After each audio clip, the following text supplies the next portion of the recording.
262. The ferocious sword came from the land to Osmanthus Island in the middle of the sea. Another sword followed closely behind, breaking through the sky from Old Dragon City's cloud sea peak. The power of the two swords was earth-shattering. On the sea surface between Old Dragon City and Osmanthus Island, two ravines were carved out by the sword Qi in the sky. When Chun Pingon closed his eyes to comprehend the sword intent, the old Jindan sword cultivator had already snapped out of his daze.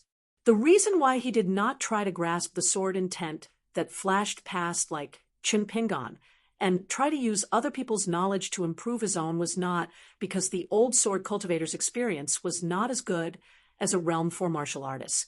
It was because the old man knew that after his sword intent was formed, if a bystander were to recklessly draw upon the will, spirit, and spirit of other sword immortal swords, it would be easy for it to contradict itself and cause his own pure sword intent to become impure. However, if the two sword intents were roughly similar, it was naturally a good thing. Ma Ji's intrinsic flying sword intent was rooted in the shade of a tree. Therefore, its sword intent was close to spring, snow, spring, and so on, but far from fire, heat, and furnace. It was very different from the two swords of cloud sea peak, which were derived from the true meaning of the battlefield. Therefore, the old sword cultivator did not follow any clues to pluck the sword intents of the two swords for his own use. On the contrary, some junior sword cultivators who had just entered the middle 5 realms had yet to stabilize their sword intent. Even if the two sword intents were polar opposites, they would still benefit from it. Chun Pingon stood on the spot and subconsciously assumed a sword furnace stance. Ma Ji was experienced and ruthless. Naturally, he would not disturb the youth's small opportunity. He even deliberately raised his hand and flicked his sleeve. Not only did he disperse the shade of the ancestral tree, he even took the initiative to grab some fleeting sword Qi and let it seep into the small courtyard of the Gui lineage, allowing Chun Pingon to feel the sword intent even more deeply. During this process, Ma Ji's reverence for the old dragon city sword cultivator grew. The power of an earth immortal sword was so great that it could destroy mountains and overturn seas. It was a kind of deterrence and was not considered extraordinary. What really determined how far an earth immortal sword cultivator was from the upper 5 realms was actually not the power on the surface, but the degree of condensation of the sword intent. If the sword Qi was scattered and the mind was in chaos, the sword would be powerful, but the sword intent would be scattered everywhere. This meant that the sword cultivator's control of the sword intent was not perfect. As for the sword cultivator who attacked from Old Dragon City, the sword intent condensation was almost equivalent to Ma Ji's 1,000 feet sword attack. How could Ma Ji not be amazed and impressed?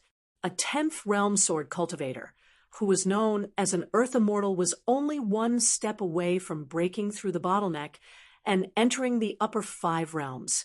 Because the sword cultivator's killing power was too great, they were often exposed throughout their entire life in the middle 5 realms. Therefore, compared to ordinary 10th realm earth immortals, they were more out of the world. For example, Wei Jin of the Wind Snow Temple had completely left Jianghu before becoming a jade immortal sword cultivator and had been in closed-door cultivation. It seemed that this old sword cultivator from Old Dragon City must have been greatly annoyed by someone from Osmanthus Island of the Fan family. Otherwise, he would not have taken the risk of provoking the heavenly tribulation and attacked so fiercely. Ma Ji asked Aunt Gui telepathically, "Madame Gui, who is it that attacked? Is it a method against our Fan family, or a dispute with a guest from another place?" Aunt Gui hesitated for a moment and answered vaguely, "It should be an otherworldly expert from Old Dragon City who had some conflict with the Jiang family of the Jade Gui sect of the Tongyi continent. Our Fan family and Osmanthus Island do not need to pay attention to it. We just need to remain neutral." Ma Ji said with emotion, "Since it's a fight between two groups of immortals at the top of the mountain, Let's just watch the show. Aunt Gui smiled. That's how it should be. Ma, she suddenly said in surprise. The Jiang family of the Jade Gui sect? Is it the Jiang family that controls the cloud cave-blessed land? Aunt Gui had already closed her mind and cut off her inner thoughts. She no longer cared about the old sword cultivator's questions. Ma Ji did not care about this. He only thought that Madame Gui, who had a special status, was worried that the main body of Osmanthus Island would be implicated and needed her to be distracted. Ma Ji saw that the young man was still standing, so he simply kept his shadow flying sword and sat beside the stone table. The heavenly paradises and blessed lands in the world were 10 big heavenly paradises, 36 small heavenly paradises, and 72 blessed lands. They were shared by a few heavenly paradises and were divided into 3, 6, and 9 grades. The Clear Pond blessed land that was controlled by the divine grandeur sect of the Aquarius continent had a very low grade, while the Cloud Cave blessed land that was controlled by the Jiang family of the Tongyi continent was extremely extraordinary. After Chen Pingon opened his eyes, the old man smiled and asked, "How is it?" Chen Pingon smiled and said, "I only know that this sword is very powerful. As for how powerful it is, I can't say. After pondering for a long time, I could only vaguely grasp the meaning of it. It's such a pity. If this sword could be slower, it would be better."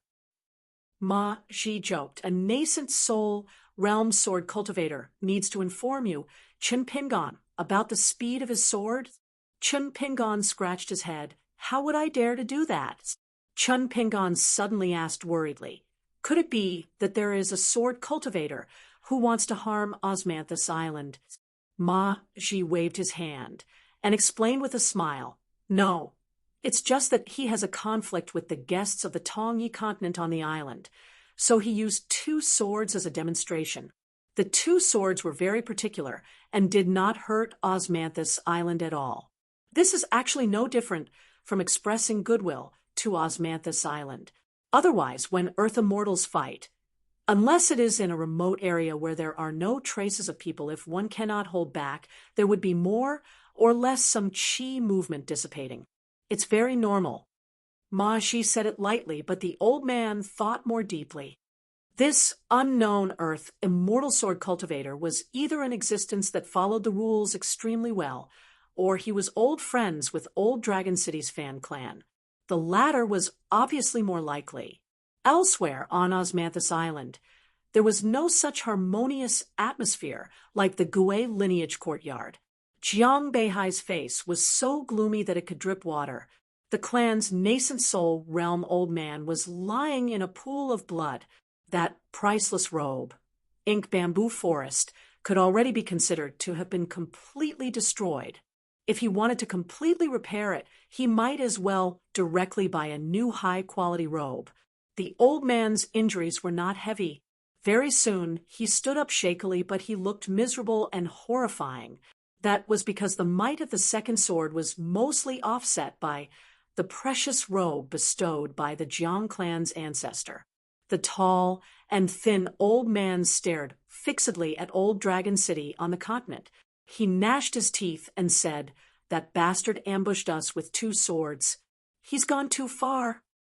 "Elder Su, what's going on?" Jiang Beihai asked softly. His body did not move, and his feet were rooted to the ground. Not only him, the son of the Jiang clan, the rest of the clan's retainers, and the Jade Gui sect's direct descendants were the same.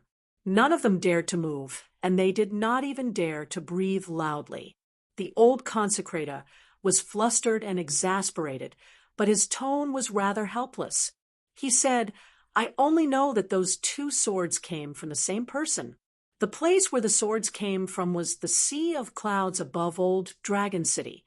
Could it be that some Fu clan's ancestor is holding a half-immortal weapon to show off to us?" Jiang Beihai thought for a moment. The Fu clan has never liked the Ding clan, and the Ding clan has a good relationship with the Tongyi sect. Previously, the Ding clan relied on that fellow to stand tall in Old Dragon City. Our Jade Gui sect and the Tongyi sect have been sworn enemies for 1,000 years. Logically speaking, the enemy of an enemy is a friend. Even if we chose Fan Clan's Osmanthus Island to go to the inverted hanging mountain and not Fu Clan's treasure-swallowing whale, this time we chose Fan Clan's Osmanthus Island to go to the inverted hanging mountain. They should not have so much resentment towards us. The Fu clan is not stupid.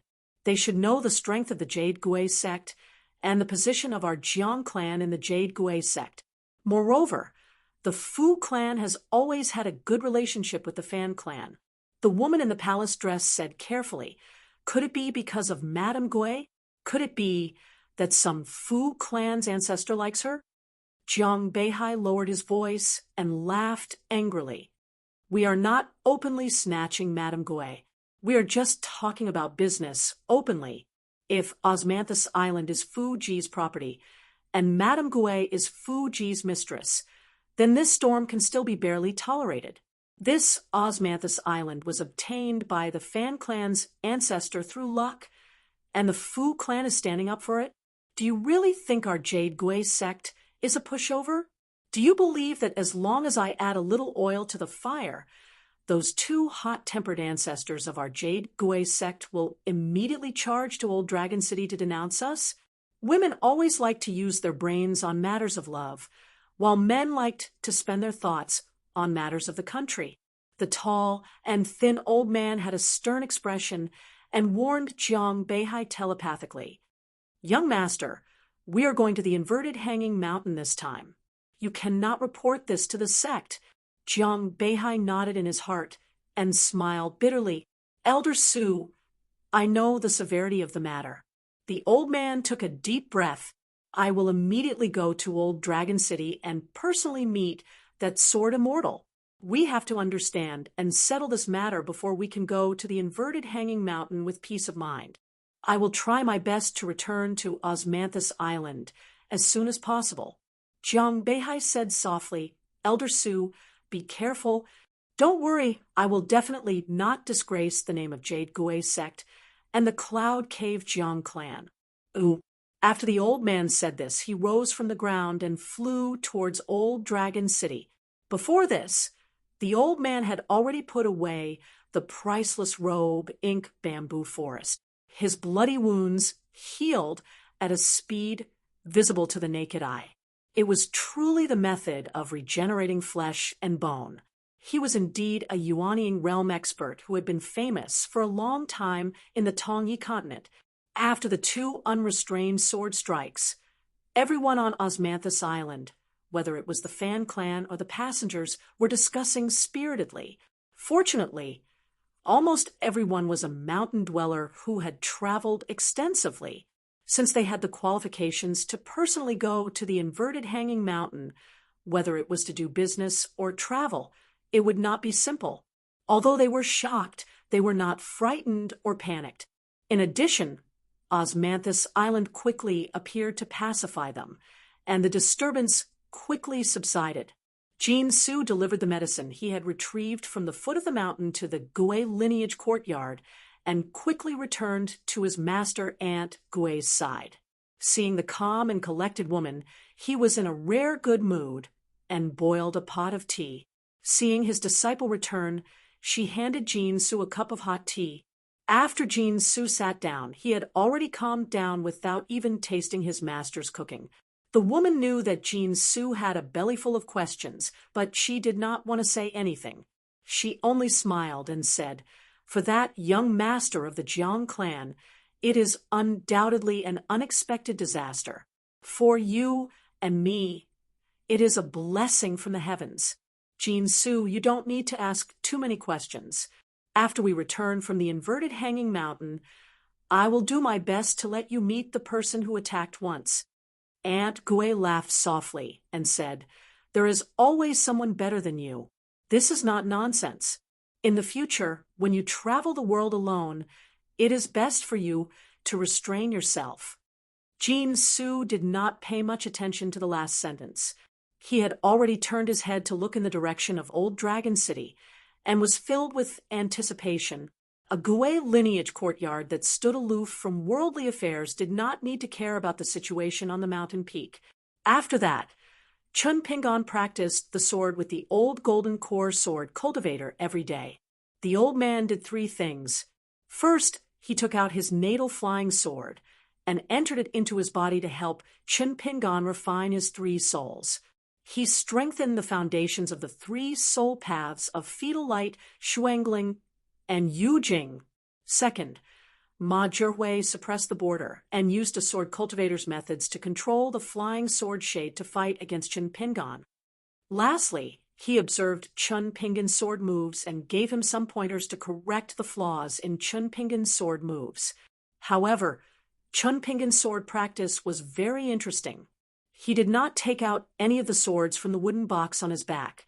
Every time, he only made a sword-holding posture and imagined that he was holding a sword with one hand. Ma Zhihui had some doubts about this. In the end, Chun Pingon gave an absurd answer.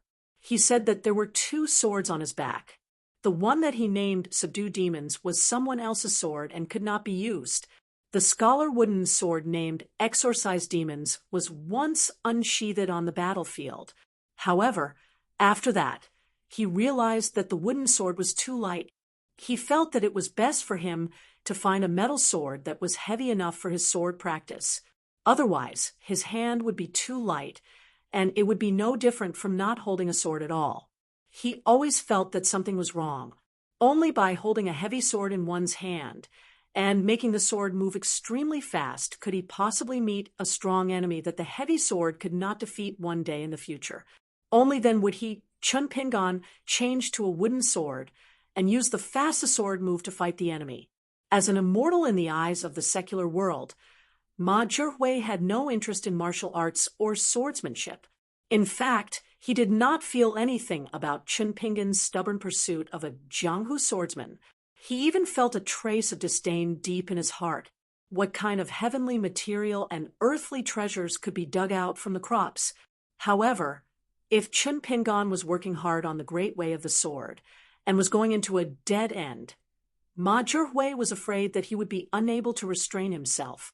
It would not be difficult to talk to Chun Pingon for 3 days and 3 nights. The osmanthus flower girl, Jin Su, would regularly deliver 3 meals a day.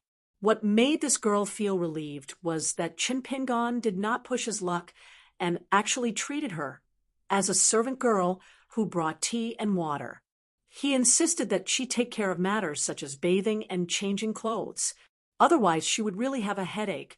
Even when it came to changing the water buckets, Chun Pingon was still self-reliant. This made Jin Su have a good impression of this young guest of the Fan family. Then there was the osmanthus flower, wine stored in the little courtyard of the Gui lineage. It needed to be replenished every few days. Given Jin Su's status, it was not that she could not bring dozens of jugs of wine to the little courtyard in one breath. However, in the end, she gave up on the idea of doing it once and for all. It was not that she did not want to use this opportunity to see the depth of this foreign youth. After all, for these osmanthus flower girls who had long been familiar with the sea route, this trip across the sea was rather dull and boring.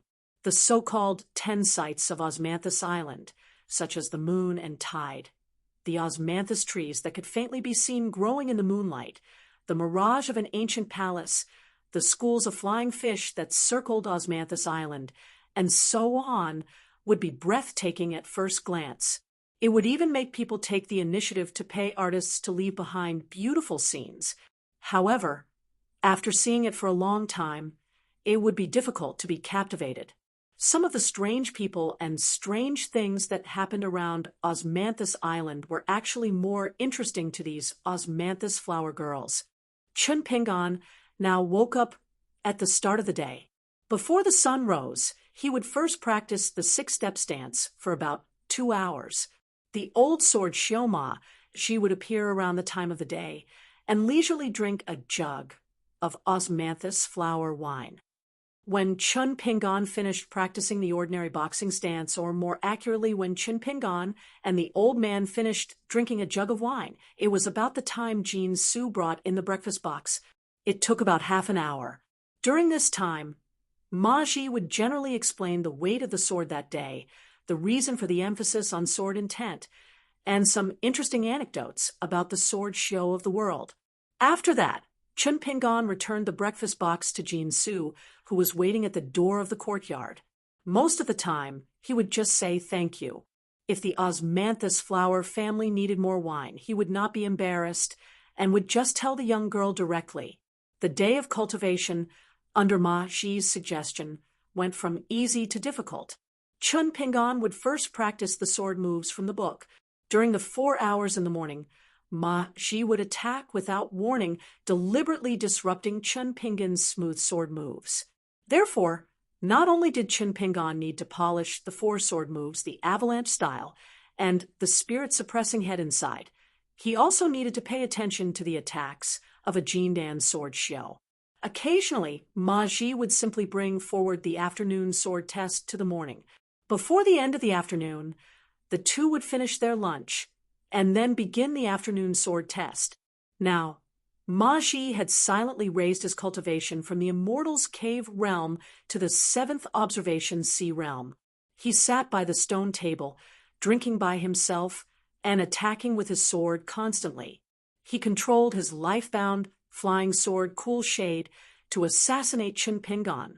He did not care what method Chun Pingan used to face the enemy, whether it was those frightening ancient fist stances, the 4 offensive and defensive moves he had just learned, or a series of random punches that could kill an old master.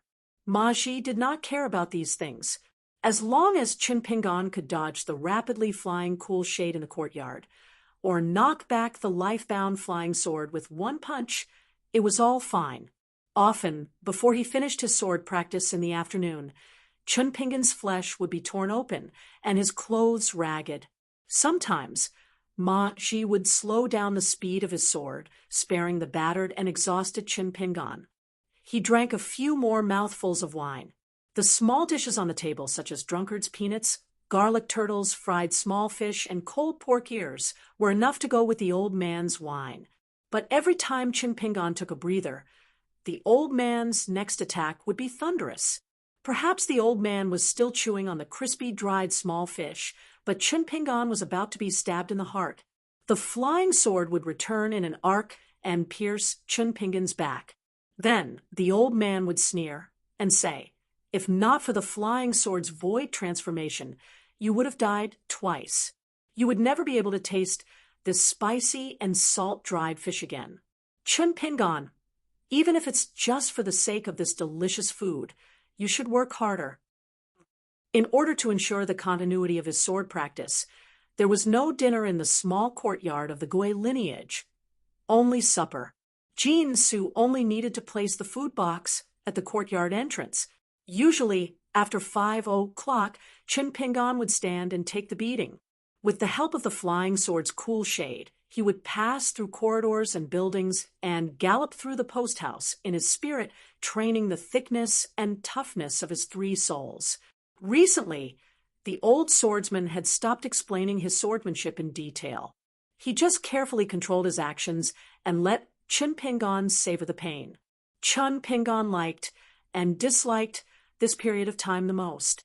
He liked it because he knew that this training was the most beneficial for martial arts cultivation. He disliked it because it would always remind him of the ordeal at the bamboo house on Luo Pa Mountain. Fortunately, the old swordsman's attacks were more restrained. Compared to the barefoot old man's bold moves, it was much more relaxed. Not only was Chun Pingan able to endure it, he also took the opportunity to practice the 6-step stance and 2 defensive sword moves, the mountain style and the armor style.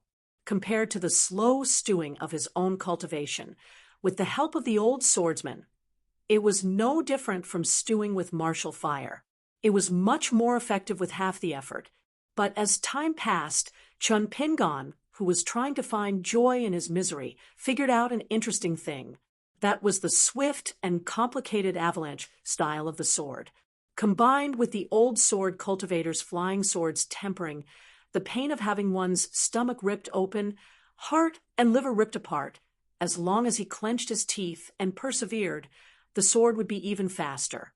Chun Pingan's understanding of the sword technique's offensive moves progressed at lightning speed. Later on, every time Chun Pingan held the sword and delivered the avalanche style, even he himself felt that as long as he had a divine weapon in his hand, as long as there was a bit of a sword aura that shot up to the sky, he might really be able to illuminate the entire small courtyard. After a day of sword practice, Chun Pingan went to boil water and put the herbs in the bucket. Before the water boiled, Chun Pingan went to the entrance of the courtyard to get the food box. The old man and the young man used the stone table as a dining table and ate supper. If there were times when Chun Pingan was seriously injured or covered in blood, he would first soak in the bucket, bathe, and change his clothes before eating supper.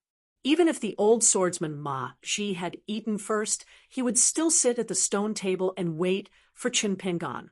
During the latter's meal, he would explain the gains and losses of today's sword practice to Chun Pingan, just like a review of a chess game.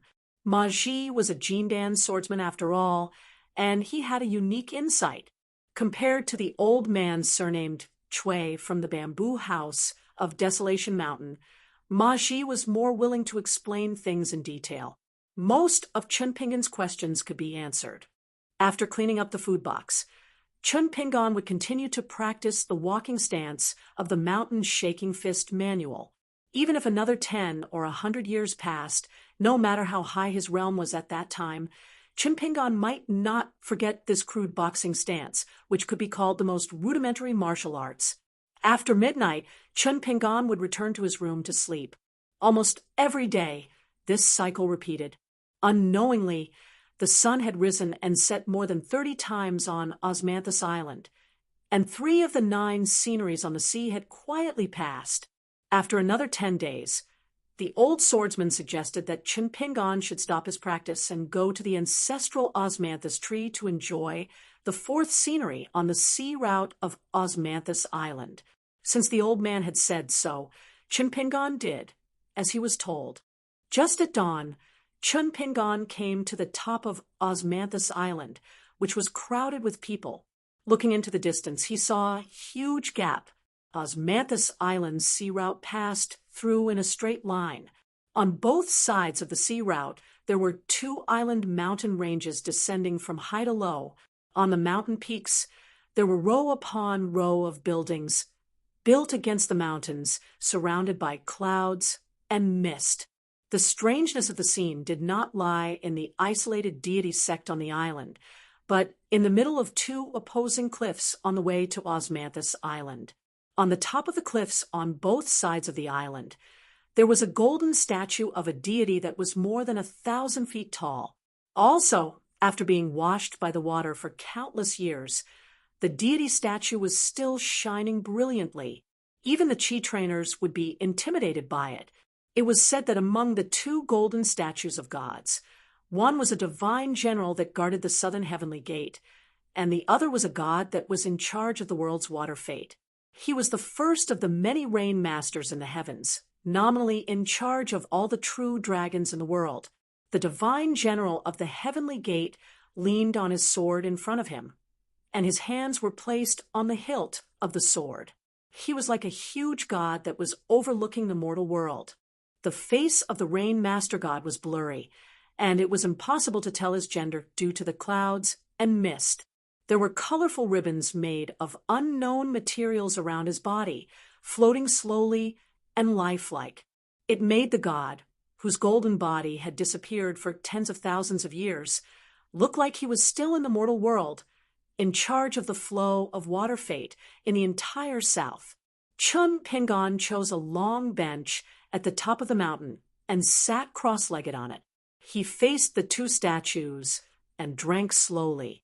The Qi cultivators around him were talking in the language of the Julu continent and the Tongya continent. Occasionally, there were some old Dragon City dialect mixed in. Chun Pingan naturally could not understand them. Fortunately, there was a Qi cultivator from the Fan family, on the Osmanthus Island, not far away. She looked like a young girl, but she was not dressed like the Osmanthus Islands, Mississippi.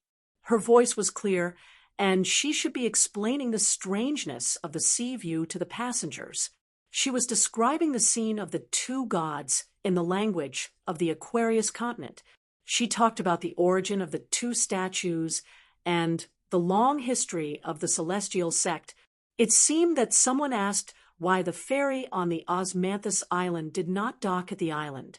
The chi cultivator from the Fan family smiled and explained that although the ferry could pass through the island, the sect did not accept any ferry. If anyone dared to disembark without permission, they would be expelled on the spot or imprisoned in the prison on the island. In history, there were even tragedies of people being directly killed by the celestial sect. In the end, the young chi cultivator smiled and said to the people at the top of the mountain that the next scene in half a day's time would be especially spectacular and should not be missed. Between the cliffs that the Osmanthus Island slowly passed, there was suddenly an object that looked like an embroidered ball. It fell straight down and swept towards a young man who was admiring the scenery at the top of the mountain. That person subconsciously reached out and grabbed the embroidered ball. He looked up blankly, not knowing why the celestial sect would do such a thing. The young chi cultivator from the Fan family was shocked. Then she shouted anxiously, "Young master, I heard from our seniors on the Osmanthus Island that a lady from the celestial sect is looking for a husband. She has chosen you. This is a great opportunity that is hard to come by in 100 years. Young master, if you have not married, you must agree to it, even if you are already.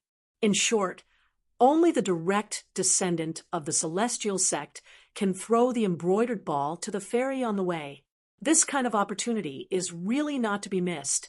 Young master, you must treat it with caution." Obviously, the young chi cultivator held the embroidered ball in his hand and looked up at a certain spot on the cliff. He was going through a question and answer in his heart. Then, the young man seemed to have passed the test. The embroidered ball that was wrapped with a ribbon suddenly stretched out.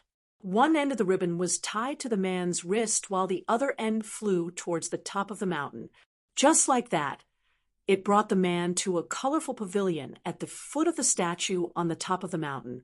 In the colorful pavilion, there was a beautiful lady with rosy cheeks. She held the end of the ribbon tightly in her hand. Beside her, there were a few ladies who had an extraordinary bearing and looked like celestial teachers. They were smiling as if they were giving their blessings to this heaven-made celestial couple. Chun Pingon saw all of this in his heart, looking at the young man's meteoric rise. He was neither envious nor jealous. He also did not sigh with emotion about this world's opportunity. He was just a little absent-minded. The young man just now was standing more than 10 steps away when the chi cultivator from the Fan family asked if he was going to marry a wife. The man's expression obviously changed slightly. It was most likely that good fortune had come to him, and he decisively abandoned his wife at home. Chun Pingon looked up and glanced in the direction of the colorful pavilion. He felt that the celestial lady who threw the embroidered ball might have a high cultivation level, but her eyesight was really not very good. Back at the small courtyard of the Gouet family, the old swordsman laughed heartily. He drank wine and ate some side dishes. "I didn't expect that there would really be an embroidered ball thrown. It's a pity that it's not you. What a pity, what a pity. You must know that in the history of Osmanthus Island, it's not an exaggeration to say that it's a once-in-a-century occurrence of an embroidered ball being thrown from a colorful pavilion on the top of the mountain. It's a pity that you don't have such good fortune." Chun Pingon grimaced. The old man restrained his expression and said softly, "The 10 sceneries of Osmanthus Island actually contain big and small opportunities. Of course, it can only be encountered and not sought. It can only depend on fate, just like the colorful pavilion and embroidered ball of the overseas immortal island. Who would have thought that a cave realm cultivator with mediocre cultivation aptitude would become the final lucky one? The old man said seriously, if it's the other 9 sceneries, you don't have to care. You don't even have the thought of trying your luck. It's all right. But for the next scene, you have to personally go to the foot of the mountain on Osmanthus Island. The closer you are to the sea outside the ferry, the better. Because if someone really encounters such luck, even a golden core or nascent soul cultivator would be envious of this great fortune. Chun Pingon said helplessly, I'm not going to try my luck. It's more practical to practice swordsmanship in the courtyard. The old swordsman glared at him and said, Go. You have to go. Even if it's a 1 in a million chance, you have to join in the fun. On the path of cultivation, you shouldn't expect everything to be smooth sailing, but you should at least have some hope. You can go and admire the wonderful sceneries and try your luck. Even if you don't have great luck, what's missing from you? You rascal, remember, the word what if is what chi refinement warriors are most afraid of, and also what they dream of. Chun Pingon said carefully, Mr. Ma, I'm not a chi refinement warrior. I'm purely a martial artist. The old swordsman slapped his forehead and stood up. I'm so angry. You can practice your swordsmanship by yourself these 2 days. I need to walk around and relax. It's so boring to be so quiet with you all day long.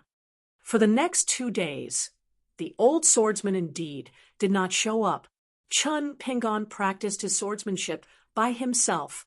After that, the old swordsman only returned to the small courtyard of the Gui lineage. He met Chun Pingon and said that Chun Pingon had practiced well and that he should continue to work hard. Then he disappeared again. Chun Pingon only thought that the old swordsman had to entertain himself and did not find it strange. Then he went to the 5th scenery of the cross-continent route of the Osmanthus Island, the Flood Dragon Gully. As the old swordsman reminded him again, Chun Pingon took it that he had half a day's rest. He first greeted Jean Su. Then, at noon that day, Jean Su came to the entrance of the small courtyard and reminded Chun Pingon that he could go down the mountain to view the scenery. As he was an honored guest of the Fan clan, there was a special secluded road down the mountain in the Osmanthus Palace. There were few guests on the road. Chun Pingon and Jean Su walked side by side on the road. Little Miss Osmanthus Flower explained the origin of the Flood Dragon Gully to Chun Pingon. In that oceanic trench, there were many flood dragons. Most of them were the descendants of the flood dragons with mixed bloodlines. Some of them were water flood dragons who would instinctively go to the sky above the continents to create clouds and rain. One round trip would take tens of thousands of miles. By the time they returned to the nest, they would be exhausted. Moreover, there were often flood dragons who were not bound by rules and without the deployment orders of the gods above. They used their supernatural powers and released rain and dew, which were often easily overrun. Therefore, they often became the evil flood dragons in the eyes of the world and were crazily chased by the local chi cultivators. It was not only to enforce justice for the people, but also to obtain the innate treasures of the flood dragons. Chun Pingon was shocked when he heard this. He quickly quickened his pace and went to the foot of the Osmanthus Island. He was born in the Liju Cave where the last real dragon in the world died. Of course, he had to see the true appearance of the flood dragons with his own eyes. Could those spiritual creatures in the Flood Dragon Gully be counted as the descendants of the real dragon? Soon, Chun Pingon came to the foot of the mountain. There were many small boats docked at the ferry port. The chi cultivators of the Fan clan, who often ferried the Flood Dragon Gully on the boats. Osmanthus Island guaranteed that the passengers could travel the oceanic trench by boat, as long as they did not make any noise or use their supernatural powers to disturb the underwater flood dragons. There would not be any accidents.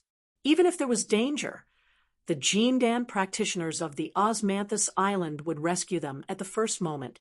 The guests did not need to pay to board the boats. In fact, Even if they had to pay for the snow, Chun Pingon would pay for it. He boarded a small boat with Jean Su. The boatman was an old man. Chun Pingon found that the bamboo pole in the old man's hand was more than 10 feet long. It was engraved with a series of talisman characters. Among them, there were 4 ancient characters that looked like earthworms. They were a little similar to the words do-do-do-do-do-do. The name of the talisman was very high. Moreover, at the end of the talisman, it told the descendants that once the talisman was made, the talisman paper would ooze out blood stains. The person who drew the talisman did not need to worry. This was a sign of the great achievement of the talisman. Chun Pingon asked Jean Su the name of the talisman engraved on the bamboo pole. Her face was blank, as if she had never thought of this question before. He went to ask the boatman. The old man smiled and said, "This is really hard to understand. Since the first day the Fan family's route was established, the bamboo pole seemed to have these Dan characters on it. There was no accurate explanation. When my master passed the small boat and the bamboo pole to me, he also could not explain why. Our Osmanthus Island only said that it was a dragon-striking pole that could scare away the underwater flood dragons. In fact, we boatmen did not believe it ourselves. We, still believe in this more." The old man grabbed a pile of paper dolls and paper horses made of snow-white silver foil from the pocket at his feet. If you encounter a flood dragon swimming under the bottom of the boat, you just need to grab a handful and throw them into the water, and they will quickly disperse. It works every time. There is no other way. If we go around the flood dragon ravine, our route will be more than 200,000 li longer. Fortunately, although the flood dragon ravine looks scary and frightening, in fact, for hundreds of years, our Osmanthus Island has always lived in peace with those flood dragons. Therefore, young master need not worry. Ooh, the boatman laughed loudly. He was obviously a straightforward old man. Speaking of which, if something really happened, it would really be a disaster. Not to mention our small boat, I'm afraid the entire Osmanthus Island would not have any extravagant hope of escaping alive. With so many flood dragons, how terrible would it be if they raised the wind and waves together? If you ask me, I'm afraid that even if a nascent soul stage Sword Immortal dares to use his sword here and provoke the flood dragon's counterattack, it would be difficult for him to escape the disaster. Jean Su's face was unhappy. She complained, "The guests are on the boat. Why are you saying such unlucky things?" The old boatman blushed with shame and said, I won't say it. Young master, please sit tight. We're going to enjoy the wonders of the flood dragon ravine. I guarantee that we'll be safe and sound. The Jiao Dragon Ravine was a strange deep ravine where the water was so clear that the bottom could be seen. It was more than 10 miles wide and several thousand miles long. At the bottom of the ravine, many Jiao dragons of the sea lurked. They were of different colors and sizes. Some were as thin as a basin. Some were as thick as the mouth of a well. It was said that there was even a Jiao dragon whose eyes were as big as a jar. Under the water, its scales were shining brightly. It was so terrifying that no one dared to speak lest they disturb those Jiao dragons and bring about a fatal disaster. The old boatman suddenly stretched out his hand and pointed somewhere in the air. Young master, look, that is a weary dragon returning from the land to make rain. Oh, it seems that it has suffered serious injuries. Most likely, it was used as a target by the chi trainers of the Hassa continent. They chased it for a long time. Not every flood dragon is so lucky to come back alive. Some of the dead flood dragons often become the unexpected harvest of cross-continent fairies. However, our Osmanthus Island is kind. When we encounter a flood dragon's body floating on the sea, we don't fish it ashore. Instead, we drag it on the reef of the Osmanthus Island and send it all the way to the flood dragon ravine. Chun Pingon and Jean Su looked in the direction of the old boatman's finger. They saw a huge monster falling from the sea of clouds into the distant sea, splashing a huge water splash. Fortunately, the place where the weary dragon fell was more than 10 miles away from the Osmanthus Island. It did not have much effect on the small boat, except that the boat swayed from side to side a little more. The small boats were sailing slowly on both sides of the Osmanthus Island. They were almost not too far away from the shore of the Osmanthus Island, at most 2 or 3 miles away. The sea was clear.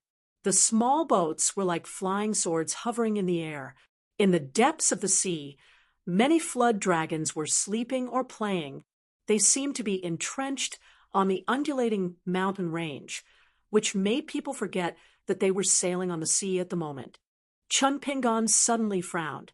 He reached out to hold a sword in the sword box behind him and asked in a deep voice, "Is the flood dragon one of the monsters of the mountains and lakes?" The old boatman only thought that the young man did not know much. At this moment, the small boat was already 2 miles away from the Osmanthus Island and was about to reach the deepest part of the flood dragon gully. He looked down and could not see the bottom. The young man was a little scared. The boatman smiled and said, "If it was in the ancient times, the flood dragon would be considered a noble in the world. But now what you said is not wrong. These guys can only be considered as monsters." The boatman smiled and said, "Don't be afraid, young master. The Osmanthus Island is a regular customer here.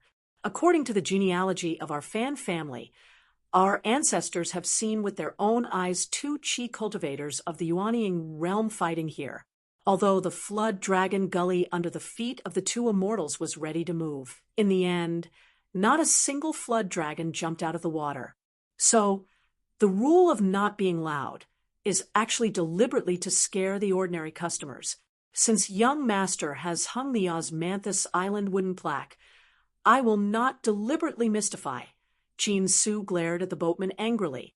How could these secrets of the fan family be revealed so easily? The old man shrunk his neck and continued to hold the bamboo pole and row the boat honestly. From time to time, he threw a handful of snow-white paper into the water. Other than paper men and paper horses, there were also exquisitely folded paper buildings and vehicles. The old man suddenly widened his eyes and looked at a place in front of him. Not good. Someone is deliberately framing our Osmanthus Island. Aunt Gui came to the small boat from the Osmanthus Palace at the peak of the mountain almost at the same time. She looked at the small boat at the front with the old boatman and said angrily, "Someone took out a Dragon King basket and secretly caught a small flood dragon playing in the shallow water." The old man stood up. "Is it Jiang Beihai, who is deliberately taking revenge?"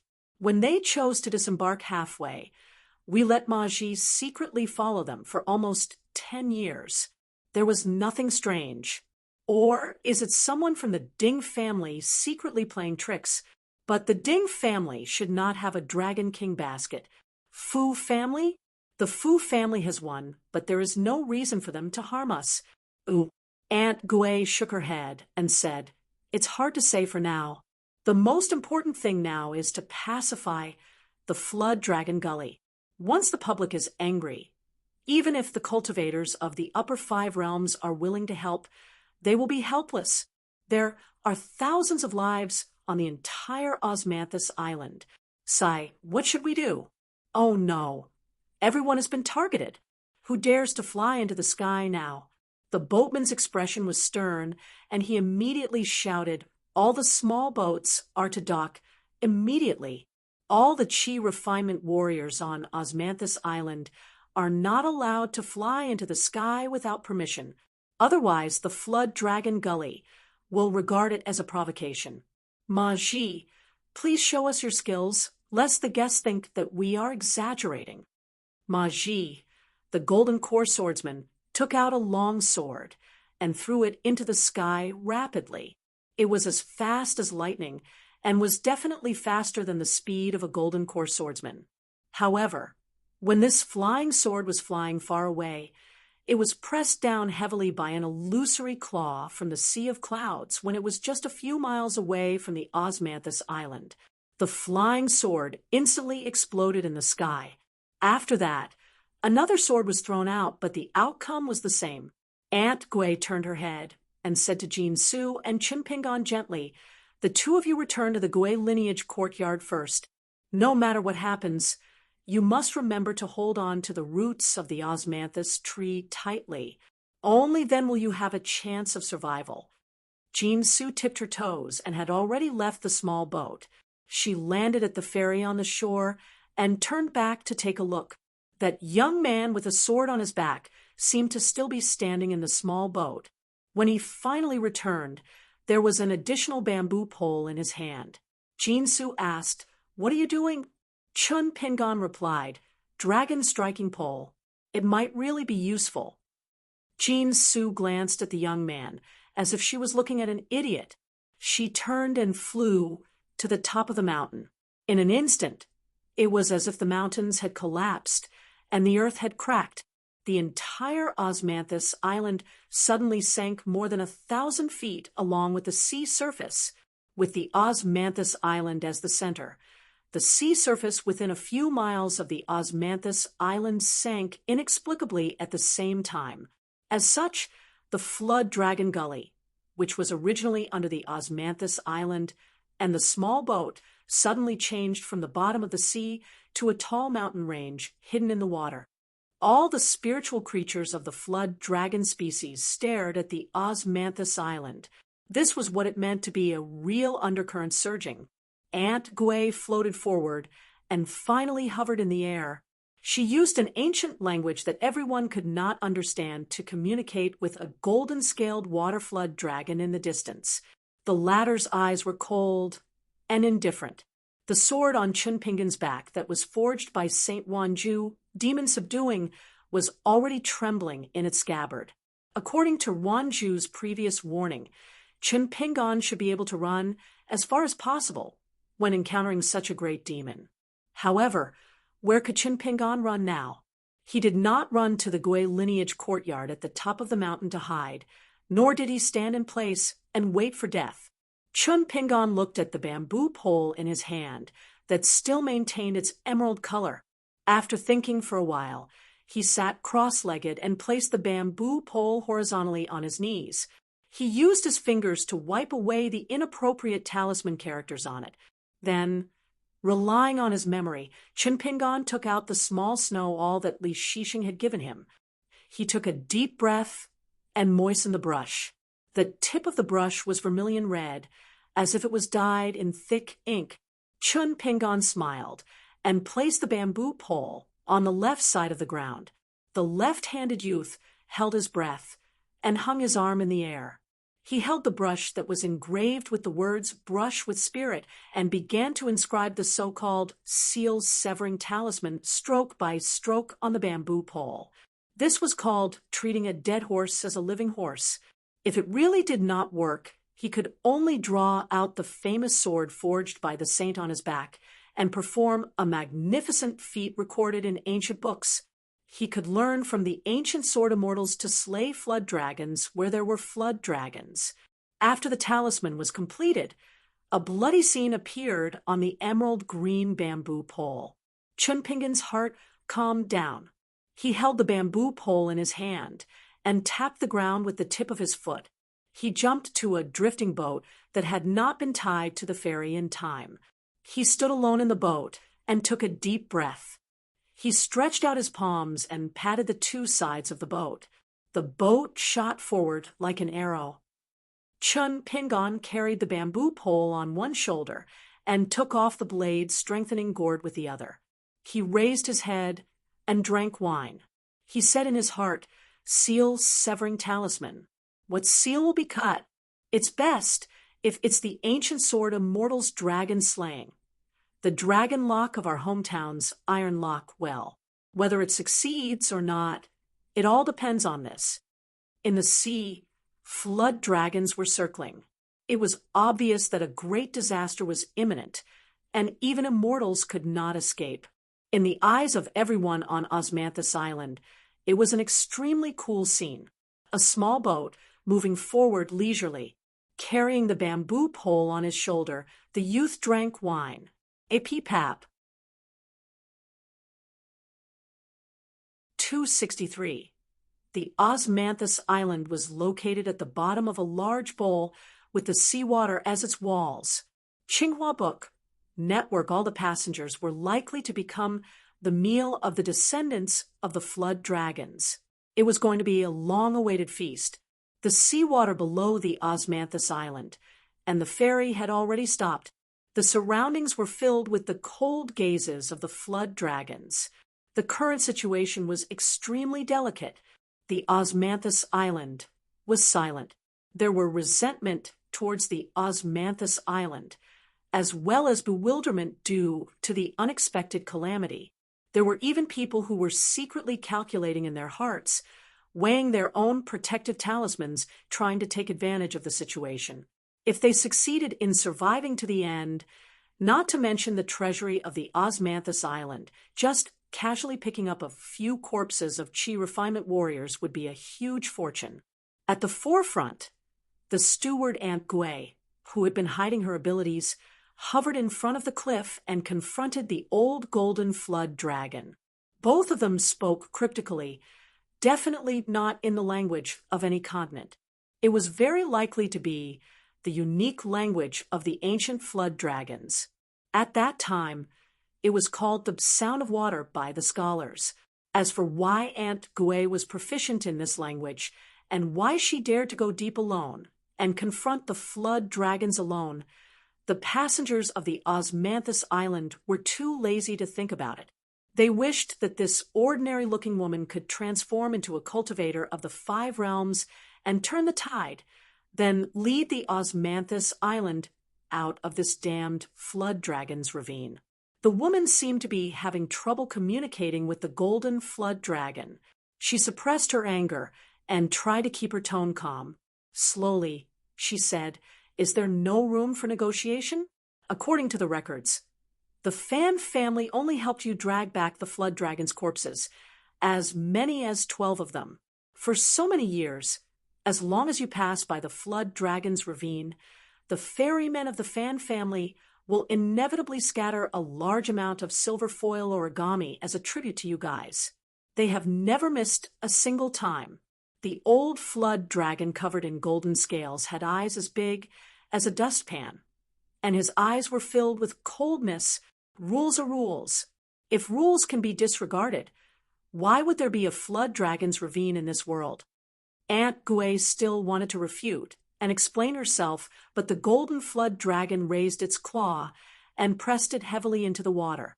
At that moment, the water currents surged violently, and a violent gale arose. Aunt Gui, who was standing in the wind, felt a burning pain on her face as the gale slapped her face. However, she didn't use her hand to block it, nor did she use her earth celestial stage divine ability to dodge it. She just forcefully endured the flood dragon's fury. Old flood dragon sneered and said, "Someone is deliberately framing your Osmanthus Island. I'm not blind, so I can naturally see through it, but rules are rules. Your Osmanthus Island was unable to recognize people, so you allowed the fairy guests to use the Dragon King's basket to catch the young flood dragon without permission, breaking the rules of both sides. Madame Gui, you can leave on your own, but the rest of the people on the ferry must die here." Aunt Gui shook her head. "I won't abandon them." Old Zhao's eyes were filled with ice-cold mockery. There was also a burning gaze similar to that of a glutton looking at delicious food. Cold and hot alternately appeared. "I know. That's why I said that. Madame Gui, do you know that every time you pass by my head, I have to obediently abide by the rules and respect those few broken iron rules? I can only restrain myself from eating you. Do you know how much willpower that requires?" Aunt Gui finally asked, "Is there no room for discussion?" Old golden flood dragon slowly moved its body that was as long as a mountain ridge. Its 2 strands of dragon whiskers were slowly dragged on the clear seawater. It glanced at a small boat not far behind the woman. The boatman at the side had already died, tragically. The boatman was a shifty-eyed man. He seemed to be cowering and looking left and right. He was holding a small basket that looked like a cricket's cage.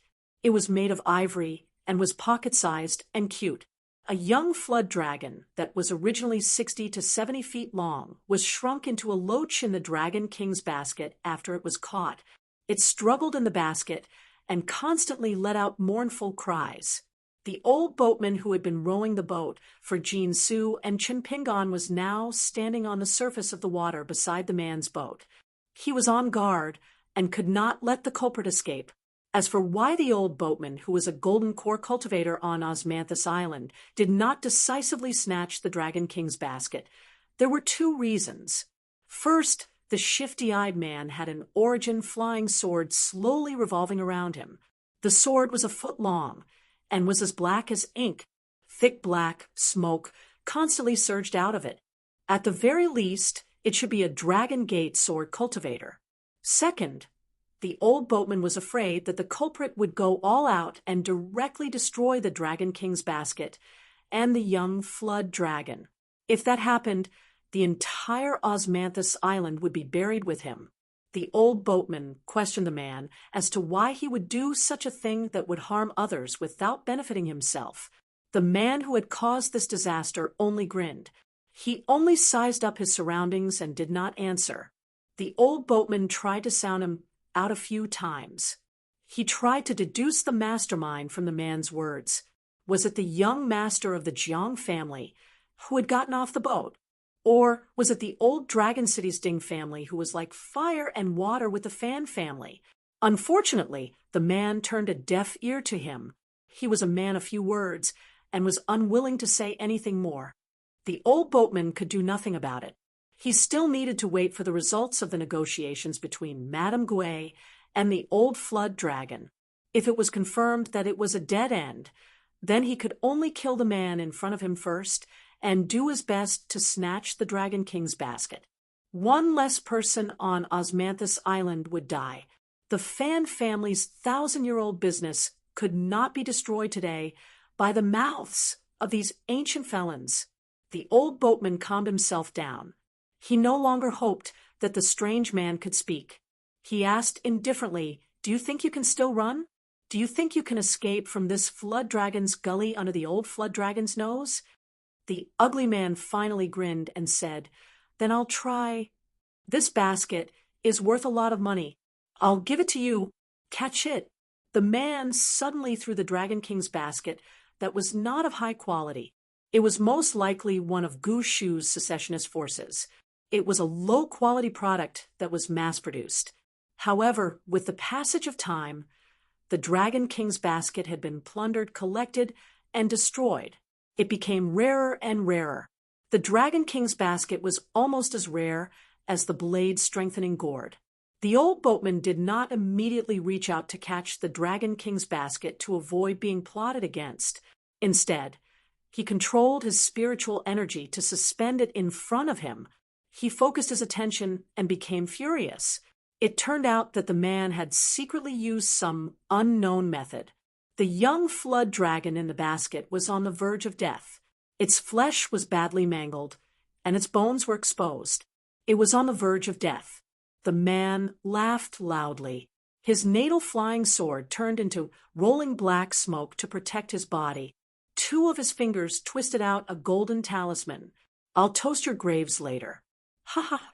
It's a pity that there is no more osmanthus wine in this world." The talisman flashed with a golden light, and the man disappeared from the boat. The old golden flood dragon with shining scales shook its head. Its dragon whisker was like a long whip as it violently slapped the seawater. The dragon whisker had clearly hit an empty space near its body, but in the next moment, a figure, or rather two, plummeted from the clouds above the Jiao Long ditch. It was the male sword cultivator who had used the talisman to escape from the ditch. Even if the talisman was a priceless mind talisman, which ranked second among all the mind talismans in the world, no one in the Jiao Long ditch would be able to stop the talisman, even if the person who gave the talisman had spoken with certainty.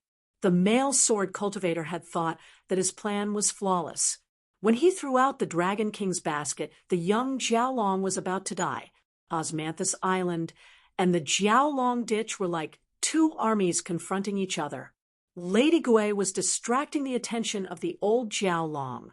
With the addition of the Golden Mine Talisman, which was said to be able to evade the sword of the land sword immortal, he took the opportunity to escape the battlefield.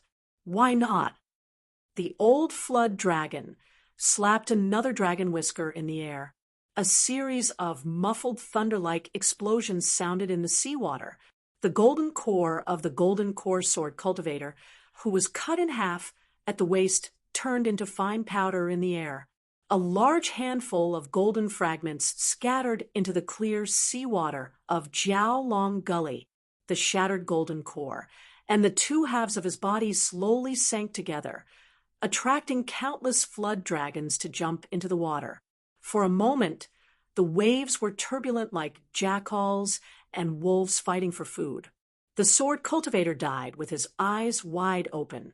How difficult was it for a rogue cultivator without any foundation to cultivate into a sword cultivator in the Golden Core realm? When this person was alive, he had thought that after this big deal was done, he would have a strong family background and find a good place with beautiful mountains and clear waters. He would become the founder of the immortal sect and spread his branches and leaves. For hundreds or thousands of years, generations would be stable. He would learn from those immortal seedlings who had been envious of him for a long time.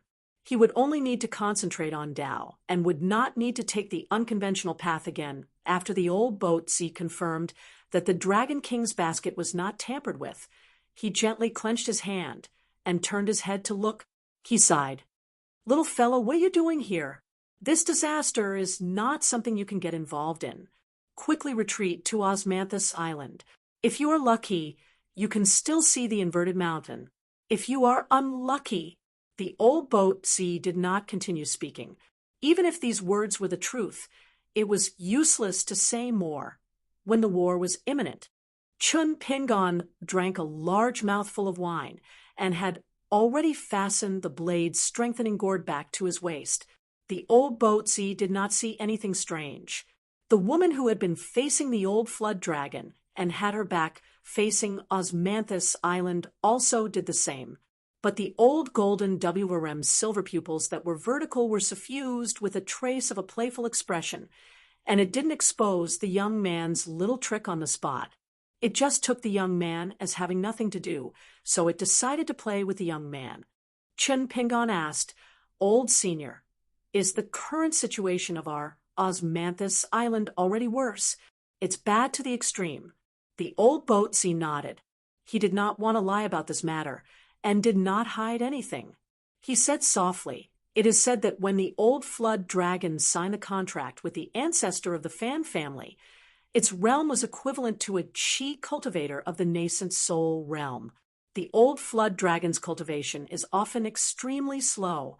However, once it climbs to a high place, its true battle strength is often much higher than its realm, not to mention the thousands of flood dragons in the oceanic trench. It is not inferior to the immortal clan of the Aquarius continent. The key is that the old flood dragon is in charge of holding the line. It is the most troublesome." Chun Pingon was a little helpless. The old flood dragon is at least a nascent soul realm immortal? The old boat sea nodded. He did not know why the young man with a bamboo pole on his shoulder asked this question. Chun Pingon raised his head and looked at the old golden flood dragon in the distance. The latter also looked at him. Its silver eyes were full of ridicule. It also deliberately glanced at the blade-strengthening gourd at Chun Pingon's waist. Chun Pingon knew that the old flood dragon had seen through his little trick. The mountain god, Wei Pai, who personally handed over the ginger gourd, said that no one below the 10th realm could see through his trick on the blade-strengthening gourd. However, the old flood dragon in front of him was clearly a 10th realm earth immortal. In that case, Chun Pingon's method of secretly leading Qi and Shiwu into the body under the pretense of drinking must have been seen by the old flood dragon. Then one of Chunpingan's trump cards had been exposed to the light of day. The old boatzy advised, "Little guy, let's go. Your young heroic spirit is not bad, but it is destined to be useless. Why do you have to be a hero? Why don't you return to Osmanthus Island and wait for that slim chance of survival? If you stay here, I will definitely not care about your life. So it is not a help. However, with your current cultivation, it is no different from courting death." The old boatsy wanted to say that even if he returned to Osmanthus Island, he would only be waiting for death.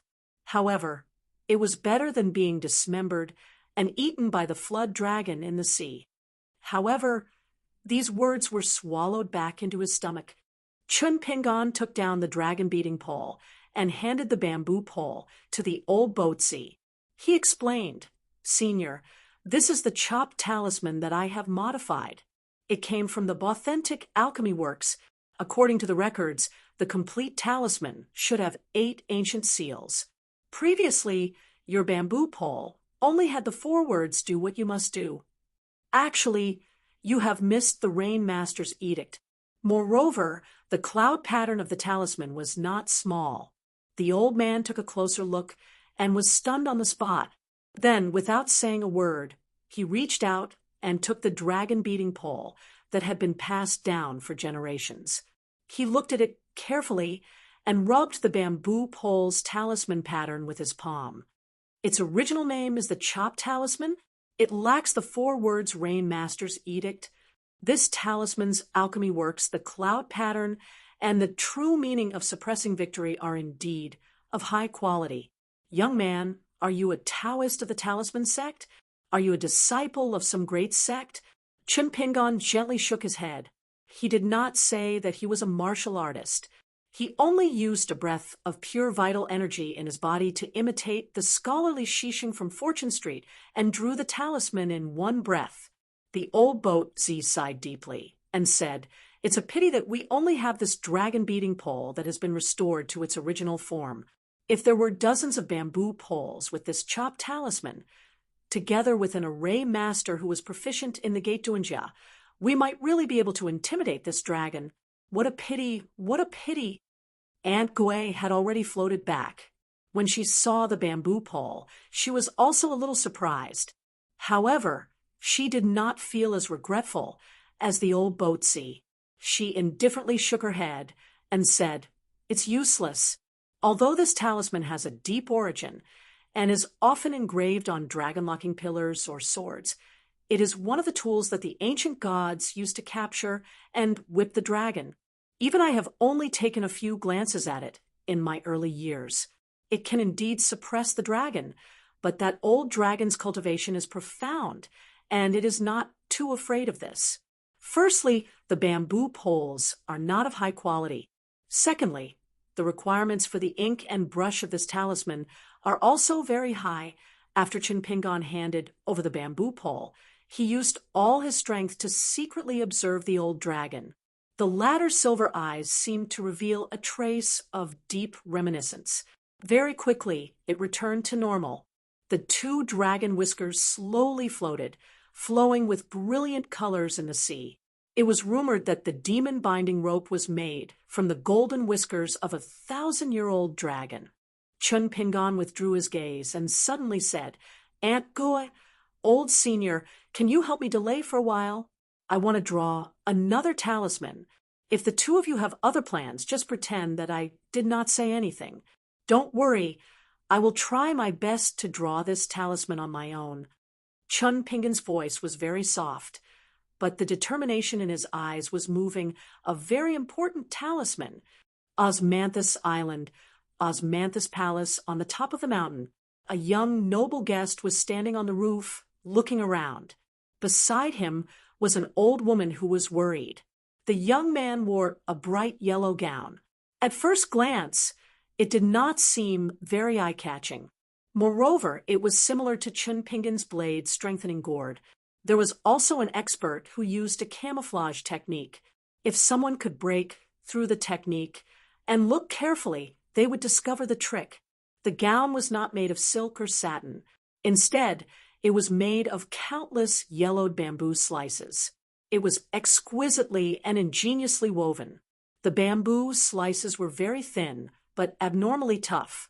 Wearing the gown, it was not strange at all. Moreover, it allowed the owner to feel like he was in a small paradise at all times, greatly nourishing his cultivation. This was the true work of immortals. The gown was called Cool Breeze. It was a famous gown from the green immortal mountain of the bamboo sea grotto heaven. It was once a favorite of the monarch of a great dynasty in the Earth Divine continent. Following the fall of the dynasty, the treasure gown had been lost for a long time. She never thought that it would be worn by this young man. The young man spoke in the language of the Aquarius continent. Granny Lou, even the 100-mile square talisman of the Jindan sword cultivator, did not work. Does it mean that my 1,000-mile square talisman is also in danger? The old woman sighed. The old dragon's cultivation is actually not frightening.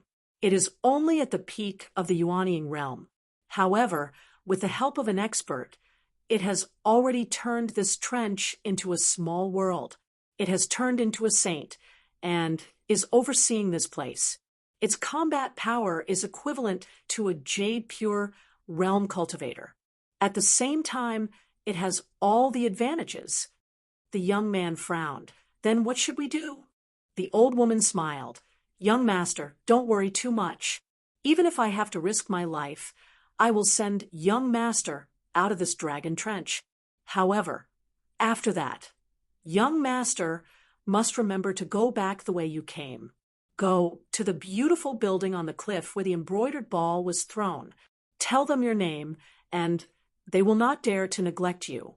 At that time, young master can smoothly return to the white snow continent and tell the ancestor about this matter.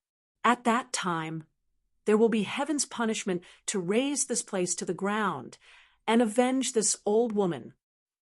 The young man complained, Granny Lou, life and death is such a big matter.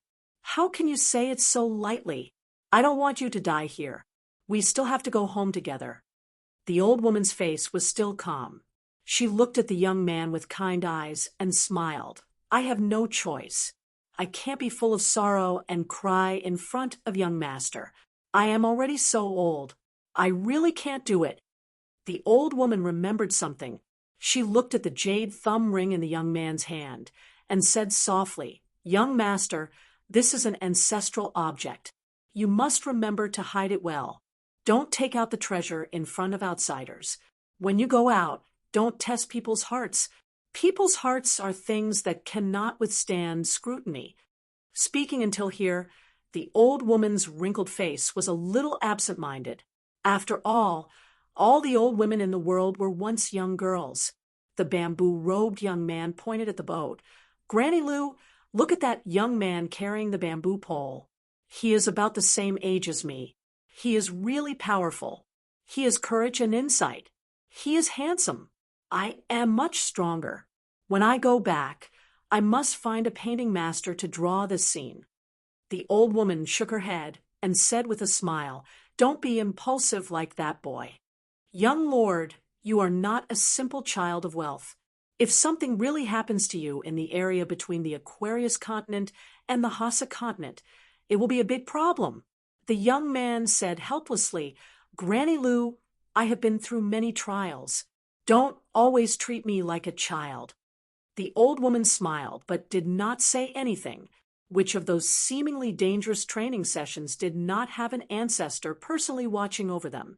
In fact, this trip from the White Snow continent to the Ju-Lu continent, then south to the Aquarius continent, Xinguang sect, Lakeview Academy, Cloud Forest Jiang clan, and finally to the Old Dragon City. After that, they continued south and landed in the Tong Yi continent. They visited the Tong Yi continent in the north and the Jade Gui sect in the south. The young master almost entered the cloud cave-blessed land. There was no wind or rain along the way. However, the old woman could not understand why she was the only one who was the young master's retainer. Was it too careless? A nascent soul realm chi refinement warrior was not low, but how precious was the young master's identity.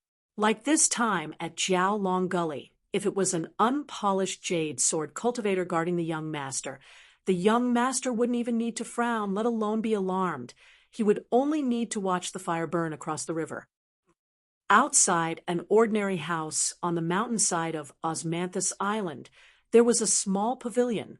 A beautiful young woman was sitting there. She wore a short-sleeved shirt and a long skirt with a ribbon tied around her waist. In the face of this inexplicable calamity, although her face was filled with anger and anger towards the old Dragon City's fan family, she still patiently boiled the tea. After drinking the tea, she tidied up the tea set one by one.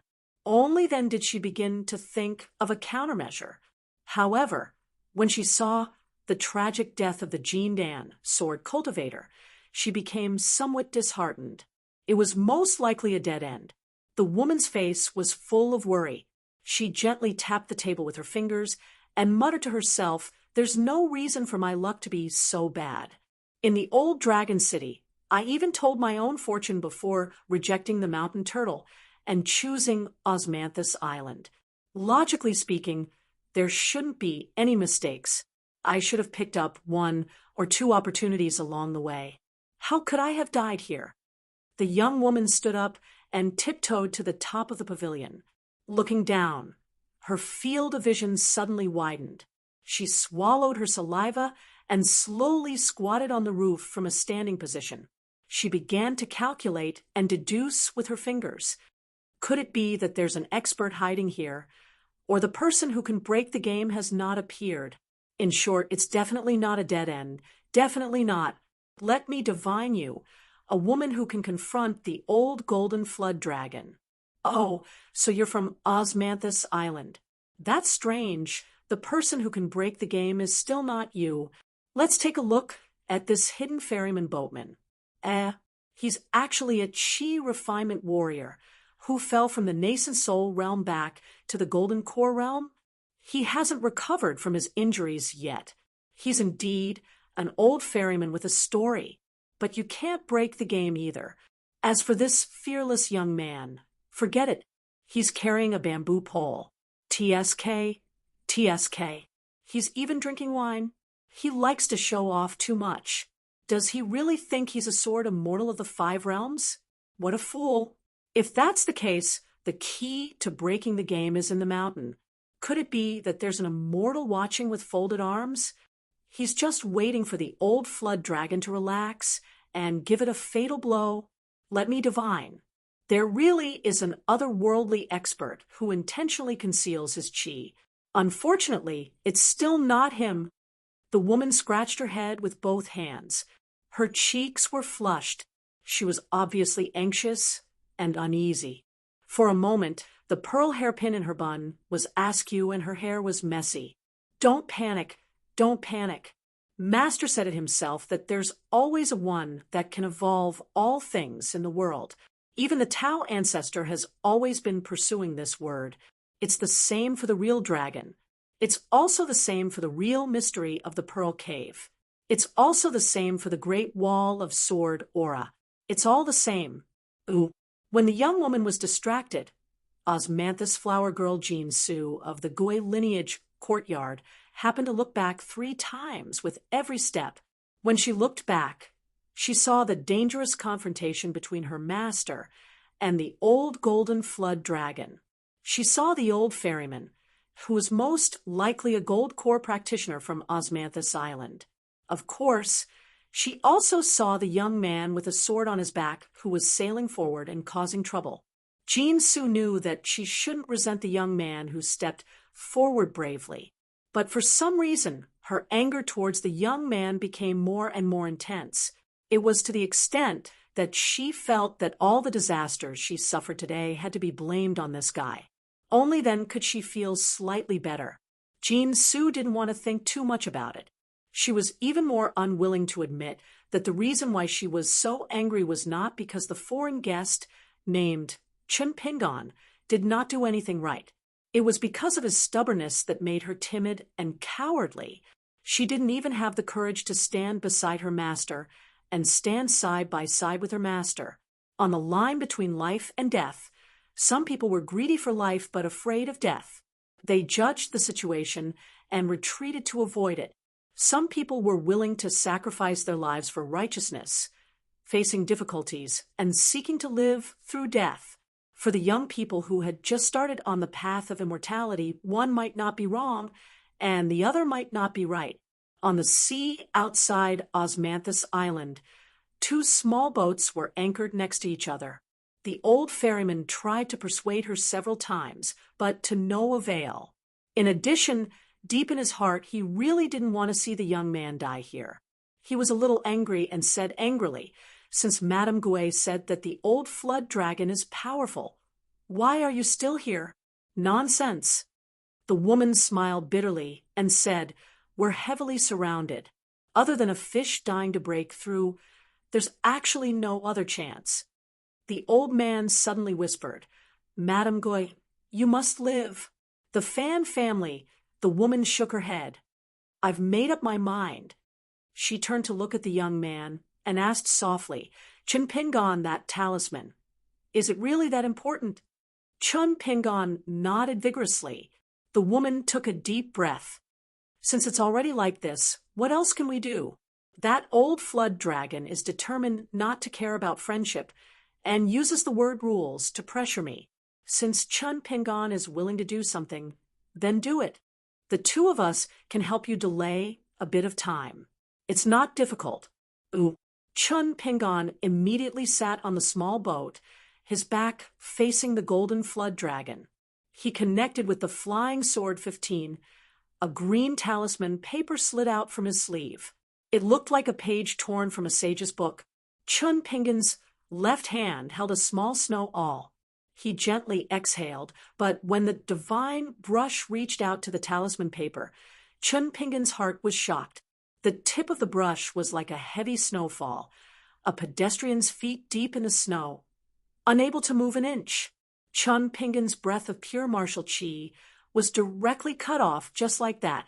Before, when he had written the golden talisman paper, the demon-subduing pagoda talisman, and the yang chi lantern talisman, Chun Pingon had never encountered such a situation. On the contrary, Chun Pingon was pleasantly surprised. Rather than suffering from internal injuries and shaking his soul, Chun Pingon still forced himself to take a breath of fresh air. His arms sank, and the tip of the small snow all kept moving towards the talisman paper. You can do something, but you have to ensure that you don't make the situation worse. In front of the dilapidated temple in Huangting country, those young pugilistic men and women, for the sake of their warm-hearted and chivalrous character, almost spoiled the plans of the righteous Chi refinement warriors. They almost let the wild fox demon who had been causing trouble for many years escape. That was a lesson learned from the mistakes of good intentions. If this premise could be guaranteed, Chun Pingon felt that he had to do something. In the city god temple in Yenji County of colorful clothes country, the county governor's daughter with the silver bells on her hands and feet also helped because she did not overdo it. Every time she helped, it was within her capabilities. She could also help to share Chun Pingon's burden appropriately. This was very good. They were both fairies, one on Osmanthus Island in Old Dragon City and the other on Kuan Boat in Dang Mountain. This Osmanthus Island was the family property that his good friend, Fan Air, would inherit when he turned 20 years old. As for the Kuan Boat, there were once two young ladies who lived together day and night. They were called Chun Shui and Chiosher. They were very good ladies. Chun Pingon had always thought that at such a young age, no matter how many years or decades later, no matter how far apart they would always be able to reunite after parting. Chun Pingon continuously increased the strength of his 5 fingers and arms. His breathing and 18 stops of sword chi circulated rapidly. This breath of pure chi that was like a hot knife through butter in his body had to be fast and stable. If the chi was stable, the spirit would be stable. If the spirit was stable, the talisman spirit would be stable. At the end of the day, In the past, burning porcelain and pulling blanks was also a stable process. Only with a stable heart could one's hands be stable. The tip of the small snow all finally touched the green talisman paper slowly. It was a small speck of light that instantly exploded. It was just like the bright moon in the sea. Chun Pingon was indifferent to this. His mind was completely immersed in the severed talisman. He wanted to write 8 words on the green talisman paper. Do whatever you want, Rain Master's edict. At this moment, the youth was sitting cross-legged on the small boat, completely immersed in his thoughts. Facing an ancient book page, Chun Pingon held a brush in his hand.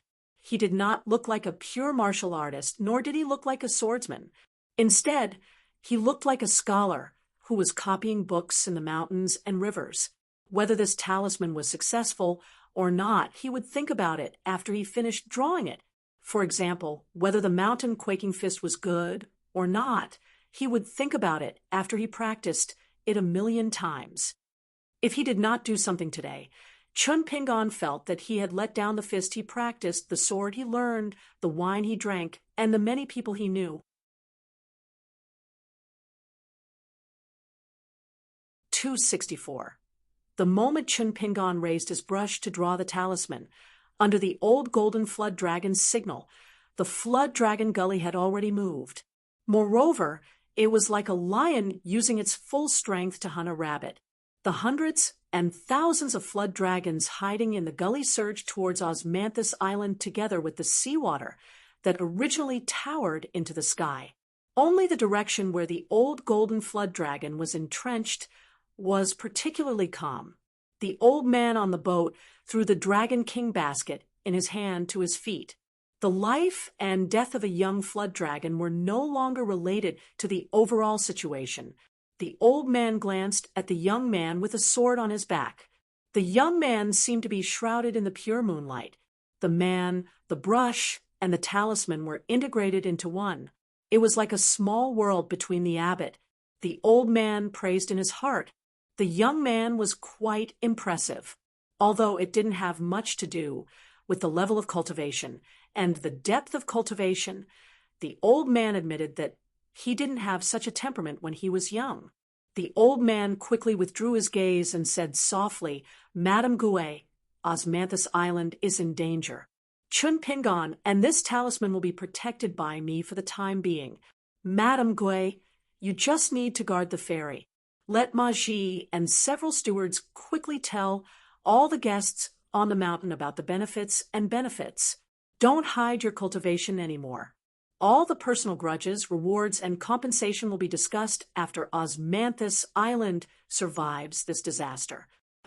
The old flood dragon's attack this time is very strange, and judging by the means it used to kill the golden core sword cultivator, it has either broken through the level and reached the upper 5 realms, or someone secretly set up a matrix in Jialong Gully and turned this place into an existence similar to the Confucian Academy. Maybe a heretical master took a fancy to this enclave, which gave the old flood dragon the confidence to challenge the Confucian sage of the Hassa continent. But whether it is the pure jade realm or a pseudo-sage, once it attacks with all its strength, it will be difficult for you to deal with it alone without me. Madame Gouet was a little hesitant. She didn't rush to Osmanthus Island. She even deliberately slowed down the speed of her speech to weigh the pros and cons during this period. In the long life of cultivation, Madame Gouet knew that in the dilemma of being at a loss, it was better to do one thing right than to do 10 or 100 things right. The seawater on 3 sides crashed into the ferry at the bottom of the bowl like a broken dam.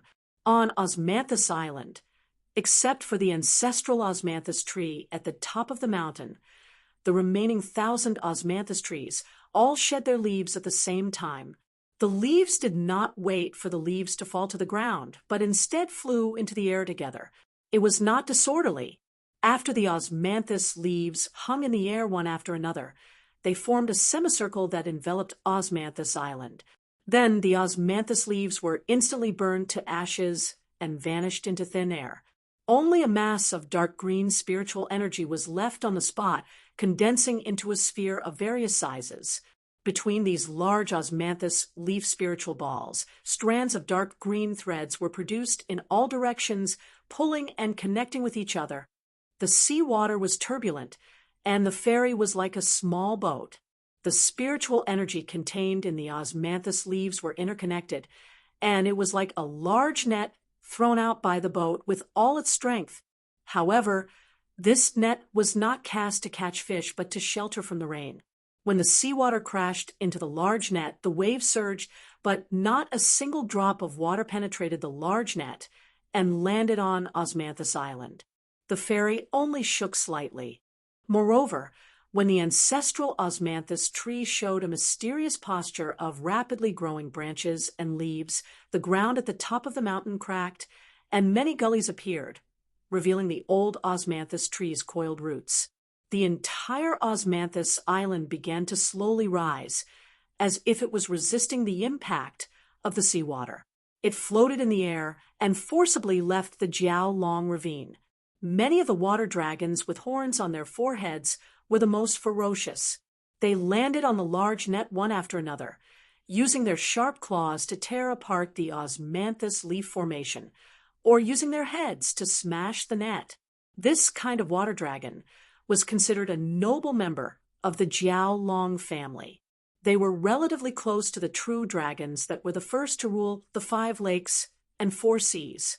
Compared to snakes and carps, they were worlds apart. However, with the addition of the word water, compared to the single word dragon, they were still inferior.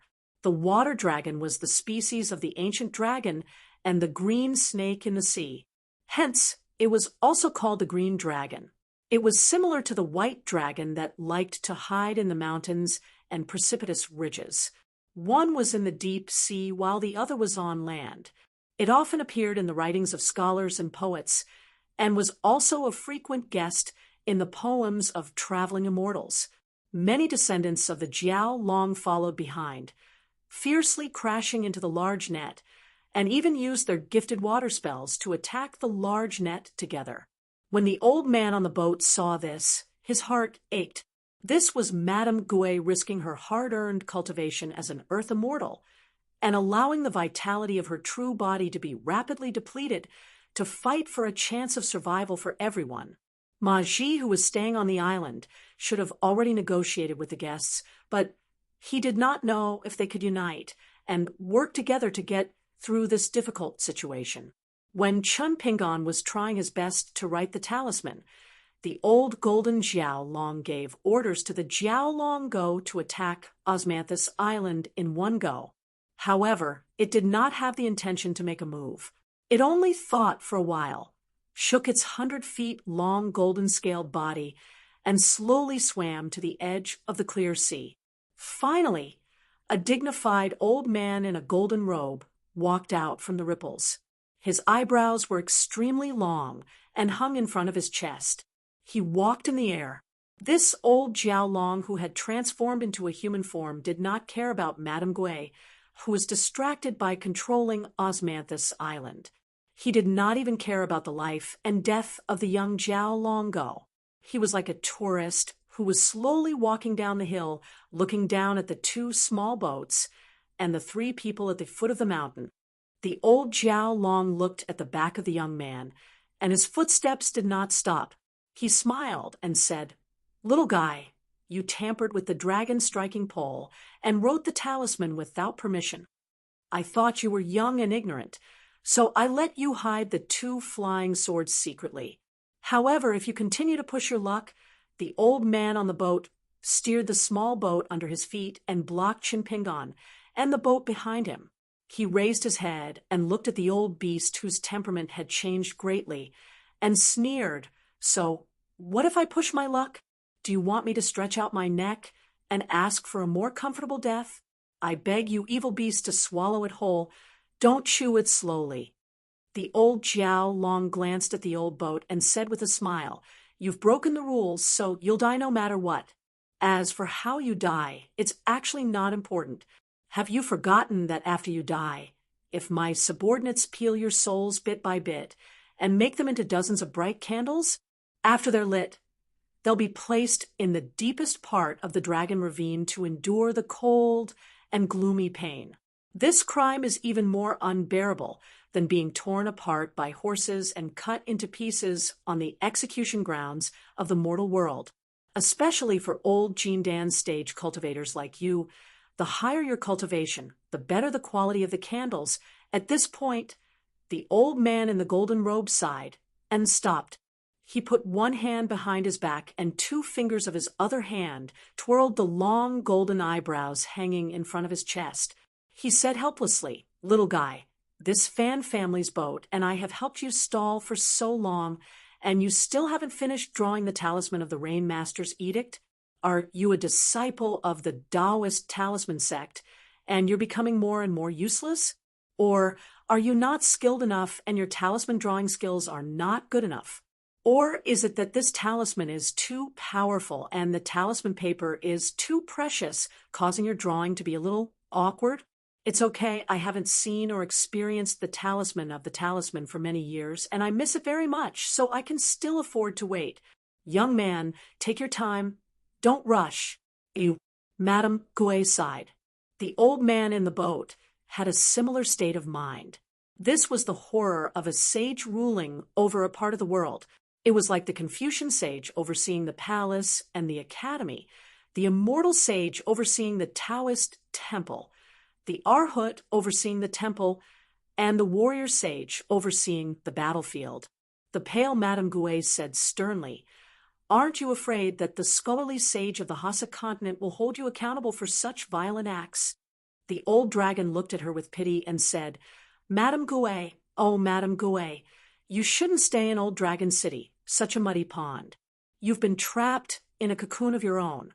You've been doing nothing for so many years, and you don't pay attention to the outside world. How would you know that under the general trend, those who obey will prosper, and those who oppose will perish?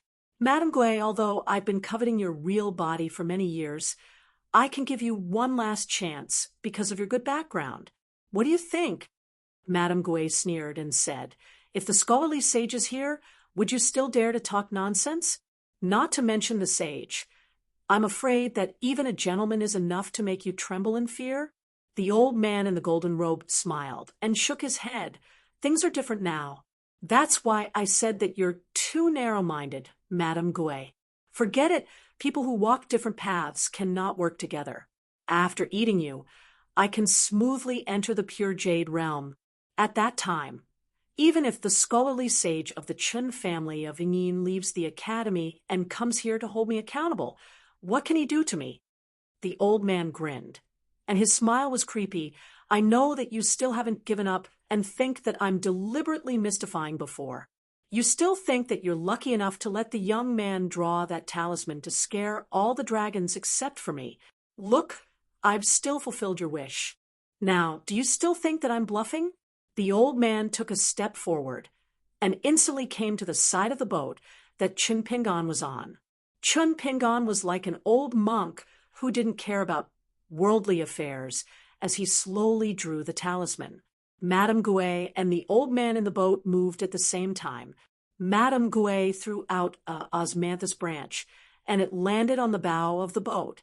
Madame Gouet chanted, "Take root in the blue sky," and the osmanthus branch instantly grew into a small osmanthus tree. The branches and leaves swayed, and clusters of golden osmanthus flowers bloomed. The fragrance of the osmanthus tree filled the nose. The osmanthus tree was 10 feet tall, and its shade covered Chun Pingan. The old man's hands quickly formed a seal, and he silently chanted an incantation. He stomped heavily on the boat that he was standing on, and his palms were pressed against each other. His 10 fingers were intertwined, and a dazzling light bloomed from the gaps between his fingers. The old man's thumb was pressed against his chest, and the little finger of the other hand pointed at the old golden dragon. When the old man formed a seal, a bright red flame lingered around his body. He was like a heavenly official wearing a red robe, and his forehead was covered with scarlet seal scripts. He angrily shouted, "The golden crow spreads its wings. The fire god boils the water. The surface of the sea between the old man's boat and the golden-robed old man was like a pot of boiling water. Then golden crows flew out one after another, and they were dragging billowing flames as they quickly pounced on the old dragon. However, the golden-robed old dragon only waved his sleeves casually, and two azure dragons were pulled out from the sea beside him. They collided with the golden crows, and dozens of golden crows were instantly devoured by the two old dragons. Although the azure dragons had a full meal and flames flickered in their stomachs from time to time, they eventually perished together, and their bodies collapsed and returned to the sea. However, the old man's hands formed a seal, and his attacks were swift and powerful. Compared to the golden-robed old dragon's understatement, the difference between them was obvious. The golden-robed old dragon sneered, "The fire god?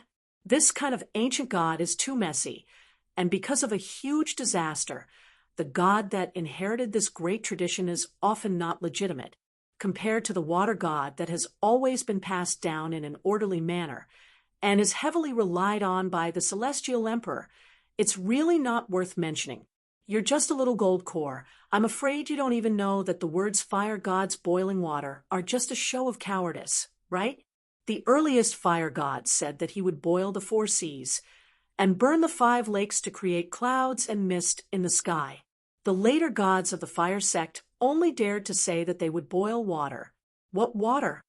Big rivers are water, small streams are water. After boiling water, can't you make tea and drink it? The old man's seal was easily broken by the golden-robed old dragon, but he was not discouraged. While the latter was rambling, he changed his seal. He clenched his hands into fists and heavily smashed them together.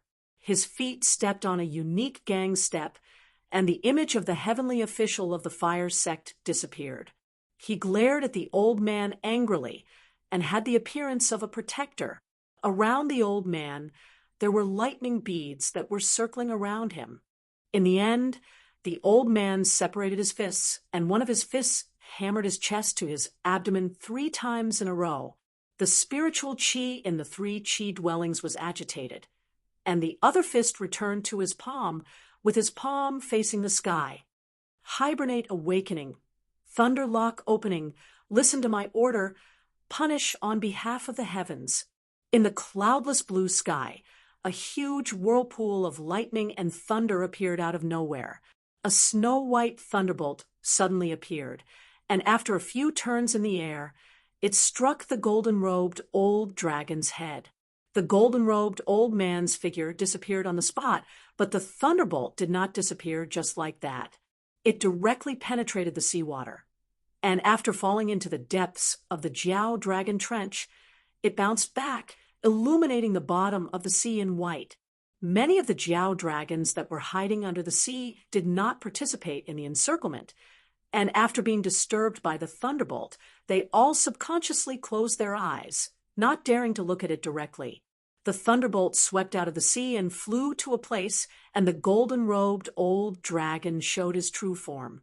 Facing this unreasonable thunderbolt, the old dragon finally seemed to be a little annoyed. This time, he did not have the leisurely demeanor from before, and did not continue to dodge. He stood where he was and slightly frowned. He put his 2 fingers together, and each of them pinched a long golden eyebrow. He quickly swiped them, and 2 golden sword rays slid out from his fingertips. They were about 3 feet long, and were as long as the world's sharpest sword. One sword went towards the thunderbolt, and the other sword pierced towards the whirlpool that was connected to a small thunderlock. The 2 swords of the golden-robed old dragon's long eyebrow were successful. Together with the thunderbolt and the whirlpool, both the sea and the sky exploded with dazzling lights. The old man on the boat was indeed a rare golden core expert that had personally experienced the glory of an earth immortal. He had many tricks up his sleeves. He stood up from the ground, stretched out his arm, and grabbed a dazzling silver snake spear, and pierced it towards the golden-robed old dragon. "Die, you evil creature. The golden-robed old dragon twitched the corner of his mouth and disappeared again. The old man on the boat's spear did not weaken at all. Instead, he increased his strength, and a black ripple appeared at the tip of the spear. The snow-white tip of the spear did not stagnate at all, and the spear was like a chopstick in water, with a visual deviation. Then, a strange scene appeared. There were dozens of golden-robed flood dragons standing around the old man. Above their heads, there was a spear that was either 10 feet long or a foot short, piercing towards the golden-robed flood dragon's forehead. Almost all of the golden-robed old dragons laughed at the same time. What an earth immortal attack! It must be hard for a golden core realm cultivator like you. He stretched out his hand and grabbed the tip of the spear. Sparks flew everywhere, and the world was snow-white. Only one golden-robed old dragon did not speak. He stood behind Chunpingan's boat and could see Chunpingan, who was sitting under the shade of the osmanthus tree. He could not see the origin of the green talisman, but it was full of righteousness. The writing brush was a good item, and even the old dragon coveted it. Looking at the blank talisman, it was only 70 to 80% completed. Although the young man's arm, fingers, and the tip of the brush did not tremble, his mind was already unstable. It could be seen that writing this talisman was still too far-fetched. The old dragon became more and more curious. Although the talisman was not a low-grade talisman, the young man had already successfully drawn it on the bamboo pole, which meant that there was no problem with the talisman itself. It was the green talisman that made the young man unable to write. It was like a child climbing a mountain with weights. It was not an exaggeration to say that he had poured his heart and soul into it. It was a high-grade talisman with the Rain Master's edict written on it. If it was before he became a saint, the golden-robed old dragon would still be afraid. After all, it was a natural enemy. During the time when the Rain Master, River Uncle, and Water God were still considered orthodox gods, the flood dragons would pay respect to these existences that were like Yaman superiors. But now, no matter how unyielding the talisman was, the golden-robed old dragon did not put it in his eyes. He even longed to see the talisman again. After all, during a long period of humiliation, the old dragon was young at that time, but what he saw and heard was incomparably unforgettable.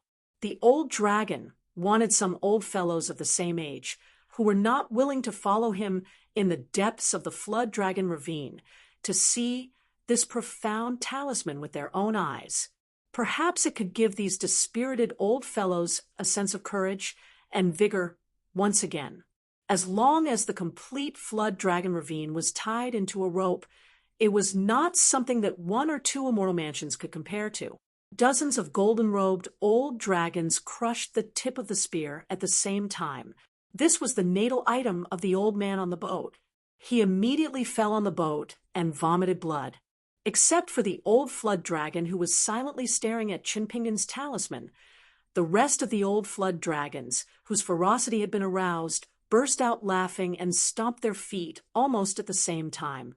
There was not much noise under their feet, but the formation of osmanthus leaves that protected Osmanthus Island was like a weak city gate that was heavily hammered by countless siege chariots. It was shaking violently and was in imminent danger. Once the formation was broken, those flood dragons would rush into the island instantly and engage in a melee battle with these evil creatures who were born with strong bodies. Not to mention the ordinary chi refinement warriors. Even the sword cultivators with the greatest killing power and the military cultivators who were the strongest in Hunglian were not willing to do so. Many of the chi refinement warriors of the middle 5 realms who were unwilling to take out their trump cards suddenly had a drastic change in expression. They no longer dared to hold back and took out their magical weapons and spiritual weapons. For a time, Osmanthus Island was overflowing with lights and colors. They rushed to the sky one after another to help Lady Guay and the ancestor Osmanthus resist the stomping formation of the old golden dragon. However, when the chi refinement warriors on the island attacked, With all their strength, some of the big figures in the Flood Dragon Ravine, who had been watching from afar, finally used their magical power of water and sprayed towards Osmanthus Island like a rain of arrows. Therefore, even with the help of the Chi refinement warriors, Osmanthus Island was still at a disadvantage. At this critical moment, there was actually a tall and thin old man who flew over from the sea outside the Flood Dragon Ravine. However, he was obviously hesitating whether to take the risk or not. It was the nascent soul retainer beside the young master of the Jade Gui sect. In the end, he chose to wait and see. Lady Gui had no choice but to go to Osmanthus Island. She really did not expect the formation to be so fragile. Chun Pingan's Tao talisman could no longer be taken care of. Once her body and soul were separated, the formation of Osmanthus Island would not be able to withstand the next attack. By then, even if the talisman was successfully drawn, Osmanthus Island would have already been breached. The unscrupulous flood dragons would be unstoppable, and they would only be defeated miserably. Lady Gui flew away and turned to the old man helplessly. "Take good care of Chin Pingan." The old man smiled bitterly and nodded. He struggled to stand up. He could only do his best and leave the rest to fate. All the golden-robed old dragons in all directions slowly walked towards the two small boats. Only the old golden dragon that had been standing at the same spot all along stared at Chin Pingan from the beginning to the end. It told him in its heart, "Little guy, if you don't finish drawing this talisman and quickly turn the situation around, all of you will die. Lady Gui will die. The old boat will die. You will die too. All of you will die. Whatever you do, the Rain Master decrees."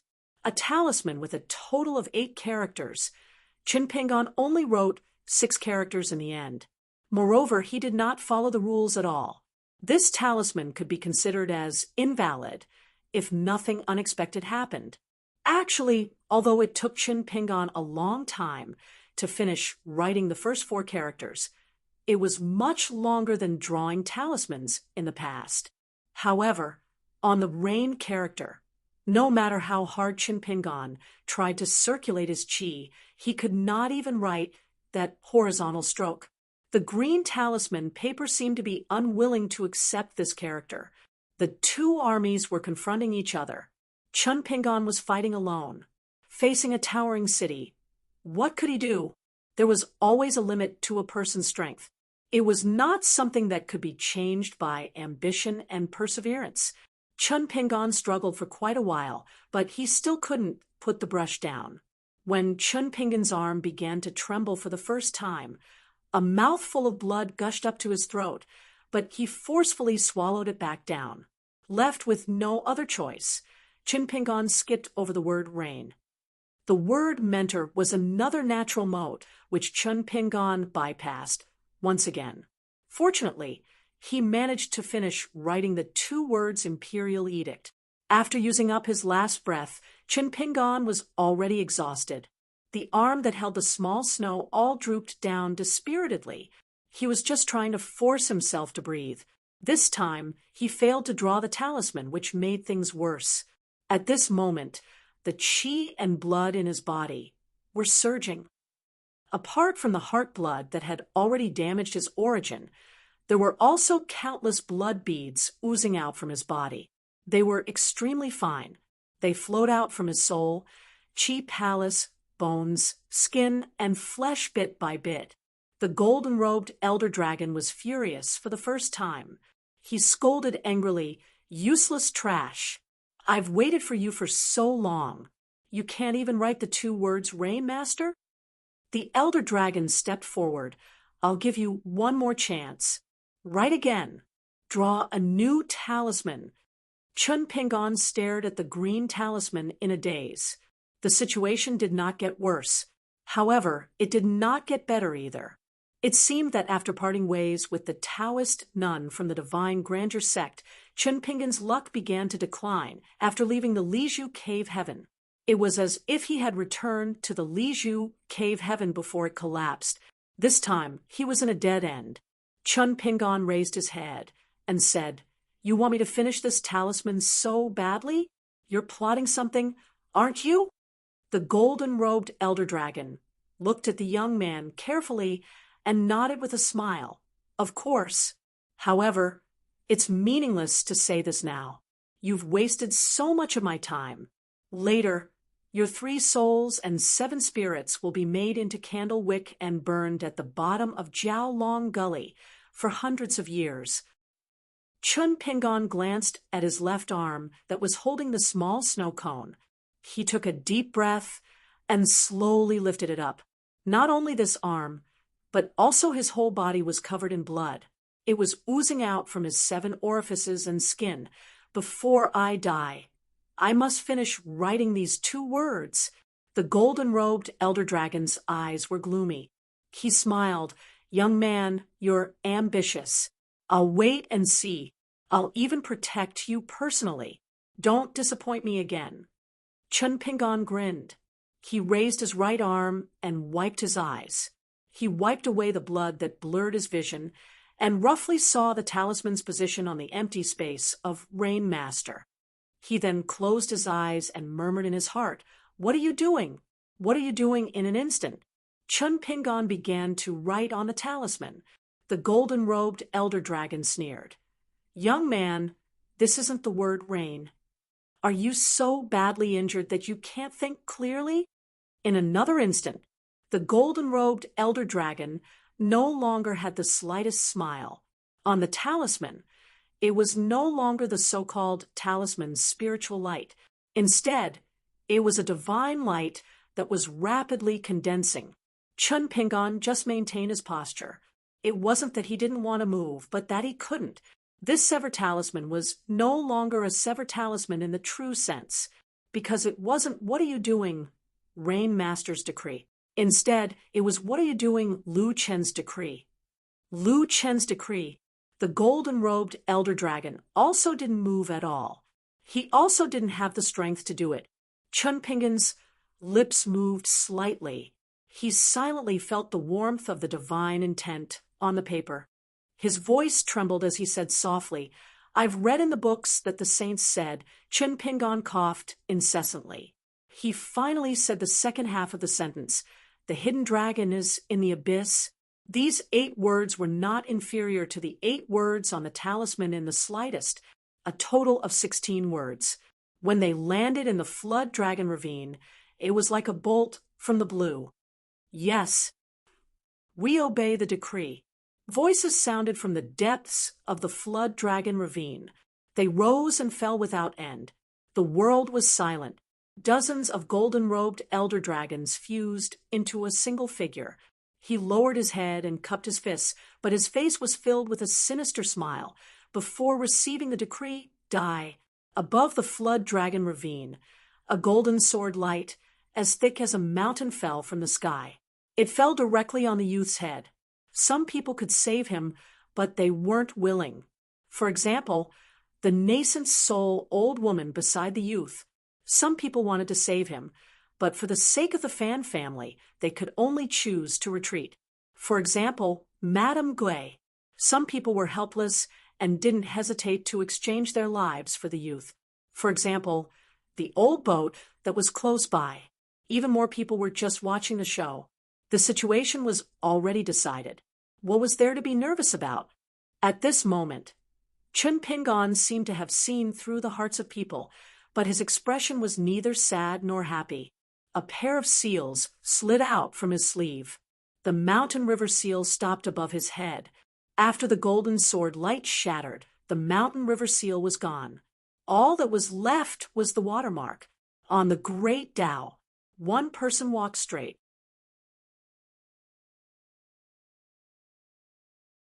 "265. Chun Pingon wrote a wrong talisman." If the moment when the little snow cone touched the talisman was like a bright moon in the sea, then when the talisman was finished, it was like a red sun. It was about the size of the mouth of the well, but it didn't feel burning. Instead, it was warm. After Chun Pingon said those words, the talisman seemed to lose the traction of natural chi. It swayed and floated to the sea.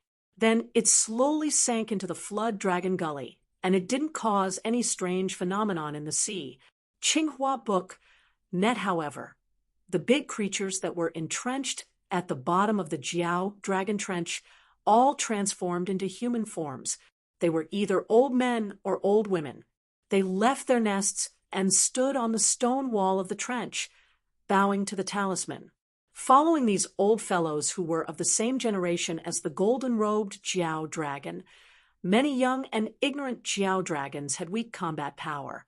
They didn't have the chance to participate in the battle on Osmanthus Island, or were forcefully detained at the bottom of the sea by their ancestors. Even if these little fellows hadn't transformed into human forms yet, they still imitated them and bowed to the talisman.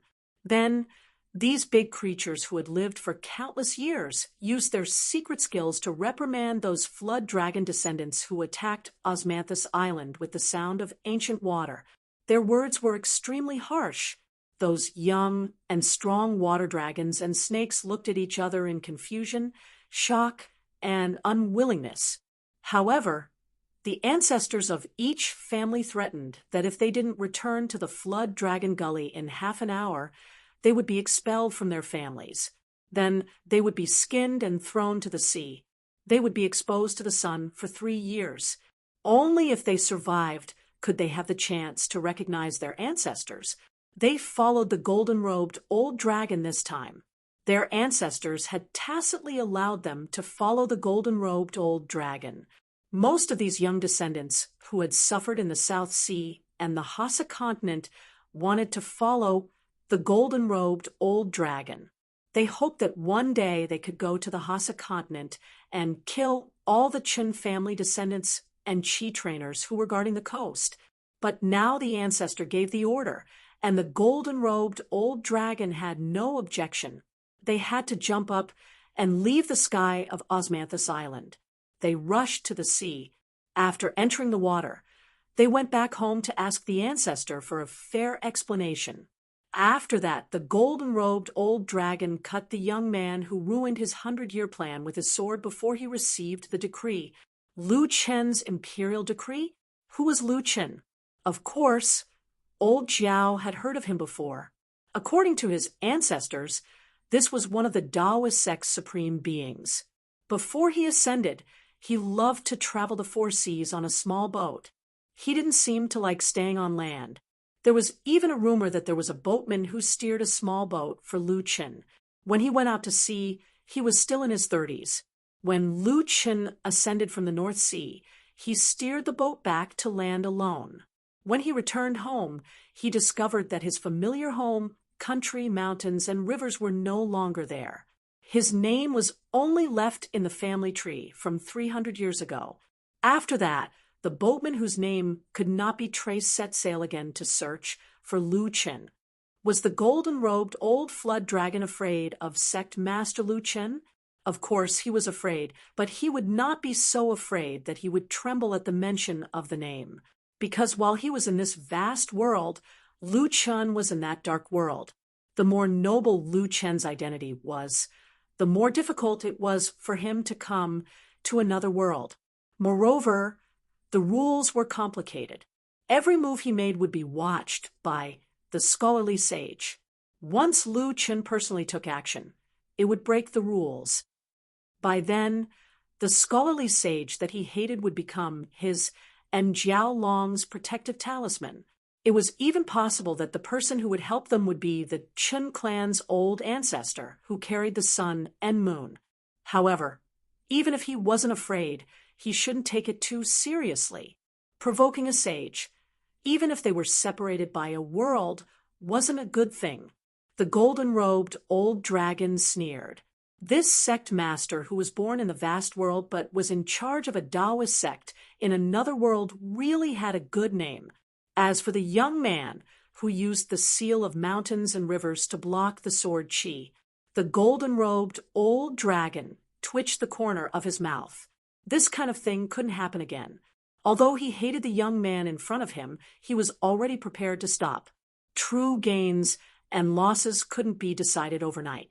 Today's matter was too much beyond his expectations. It might have already attracted the attention of the South Sea coast of the Hassa continent. It was better to be careful. If he was caught, it would ruin his plan. The old dragon laughed. It's a pity that the seal could block the sword of a sword immortal in the raw jade realm. It's not something that a broken fish basket can do. Little guy, do you feel sad now? Chun Pingon didn't answer the question. If I have a lot of dragon pearl grotto heaven snake gallstones at home, how many would it take to exchange for a safe passage to Osmanthus Island? The golden-robed old dragon was stunned. You mean the dragon pearl grotto heaven in the back of the Aquarius continent? If it's a first-class snake gallstone full of spiritual energy, to us, it's no less important than a dragon-slaying platform to a sword cultivator. 4 jiao long below the nascent soul realm, 1 dragon pearl gallstone is enough to exchange for a realm. Let me calculate: 1 Osmanthus Island, 1 Lady Gui, and 2,000 lives of chi cultivators. Kid, unless you have a lot of snake gallstones. The golden-robed old man stretched out his palms and flipped them. At least 20. Do you have them? Chun Pingon shook his head. I've given some away over the years. I don't have that many left. He struggled to stand up. The osmanthus tree that grew from the osmanthus branch had been destroyed by the old dragon's sword chi. Chun Pingon kept the brush, the small snow wall, and the lone watermark into the Fengtsuan space. With a tacit understanding, the flying swords number 1 and number 15 quickly flew out of the turbulent Chun Pingon and returned to the blade's strengthening gourd. This time, he didn't hide it. After all, the old dragon had already seen through it. The golden-robed old dragon squinted his eyes. The wooden box on the young man's back, and the sword gave him a sense of threat. A Luchin imperial edict that reversed the universe, a pile of dragon pearl grotto heaven's snake gallstones, a pair of mountain water seals, a brush with divine strokes, and a blade-strengthening gourd of good quality. Moreover, it was surnamed Chun. The golden-robed old dragon was more and more certain that it was a wise decision to stop at the right time. What a pity! What a pity! If he had killed this guy with 1 sword, there would be no future trouble. As for the various twists and turns that would happen afterwards, he wasn't afraid at all. In terms of cultivation realm, a false saint like him didn't dare to be careless. But in terms of backing, he didn't think he would lose to anyone. Old Flood Dragon saw the old man who had injured his primordial spirit standing behind the youth with a wary expression. He smiled and said, "Don't worry. That Sever the Lock talisman is a big deal. With my guts, I can only attack once." The old dragon retracted his gaze and looked at Chun Pingon again. "Since you have the snake gall stones, why didn't you say it from the beginning? Why did you have to fight and hurt the relationship between both sides?" Chun Pingon asked back, "Are you joking or are you serious?" The golden-robed old dragon's face was gloomy. The old man sneered. "At that time, you were so sure of victory that you couldn't wait to kill and steal the treasure. Why would you sit down and talk business with a young man?" The golden-robed old dragon ignored the golden-core old man's taunts and glared at the young man. "You are too smart. You won't live for long." Chun Pingon turned and said, "Old senior, return to Osmanthus Island first. I have some words to say to this beast, to senior old dragon alone." The old dragon shook his head and said, "Where there is life, there is hope. Chun Pingon, you are still young. It is hard to say whether these setbacks will be a blessing or a curse. If you don't use them, you won't be able to let go." He didn't know if it was an illusion, but the old man felt that the young man in front of him seemed to be immersed in the talisman's divine, unable to pull himself out. Chun Pingon smiled. "Old senior, I know." Chun Pingon wanted to cup his fists together to express his gratitude, but he could only lift his right hand. His left hand that was used to write could not bend. Chun Pingon clenched his right hand into a fist and gently tapped his chest. "When I return to Osmanthus Island, I will treat old senior to a drink." The old man hesitated for a moment and then nodded. He returned to the adjacent boat and slowly sailed back to Osmanthus Island. After the old dragon left, Chinpingon slapped the blade, strengthening gourd. Chew 1 and Chew 15 each hovered over the young man's shoulder. Then he brought out the water seal once more. The old golden dragon laughed. "What, do you want to fight me to the death?"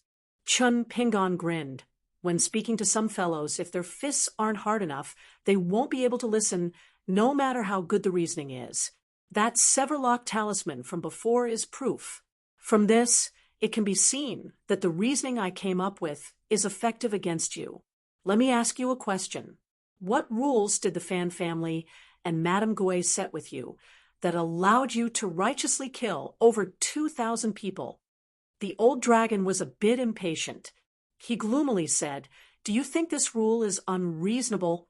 He unintentionally stomped his foot, isolating this place from the outside world.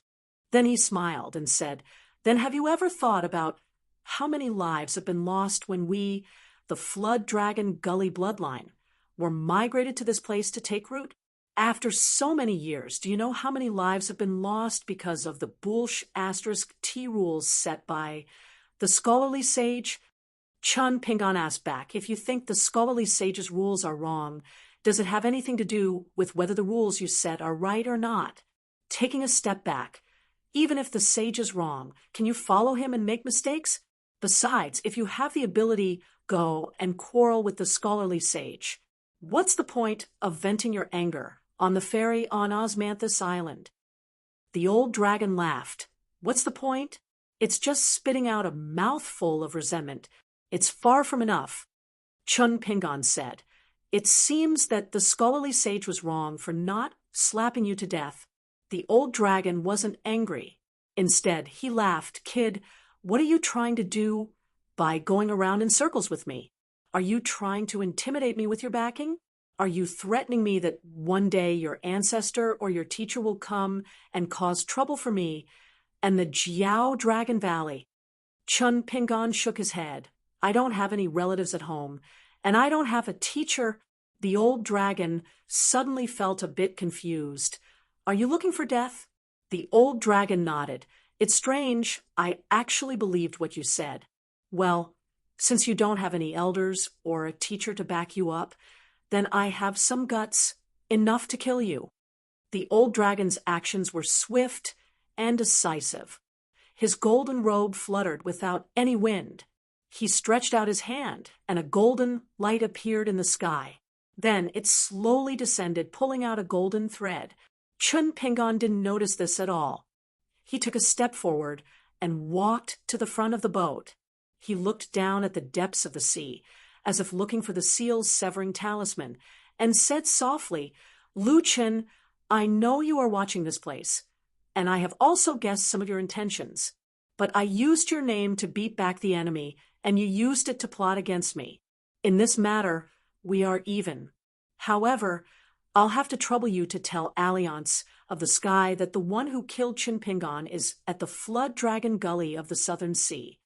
After saying this, Li Changsho said, Chun Pingon heavily punched his chest with his right fist.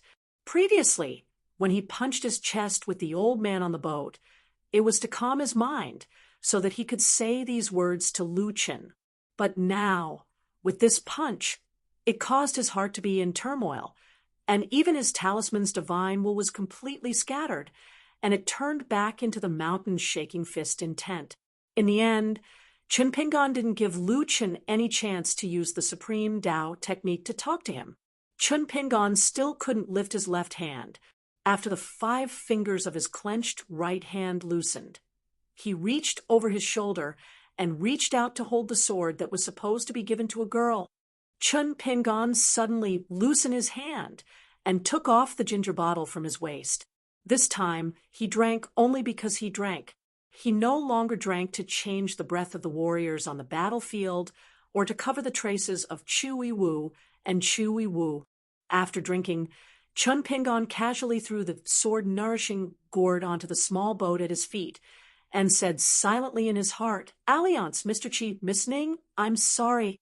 At first, He thought of writing a lock-severing talisman so that he would be qualified to negotiate with the old golden flood dragon and use all the snake gallstones in exchange for driving out of the flood dragon gully on Osmanthus Island. He had thought that when he arrived at the inverted hanging mountain, he must give Maji, the Jindan sword practitioner, a few grains of grain rain money. He also thought that before he got off the boat, he must ask the Fan family for a map of Osmanthus Island. When he got off the boat and went to the inverted hanging mountain, he would secretly take the mountain water seal that Mr. Chi gave him and gently cover it. Many thoughts flashed through Chinpingan's mind. At some point, the golden sword energy that was as thin as a hair in the sky had disappeared. The old golden flood dragon's face was slightly pale, although he was doubtful and extremely unwilling to believe the words of the young man. What if? What if? He couldn't help but turn his head to look in the direction of the inverted hanging mountain. He wanted to say something but stopped on second thought. But the next moment, the old golden flood dragon's face was full of surprise. He nodded slightly and laughed out loud. The golden sword energy appeared in the sky again, but this time it was not just a wisp, but threads like slender water lotuses floating in the sea of clouds, swaying gracefully. On an inverted mountain, a tall man in a Taoist robe was standing on the edge of the cliff, looking into the distance. He did not see the flood dragon gully that he had casually set up, nor the top of the cliff where the two gods were confronting each other, nor the young woman in a green robe who sat on the shoulder of the Rain Master immortal drinking wine. But in the sea of clouds, an elegant man in a green robe with a long sword at his waist. He had set off from the sea near the old dragon city and would soon arrive at the flood dragon gully. This man had been away from the world for too many years. The reason was very interesting. His sword energy was so strong that no matter how he suppressed it, he could not stop the sword energy from pouring out in all directions. Everything close to him was turned into powder. Therefore, this man would only travel to all kinds of places in the world where there were few people, such as the sky, the lakes and the seas, the deep mountains, and the miasma the tall Taoist priest's eyes were burning. This man was worth fighting. However, he soon frowned. On the surface of the sea, under the feet of the scholarly swordsman, there was a wooden man who was rowing a boat with a bamboo pole. In an instant, the boat traveled thousands of feet and was as fast as lightning. It was not at all inferior to the world-renowned sword immortal above him. The wooden man said sullenly, "My master said that this time he schemed against Chinpingan for his own good. If he took Qi Jingchuan's mountain seal and went to the inverted mountain with the bad temper of that second uncle's proud disciple, Chinpingan would suffer greatly. Moreover, my master sincerely hopes that Chinpingan can find another way to go to the green netherworld. He is willing to take Chinpingan as his closed-door disciple." The elegant and handsome heaven sword cultivator did not even lift his eyelids. He only looked at the flood dragon gully in the distance and said, "You are just an in-name disciple of Lu Qin. You want to snatch little junior brother from my Shao Qi? Fine, why don't you take a blow from my sword?" The man was not annoyed. He still had his naturally sullen expression and tone. "I don't fight. I only know how to row a boat." Wherever the sword cultivator passed, the sea of clouds would be cut open automatically. After a while, he was somewhat displeased. "Then why are you following me?" The boatman said honestly, "I am going to explain it to Chinpingan face to face so that he won't misunderstand my master." The sword cultivator suddenly said very seriously, "But I feel that you are an eyesore. What should I do?" The boatman thought for a while. "Then I won't go." Sure enough, the boat stopped abruptly. The man nodded. "You are not stupid." He rode the wind and left. His face was full of resentment. He muttered to himself and answered his own questions. "Shao Qi wants me to be your Tao protector. How can I agree? Shao Qi is stupid from studying. I am not. So I won't agree." The sword cultivator seemed to be in a worse mood. He began to speed up, so that the chi behind him vibrated and rumbled like a string of thunder resounding through the sea of clouds. When he was about to pass by the two divine statues of the Rain Master and the Divine General, someone reprimanded him loudly, forbidding him to fly over the sex sky without permission. He had to take a detour. The swordsman lowered his head and casually glanced at the statue. He put his thumb on the hilt of the sword and pushed it gently. The long sword fell into the sea. When it was only a few feet above the sea, it suddenly rose from the ground. The sword was like a rainbow, directly splitting the divine general statue into two halves. The golden light exploded like the rising sun. The long sword flashed and disappeared, quietly returning to its sheath with its master. The sword cultivator continued to move forward. Reason? He never liked that. If he wanted to reason with others, why did he practice the sword? The sword cultivator suddenly looked up. How dare you show your sword energy in front of me? Do you really think you are Alliance? The sword cultivator of the cloud, who was still 700 or 800 miles away from the flood dragon gully, turned his wrist and slapped out. The Osmanthus island turned upside down in the air and heavily smashed into the sea dozens of miles away, shaking violently. Then, as if it was blown by a strong wind, it quickly moved forward and left the flood dragon gully in an instant. Then the sword cultivator flicked his finger.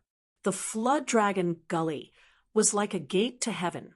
Snow-white sword chi constantly poured down like a waterfall in a flood dragon ravine.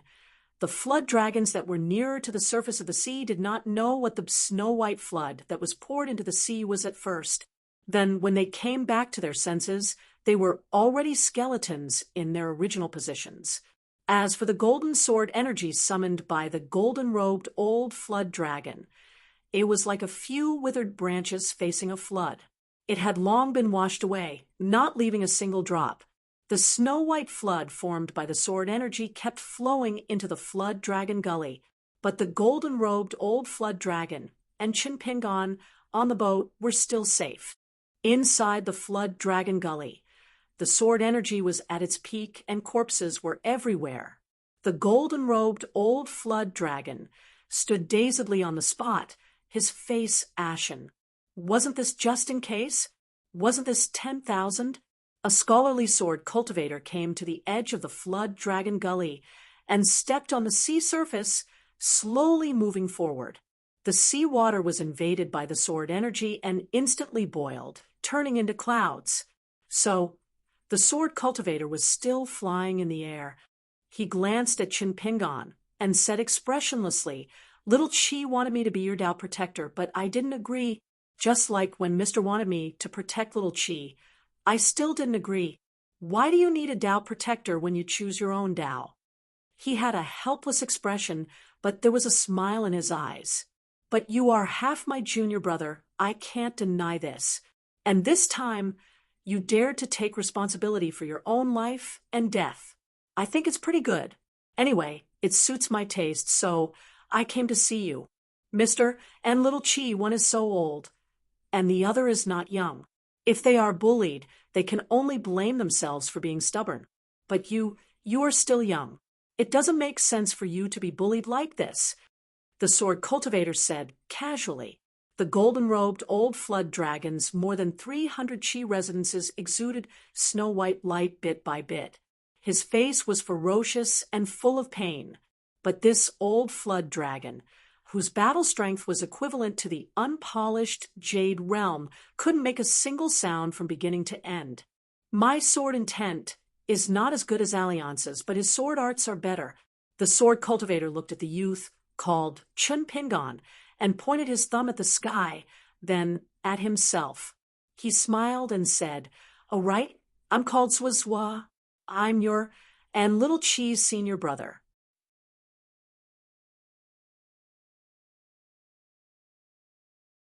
"266.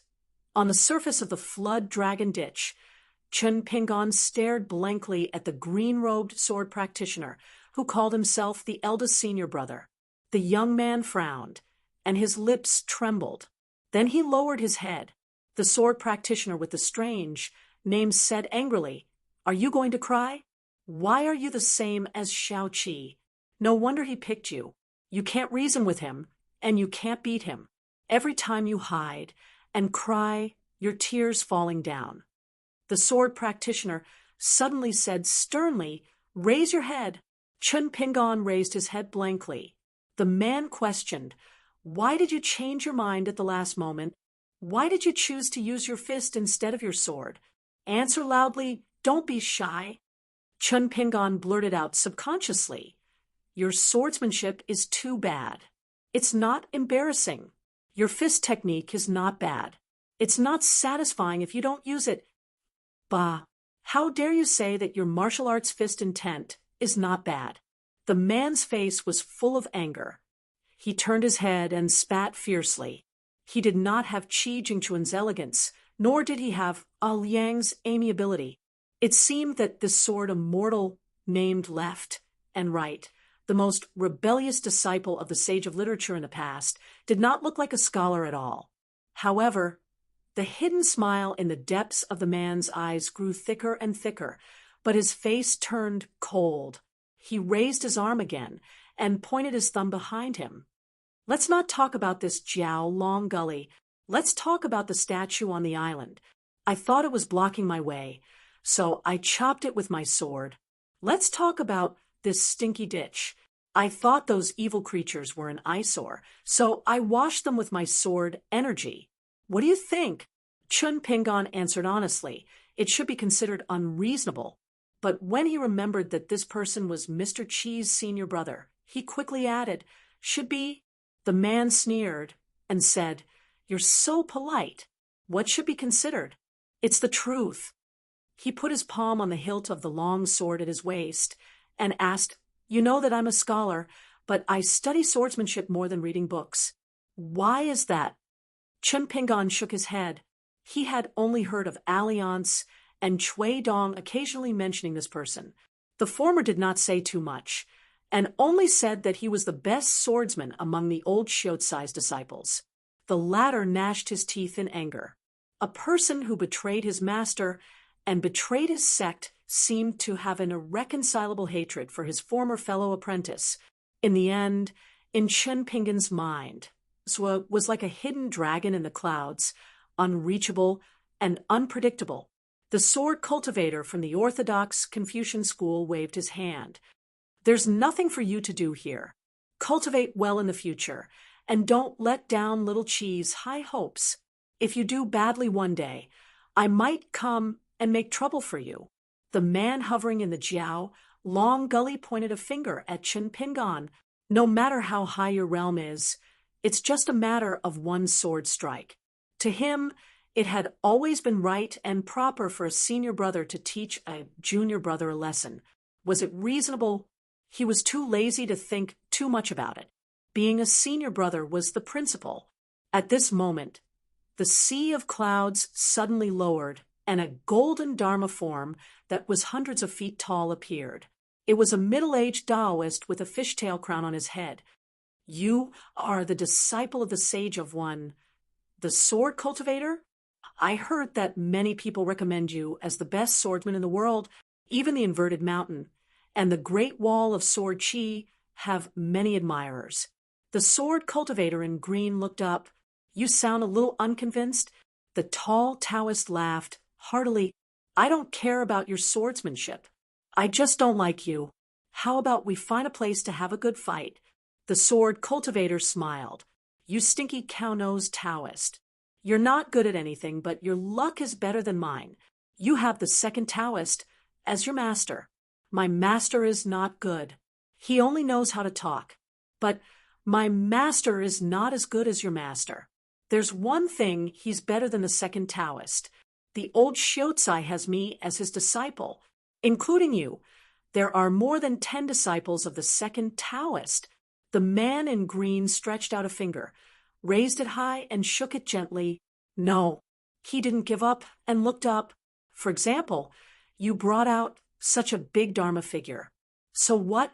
In front of my sword, it's not enough." Before the man finished speaking, From the sea, huge waves were set off. A majestic sword, chi thicker than the whole Osmanthus island, soared into the sky in the form of a light column.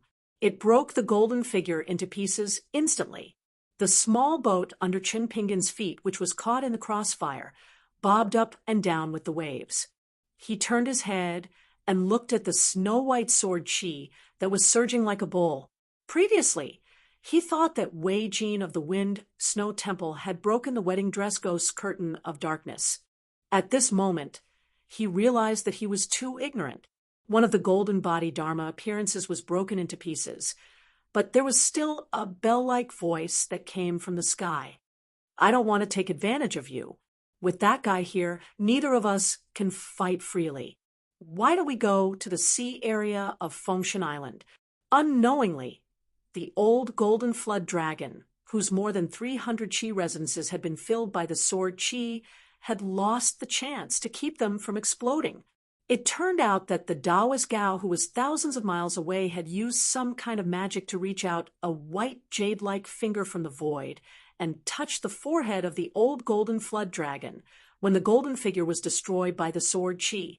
In an instant, the old golden flood dragon withered, and his heart died.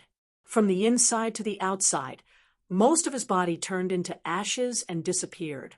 Only a golden robe was left floating on the sea surface, and some half-step immortal items condensed by Yuanying were left.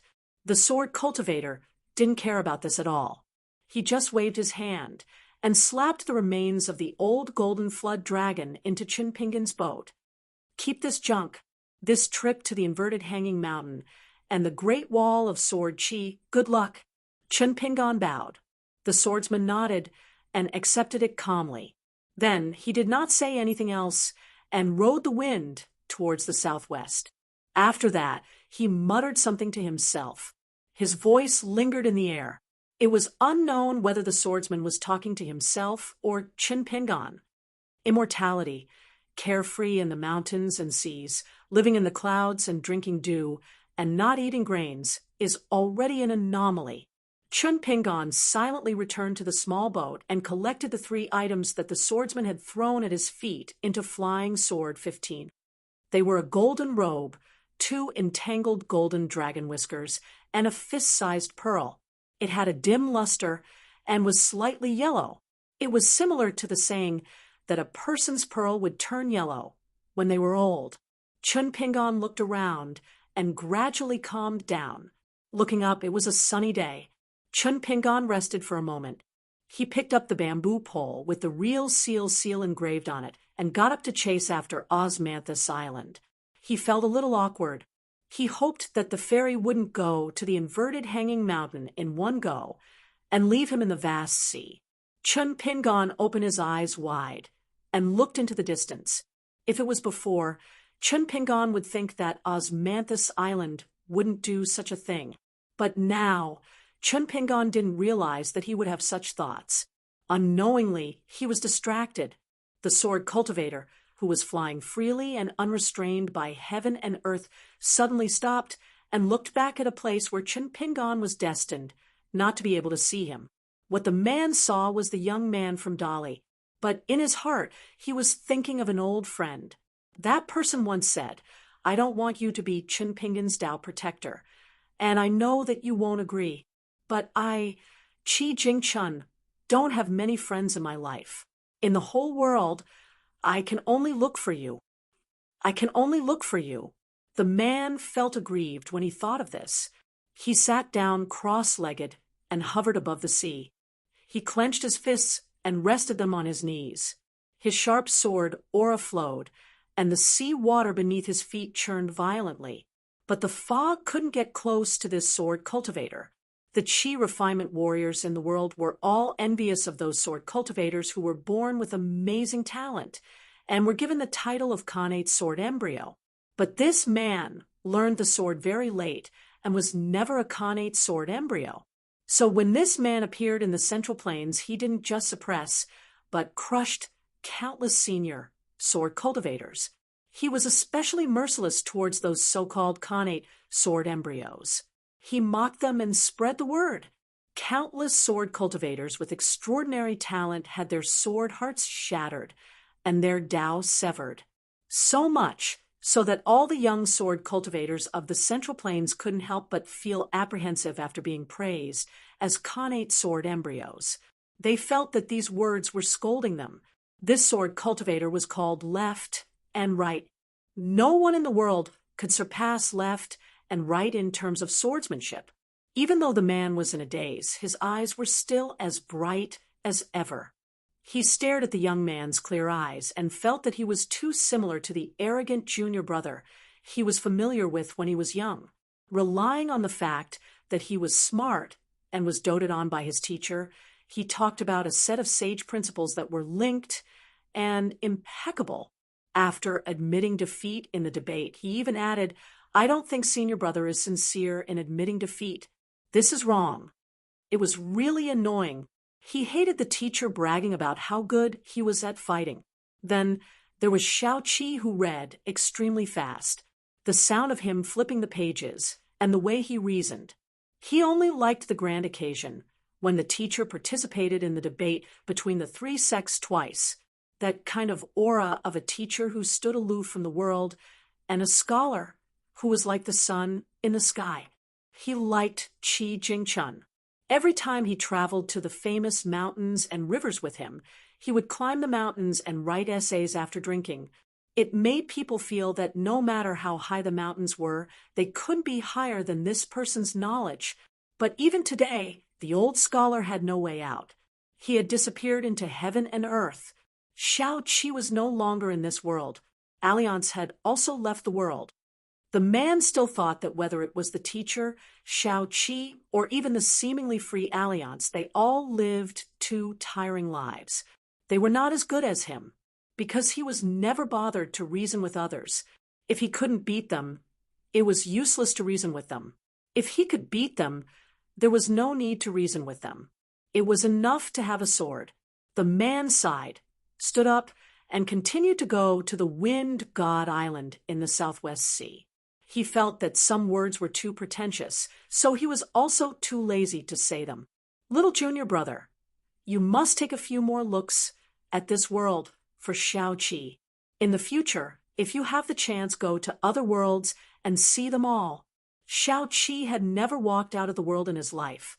Among the many disciples of the teacher, he was the one who yearned for the faraway places the most. In the end, he was the one who stayed in the study room and school the most. I know very well how many times Xiao-Qi cried in his life, because he was beaten to tears by me when he was young. There was no other way. I couldn't reason with him, and he couldn't beat me in a fight. Boy, can you imagine your Mr. Qi crying bitterly? The man laughed and unsheathed his sword. The dozens of islands under his feet, no matter how big or small, were all cut into two. The human world was quite boring. Only fighting could make the left and right feel a little more energetic. Between a small boat in a hurry and the slowly moving Osmanthus Island, there was a seriously injured old man waiting for Chun Pingon on the sea. Chun Pingon grinned. It was the old boatman, who possessed remarkable abilities. The two of them took the small boat together and swam across the sea. Soon, they arrived at Osmanthus Island and stopped the boat. Madame Gouet stood alone at the ferry with an apologetic face. She said to Chun Pingon, "I will report what happened today to the Fan family's ancestral hall. I will never forget child Chen's life-saving grace." Chun Pingon smiled bitterly and shook his head. "I just saved myself." Madame Gouet was speechless. She sighed and walked side by side with the old man and the young man to the peak of Osmanthus Island. The old boat needed to rest. He said goodbye to Chun Pingon and went to his own residence. Chun Pingon and Madame Gouet walked to the Gouet family's courtyard. Madame Gouet hesitated and explained, "Maji led the troops in the battle to protect Osmanthus Island, so he was injured. He might not be able to accompany you to test the sword in the near future. He asked me to pass on a message, hoping that child Chin will forgive him." Chun Pingon nodded. Of course, Senior Ma's recovery is more important. Madame Gui was a little helpless. Now that Osmanthus Island is in a delicate situation, I am not at ease letting outsiders enter this courtyard. Even if it is Jean Su, it is not appropriate. If Child Chun does not mind, I will be in charge of the Gui family's courtyard. Chun Pingon quickly waved his hand. No need, no need. Just send me 3 meals a day like before. If it was not for the lack of a kitchen here, I can actually cook my own meals. Madame Gui smiled and said goodbye. There are many matters that need to be settled. Child Chun, please rest well. If there is anything you need, just let me know. Near the courtyard, there will be an Osmanthus lady waiting for you. Chun Pingon sat alone on the stone bench in the courtyard and closed his eyes to rest. Very quickly, someone knocked on the door. It was an Osmanthus lady who said softly, Child Chun, there are 2 guests from the White Snow Continent. Madame Gui said that it will be up to Child Chun whether you want to see them or not. Chun Pingon stood up to open the door. Other than the Osmanthus Island girl, there was also a smiling young man in green clothes and a white-haired old woman with a solemn expression. The young man went straight to the point. Benefactor, my name is Lu Yuzhou. I come from the northernmost White Snow Continent. I will not enter the courtyard and disturb your cultivation. I am only here to thank you in person. Chun Pingon smiled. All right, then.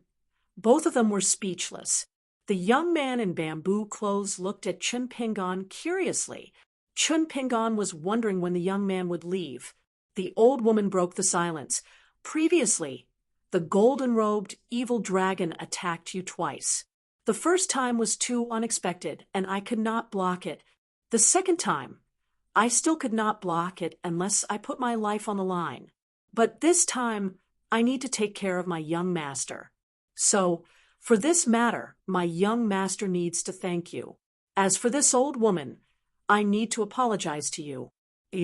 Chun Pingon smiled and cupped his fists. I appreciate it. The old woman nodded and smiled. Young master is benevolent and righteous. If you go to the White Snow Continent in the future, you must come to our Lu family as a guest. Chun Pingon smiled and did not speak. The old woman brought the young man with the surname Lu, who was wearing bamboo clothes to avoid the heat, and left. The 2 of them brushed past a young and beautiful lady. She looked at Chun Pingon and smiled. So it's you? Chun Pingon was baffled. Fortunately, the lady had already turned and left. Chun Pingon was able to turn and walk towards the courtyard. He suddenly stopped and turned to the anxious Osmanthus flower and smiled. I'll have to trouble you. If anyone else comes to find me, please help me block them. Osmanthus flower nodded. For the next 2 days, Chun Pingon did not practice his fist or sword. He only flipped through the books and bamboo slips and read the contents under the sun. Late at night, Chun Pingon, who was lying on the bed, opened his eyes. He got up and walked out of the house. He jumped to the roof and took down the blade-strengthening gourd and started drinking. He suddenly turned his head. Very quickly, a figure flew over and sat beside him. The uninvited guest was holding 2 jugs of aged wine. Chun Pingon smiled sincerely. Old Senior, looking for a companion to drink? It was the old boatmaster, who fought with the golden-robed old dragon. The old man who had always disguised himself as a boat master laughed heartily. What? You despise this old man for being sloppy? Chun Pingon waved his hand and said, Of course not. The old man removed the seal of the wine jug and drank a big mouthful. He was silent for a long time before he said softly, After this catastrophe, Osmanthus Island is like a pond of water. Originally, there were all kinds of fish mixed in with the honest folk, but on the whole, it was orderly and did not disturb each other. In the end, after being hit by the bamboo pole, it has become murky. During this period of time, it was right for you to stay in this courtyard. Although most people only know that it was you who stopped that old bastard and made the entire Jiao-Long ravine quiet down, I have to say something unpleasant. A favor for a single favor begets enmity. The old man said helplessly. Moreover, cultivation is bustling. There are many people who can't bear to see others in the limelight. Chun Pingon thought for a while and nodded. It's like the neighbors who can't bear to see others rich and jealous. It's all the same. The old man sighed and drank a big mouthful of wine. Chun Pingon asked, "What is Osmanthus Island? Can you tell me?" The old man smiled and said, "Why can't I tell you? It's actually Madame Gouet's real body." Chun Pingon was suddenly enlightened. The old man smiled and asked, "Then have you ever thought about what kind of people are on Osmanthus Island?" Chun Pingon probed. "The people on the mountain, chi refinement warriors." The old man shook his head and said, "Osmanthus Island is a ferry. Who can the passengers on the ferry be? They are businessmen." Chun Pingon was stunned for a moment before he nodded and said, "Indeed." The old man asked again, "What do businessmen want when they travel the world?" This time, Chun Pingon answered very quickly, "To earn money." The old man drank a mouthful of wine leisurely. "What do you want after earning money?" Chun Pingon smiled and said, "To spend money." The old man sighed and said, "That's right. Working hard to earn money is to spend money and enjoy life. Therefore, one must be alive to spend money. Chi refinement warriors. There are so many schools of thought in the world." Chun Pingon scratched his head and smiled. He began to drink. This time, he drank a little too much and quickly. He simply leaned back and lay comfortably on the roof.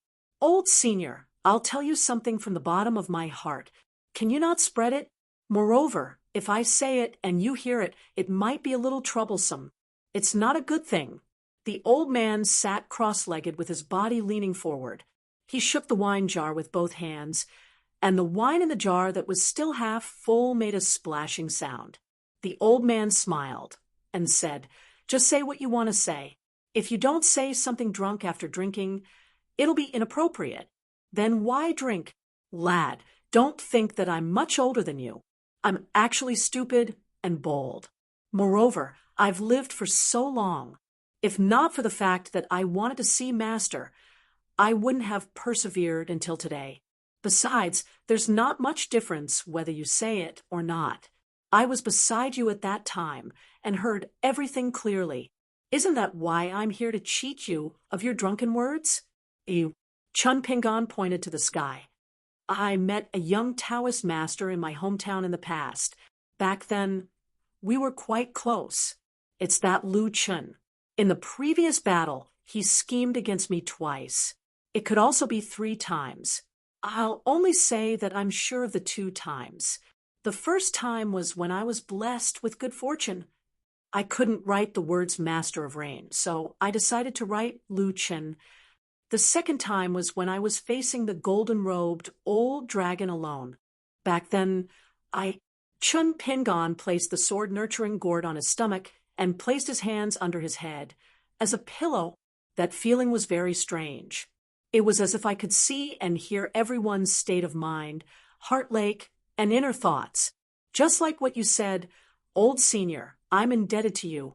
Back then, I realized that 90% of the passengers on Osmanthus Island were apathetic or gloating.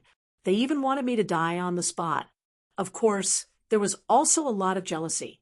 I couldn't understand why it was like this until you said that this is Osmanthus Island. Everyone here is businessmen.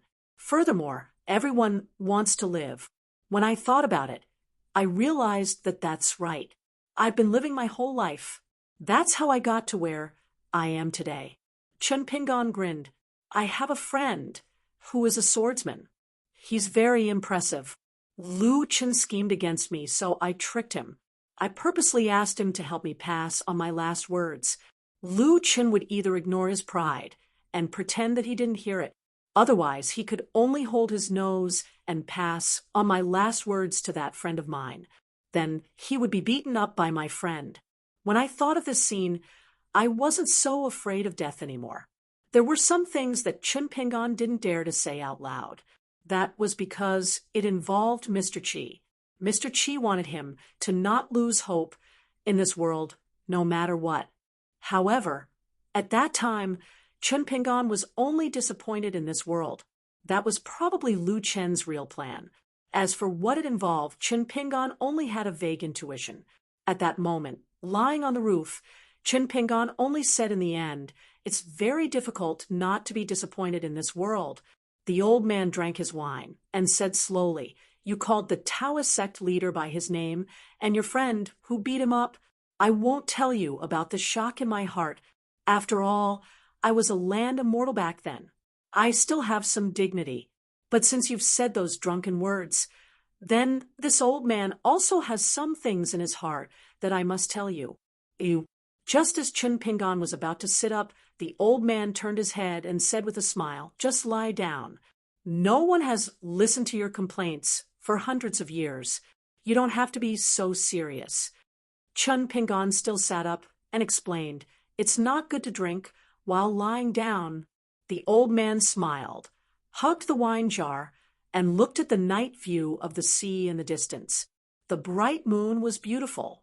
The old man said slowly, "Back then, I was also a proud son of God in the eyes of the world. I had a bad temper. If I had met you back then, I might have been one of the few people who disappointed you. Now, my temperament is not the same as before. Otherwise, I wouldn't be sitting here drinking with you. Chun Pingan, the guests on Osmanthus Island, let's not talk about good or bad. To be able to reach this step, as you said, each of them must have their own merits. Besides, it doesn't mean that if you do something right and others don't do it, they are wrong. It doesn't mean that if you do something wrong and others do it, they are also wrong. It's a little complicated." Chun Pingan nodded and said, "I understand." The old man gave him a thumbs up and said with a smile, "Of course, you were right in the previous fight. I can't find any fault with it. It's this." Chun Pingan smiled happily. Being recognized by someone he recognized was really something worth drinking wine for. Therefore, Chun Pingan took a big gulp of wine and then said with a smile, "Senior, you are right. I shouldn't judge everyone with my principles. My principles may be right, but they may be wrong. They may be right, but not quite right. There's also a possibility that they are too small. Ha! It's a little complicated, right, Senior?" The old man joked, "It's very complicated." Chun Pingan pointed to a young man in the distance who reeked of alcohol and shook his head. It seemed that he had really drunk too much. His face was full of undisguised joy and pride. He said with a smile, "Senior, I know a lot of amazing people. For example, that extremely powerful sword immortal. I could have called him Senior Brother. I'm also quite powerful, right?" The old man nodded and said with a smile, "Yes, yes, yes, you are all-powerful." Chun Pingan's eyes were hazy. He turned his head and asked in a daze, "Senior, you don't seem to be sincere." The old man laughed. No wonder he got along well with this kid. Birds of a feather flock together. The young man fell back drunk and muttered to himself. The old man helped the young man put away the wine jug and inadvertently heard Chun Pingan's drunken words. The old man nodded and stayed by the young man's side for the whole night. At that time, the young man's drunken words were, "Mr. Chi, I've thought it through. Don't lose hope in the world. Other than living well, there's actually another layer of meaning. When we show kindness to this world, if we don't receive kindness in return and only receive malice, then being able to not be disappointed is true hope. Mr. Chi, I've thought it through now, but I can't do it for the time being. I've drunk wine, so I'll work hard tomorrow." The old man was actually nearly 500 years old. He had seen countless people, experienced countless things, and heard countless words. He still felt that the young man's words were very chewy. It was just right to drink with wine. 2 jugs were not enough.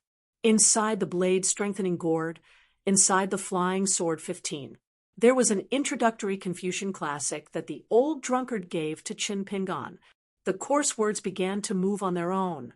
Finally, on the title page, rows of brand new words appeared. In order. The first chapter, in order. The second chapter, in order. The third chapter, in order to determine good and evil. The fourth chapter, in combination of knowledge and action. On the bank of a large river in the South Hazuo continent, two old men in Confucian robes stood side by side on a large rock cliff. One of them held a bright moon on his shoulder, and the other held a round sun in his hand. The poor old Confucian with a small round sun on his palm smiled and said, "Chimpingon, do you think my last disciple is kind or not?" The elegant scholar with a pocket-sized full moon on his shoulder nodded, but didn't open his mouth to agree. The shabby old Confucian could only answer his own question, "Kind, I think he's very kind." The old man next to him said indifferently, "Anyway, you're thick-skinned. You can say whatever you want. Now, you're always saying kind, kind, kind. Is it appropriate? Have you already admitted defeat? Do you think you're wrong, and my master is right?" The shabby old Confucian shook his head and smiled.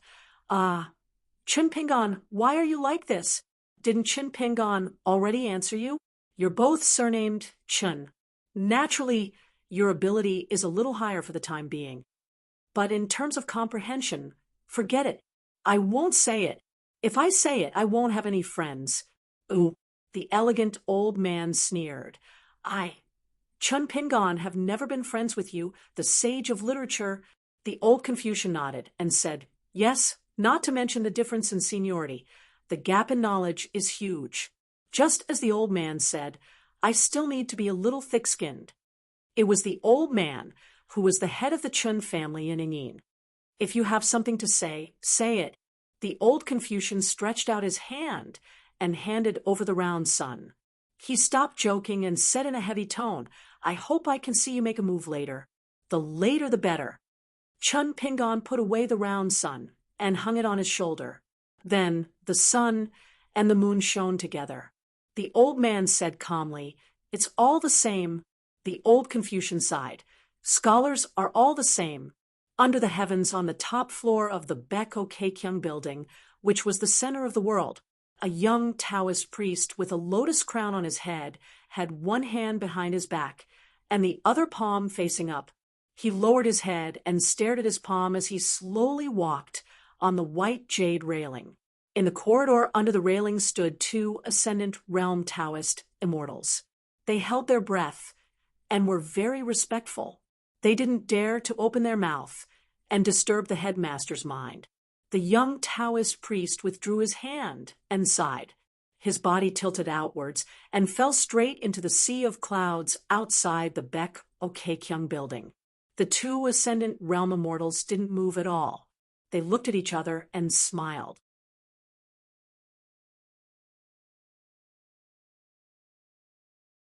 "267. When Chun Pingon woke up on the roof, he found that he was covered with a piece of clothing and the sword-nurturing gourd was beside him. If it was in the past, Chun Pingon would have jumped off the roof to check the locust wood sword case that was placed on the table last night. But today, Chun Pingon only slowly put away the clothing and folded it carefully. He was not in a hurry because he believed that the wooden case was there. Chun Pingon believed in the old boat. Chun Pingon fastened the sword-nurturing gourd to his waist and sat cross-legged. He turned his head to look to the east. The morning glow was bright like silk, compared to Chun Pingon's state of mind when he left Jiao Long Gully to chase after Osmanthus Island. The difference was like heaven and earth. One was restless and erratic, while the other had a hoarse hitching post in his heart. Chun Pingon stood up and covered his eyes with his hands, admiring the scene of the morning glow. He had once read in a travel book about mountains and rivers that the morning glow would scatter and shame the clothes rack. He really didn't know how scholars could come up with such a beautiful image. Chun Pingon suddenly turned his head to look outside the small courtyard. There was a young girl dressed in osmanthus flower attire. She was standing under an osmanthus tree, with sparse shade. She was bored to death. She raised her head to look at an osmanthus leaf and pointed at it. She was probably guessing the number of leaves. Chun Pingon followed her line of sight and looked carefully. He grinned and said loudly, "Miss, there are 32 leaves." The young girl blankly turned her head.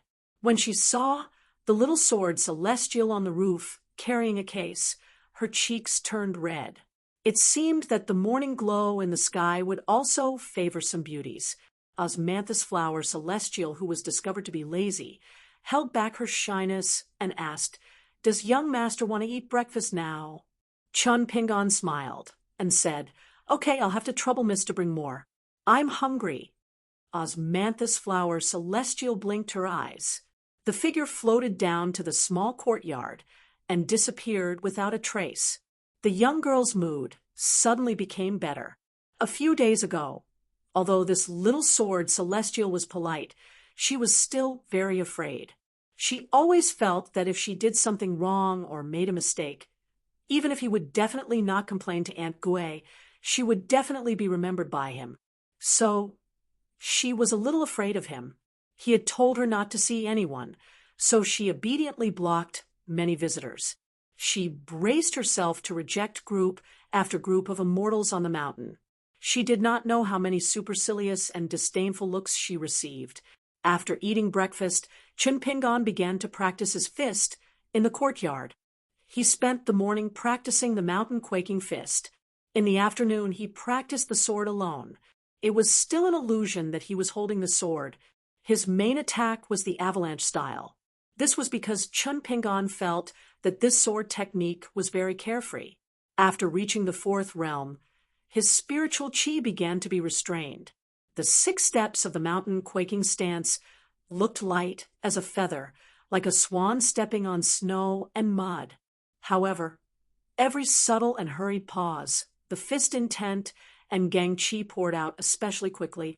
When he turned to sword practice, Chun Pingon realized that the chi flow of both sides was completely different.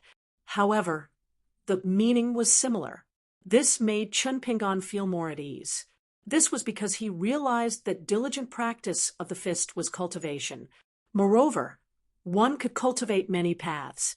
When Li Shishan was drawing talismans in front of the bamboo house in Luapa Mountain, he said that drawing talismans was cultivation. Alliance was beaten down to the mortal world with one punch on the Koan boat. He also said that the extreme of fist practice was sword practice. In that case, Chun Pingon would continue walking down the path of the 4th realm of the martial Tao. Previously, Chun Pingon felt as though he was walking in the void, unable to make sense of it. Now, he was much more determined. At night, Chun Pingon practiced the sword furnace stance. When it was time for supper, Lady Gouet did not let the young Lady Gouet Hua come out.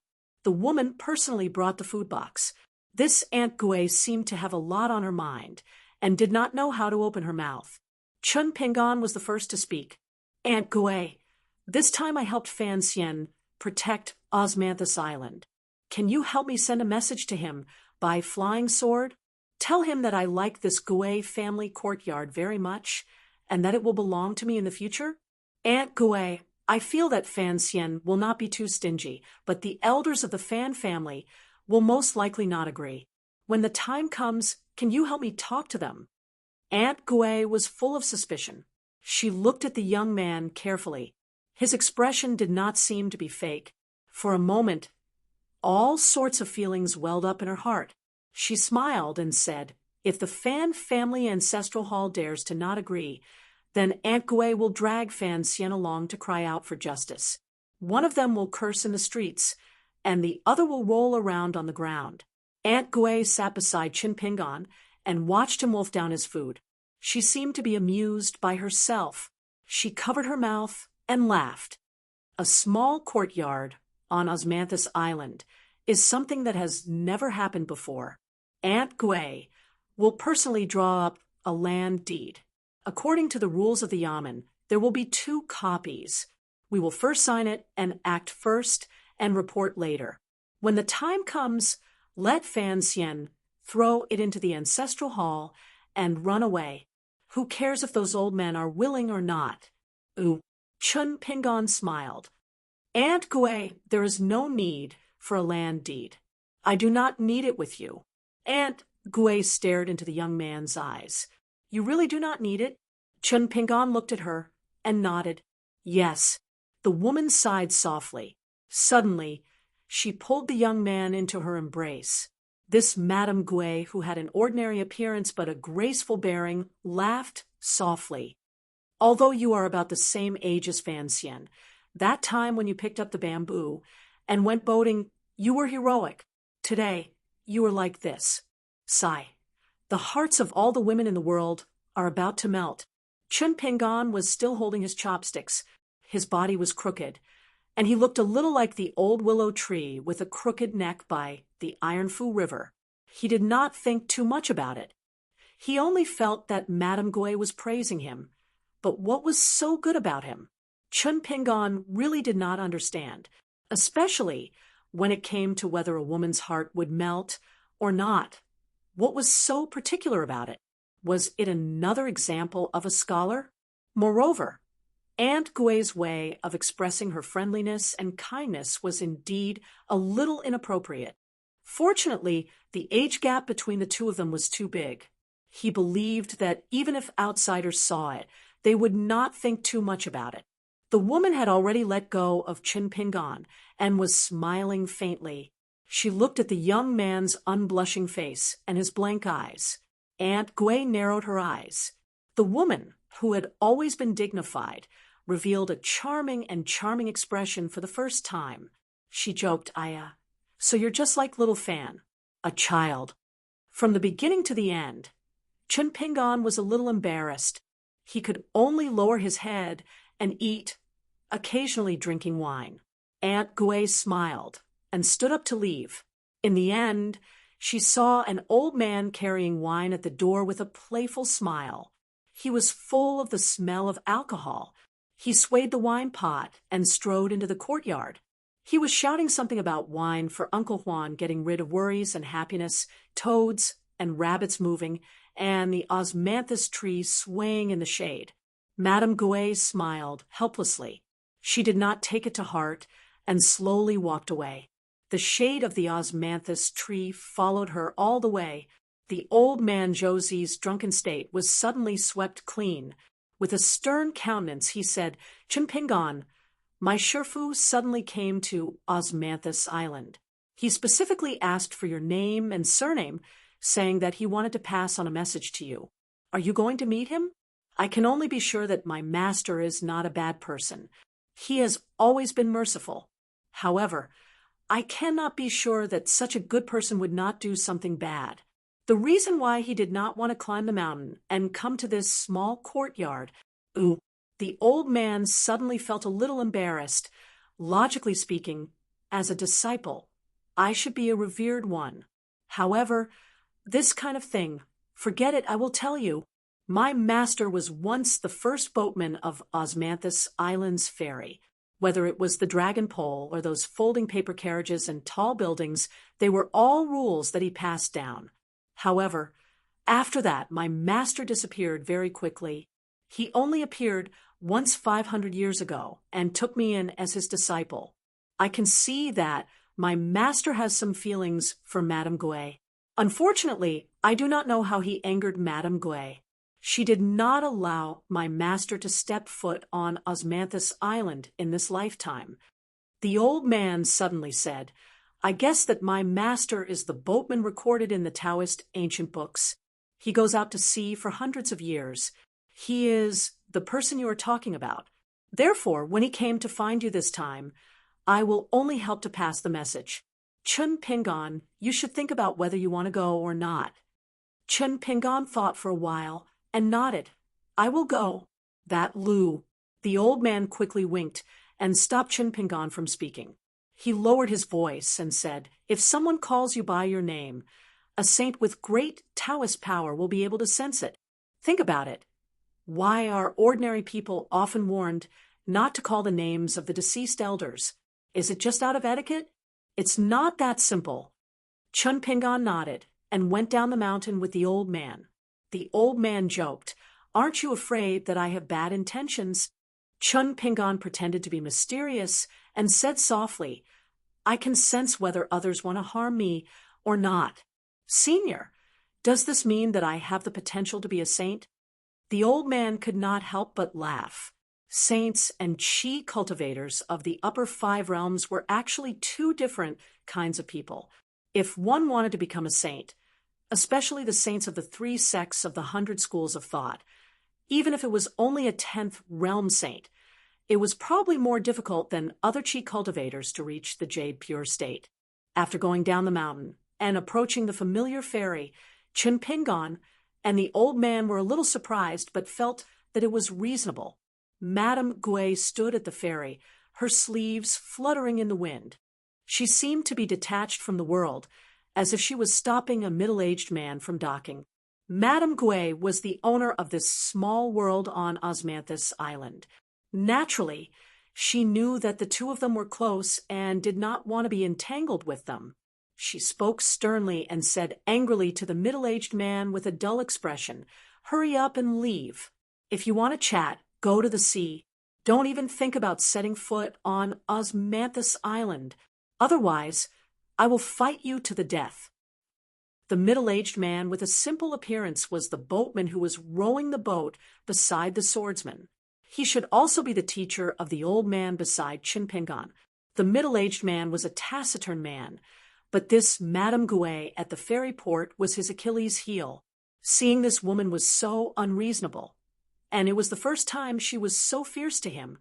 The simple and honest man felt that the sky was falling and the earth was splitting, and that life was so boring. Therefore, he was also anxious. Throwing away the bamboo pole, he repeatedly stamped his feet and howled, "Ma, Ma, wasn't it because I was deeply hurt after being rejected by you that time? After getting drunk, I secretly went to hug the osmanthus tree a few times. That's also because I couldn't control myself. It's pardonable. Don't you know what kind of person I am? Even my husband says that I'm honest." Madame Gui was so angry that she sneered, "Yo, yo, yo, your plan is linked. First you use emotions, then reason, and finally you use your backer. You are so good. Who taught you this set of words?" The courage that the man had gathered with great difficulty was all gone. He said in a low voice, "Shao Qi from the Xingui zone." Madame Gui stretched out her hand and scolded angrily, "You are a man. Do you have any sense of responsibility and loyalty? Qizhen helped you to come up with a plan, and you betrayed him like this? You did not even hesitate. Get lost." The middle-aged man looked as if he had been punished by the heavens. He sat down on the boat and shook his hands and feet. He shouted, "How can I live? Life is meaningless." Old boatman stopped in his tracks, unwilling to take another step forward. He covered his face with his hands and refused to look at his master. His master was so deranged that it was a great humiliation for him to be a disciple. The old boat suddenly turned around. "Let's go, let's go. If I continue to look, my broken heart, even if I was lucky and was not broken by Lao Jiao, I will have to return it to my master." The man shouted at the old boat, "Little bucket, why didn't you greet your master when you saw him?" Old Boat Z, whose childhood nickname had been exposed, stopped in his tracks and sighed. But after turning around, he resolutely refused to look at his master. With lightning speed, he bowed and said, "Long live master. This disciple bids farewell." Then he hurriedly ran up the mountain. Chunpingon walked all the way to Madame Gui's side. Both of them nodded and smiled. Chunpingon squatted on the shore of the ferry and looked at the man who looked at him and Madame Gui. Chunpingon felt a chill down his spine. He thought that there was something wrong with the man's eyes. Why did it seem like the eyes of the women in Clay Bottle Alley and Apricot Blossom Alley who looked at their man and Gu Ken's mother? Chunpingon suddenly understood. He looked like an honest person. How could he be so petty? No wonder Madame Gui did not like him. Chunpingon asked, "Is there anything you need from me?" The middle-aged man then roughly repeated what he had said to the sword cultivator's left and right side. Before he spoke, the man lightly stomped his feet, and the bamboo pole jumped up. He held it in his hand and slammed it on the deck of the boat. In an instant, The man used his shocking supernatural powers to create two small worlds. The small one was between him and Chunpingan. The larger one encompassed the entire Osmanthus island. With this, even the Taoist priests of the Inverted Mountain and the sages of the South Saw continent would not be able to find this place. After all, he was the eldest disciple in name of the chief Lu Chen. He was unwilling to take on the sword cultivators left and right. He was similar to a scoundrel in front of Madame Gui. In this vast world, he only had the title of Boat in the rare books. However, this did not mean that his abilities were not strong and his skills were not high. Madame Gui knew the background of this person, so she did not find it strange. In the small world beside them, the two figures were blurry, and their voices did not leak anything. After Chunpingan heard this, he nodded and said, "All right." The middle-aged man said slowly, "You are not willing to become the last disciple of my master? If you agree, I will thank you and owe you a big favor." Chunpingan looked at the man and sat at the edge of the dock. He took down the sword's strengthening gourd and drank without saying anything. The man held the bamboo pole in one hand and leaned on the ground. He looked up and said softly, "Master has never treated me as his disciple. I am just a servant who helped him row the boat in the early years. Although his direct disciples would take the initiative to look for me when they came to this world and were willing to call me senior apprentice brother, I know that Master has always despised me for being slow and lacking in talent. I can't even give up the word love. Hence, I have searched the sea for countless years, wanting to follow Master's footsteps to that world and formally become his disciple. However, Master is not willing to see me. But if you are willing to agree with Master today, as long as Master is in a good mood, he will see me." Chunpingan languid smiled and said, "Then do you know that the disciple your master wants is the current me, not the me after I become his disciple?" The man reached out and patted his head.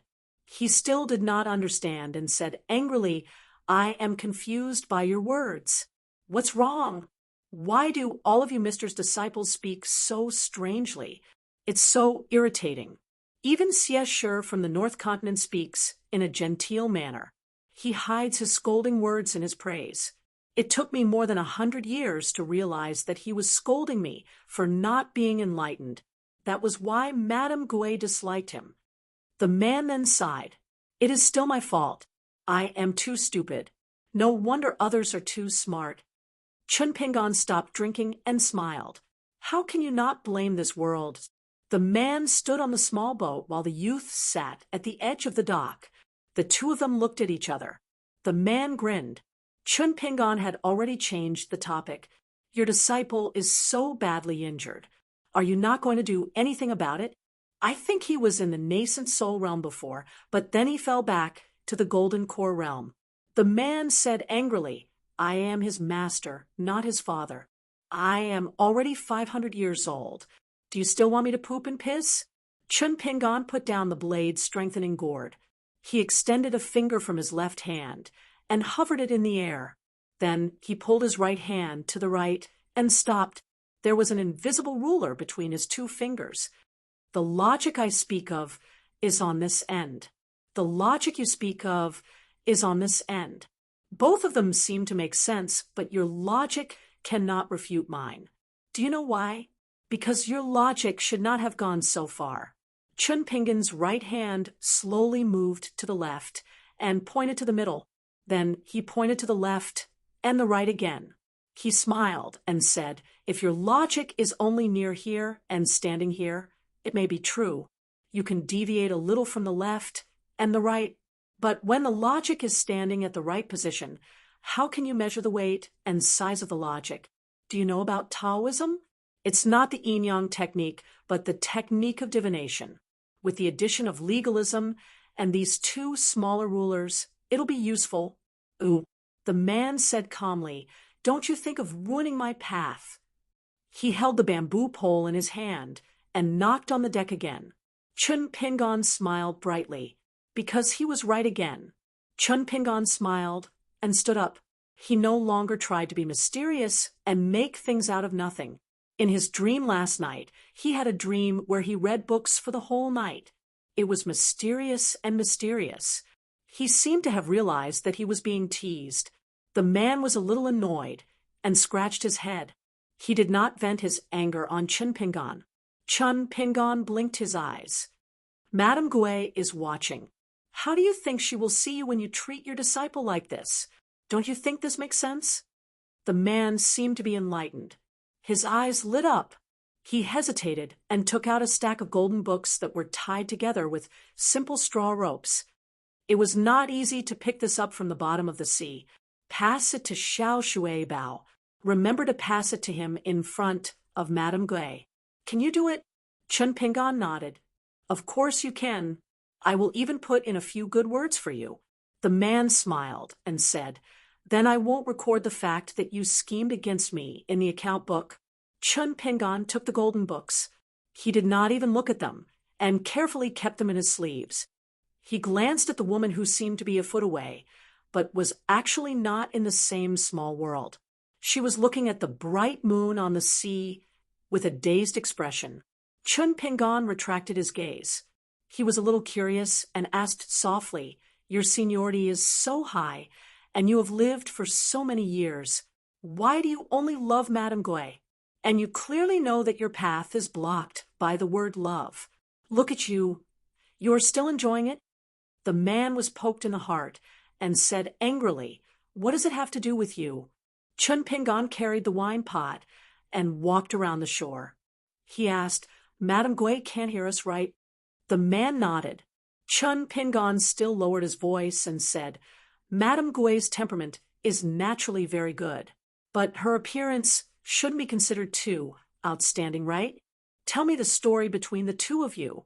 Why did you like her in the beginning? Why did she dislike you? How does it count as liking someone? How do you break up and get back together? How did you offend Madame Gui? I want to take this as a warning. Oh no, I want to say that I will help you come up with a plan. You don't know, but I know many ladies. I am very knowledgeable about love between a man and a woman. Ooh. The man rolled his eyes and said, Liking someone, if you can talk about so many things, how can it count as liking someone? It is so boring to talk to a vulgar person like you. Xiao Shui Bao must be blind to be willing to drink with you. Chun Pingan clenched his teeth. The man suddenly stretched out his hand and pounded his chest as he vowed, Also, in my heart, Madame Gui is a devastatingly beautiful woman. No one in the world can compare to her. You better be careful when you speak next time. If you dare to speak ill of her again, I will beat you until you become an idiot with a bamboo pole. The man spat at Chun Pingan and said, What kind of taste is that? You can't see anything beautiful or ugly. The middle-aged boatman used the bamboo pole to turn the boat around and left by himself. In an instant, he was thousands of feet away. Chun Pingan patted his chest and happily called out to Aunt Gui, Let's go.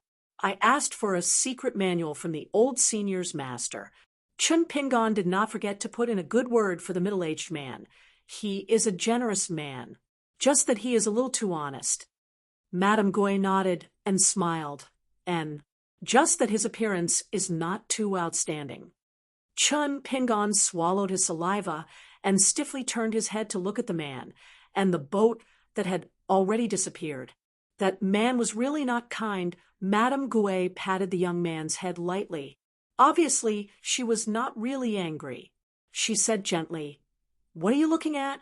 Let's go. The two of them walked side by side along the mountain path. Madame Gui casually asked, We will reach our destination in another month. Chun Pingan, do you know anyone in Inverted Hanging Mountain? If not, it will be troublesome to go to the Great Wall of Sword Chi. Our Fan family and Osmanthus Island's reputation is not very useful there. Also, in Inverted Hanging Mountain, there are some things that cannot be done even if you have money, because at this point, Madame Gui paused and said helplessly that Taoist number 2 has set some strange rules.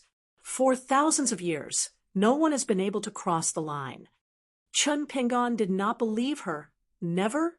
Not a single person? Madame Gouet sighed and said, "Many people have tried it in history. After that, their corpses and divine souls were thrown into a small thunder lake in the inverted mountain by a Taoist great heavenly lord. Among those people, almost all of them were the best cultivation geniuses. They were the descendants of the 9 continents' rich families, the sex immortal families, and the masters of the 100 schools of thought. None of them had a good ending. No one could change the Taoist's decision. It seemed that when the golden body Dharma form appeared at Flood Dragon Gully, the Taoist's real body in Inverted Hanging Mountain also used a special ability to isolate heaven and earth so that Osmanthus Island would not be able to see the truth. Chun Pingon was very worried. He roughly described that Taoist appearance. Madame Gouet was shocked. "How do you know this great heavenly lord of Inverted Hanging Mountains?" Chun Pingon grimaced and smiled bitterly. At this moment, a white rainbow cut across the night sky and flew over Osmanthus Island. He said, "Everyone on Osmanthus Island who climbs Inverted Hanging Mountain will not have to pay a toll. If anyone wants to go through Inverted Hanging Mountain to go to the Great Wall of Sword Chi, they will also not have to pay a toll." Chun Pingon suddenly raised his arm and clenched his fist. He laughed heartily. He won. A month later, the passengers on Osmanthus Island could already see the majestic outline of Inverted Hanging Mountain from afar. Above the sea, there were all kinds of cross-continent ferries at intervals. It was a spectacular sight. As time passed, Inverted Hanging Mountain became more and more majestic. With Lady Gouet's agreement, Chun Pingon sneaked out of the Gouet, my courtyard, before the sun rose. He sat on the branches of the osmanthus tree at the peak of the mountain, swinging his legs as he tried his best to look up. He heard that Inverted Hanging Mountain was the border between 2 worlds. Chun Pingon, was a pure martial artist. He was not a long-travel grandmaster who could control the wind. He could only walk step by step or take a ferry. From the northernmost Dali of Aquarius continent to the southernmost old dragon city, it was already so far. If he walked from one world to another, it would sound very, very far away. Chun Pingon sat on the branch and laughed as he casually punched out. His body was swaying left and right. Under the tree, there was a young lady who came to the peak of the mountain early in the morning. She sighed and muttered, "I still feel that this fellow is stupid."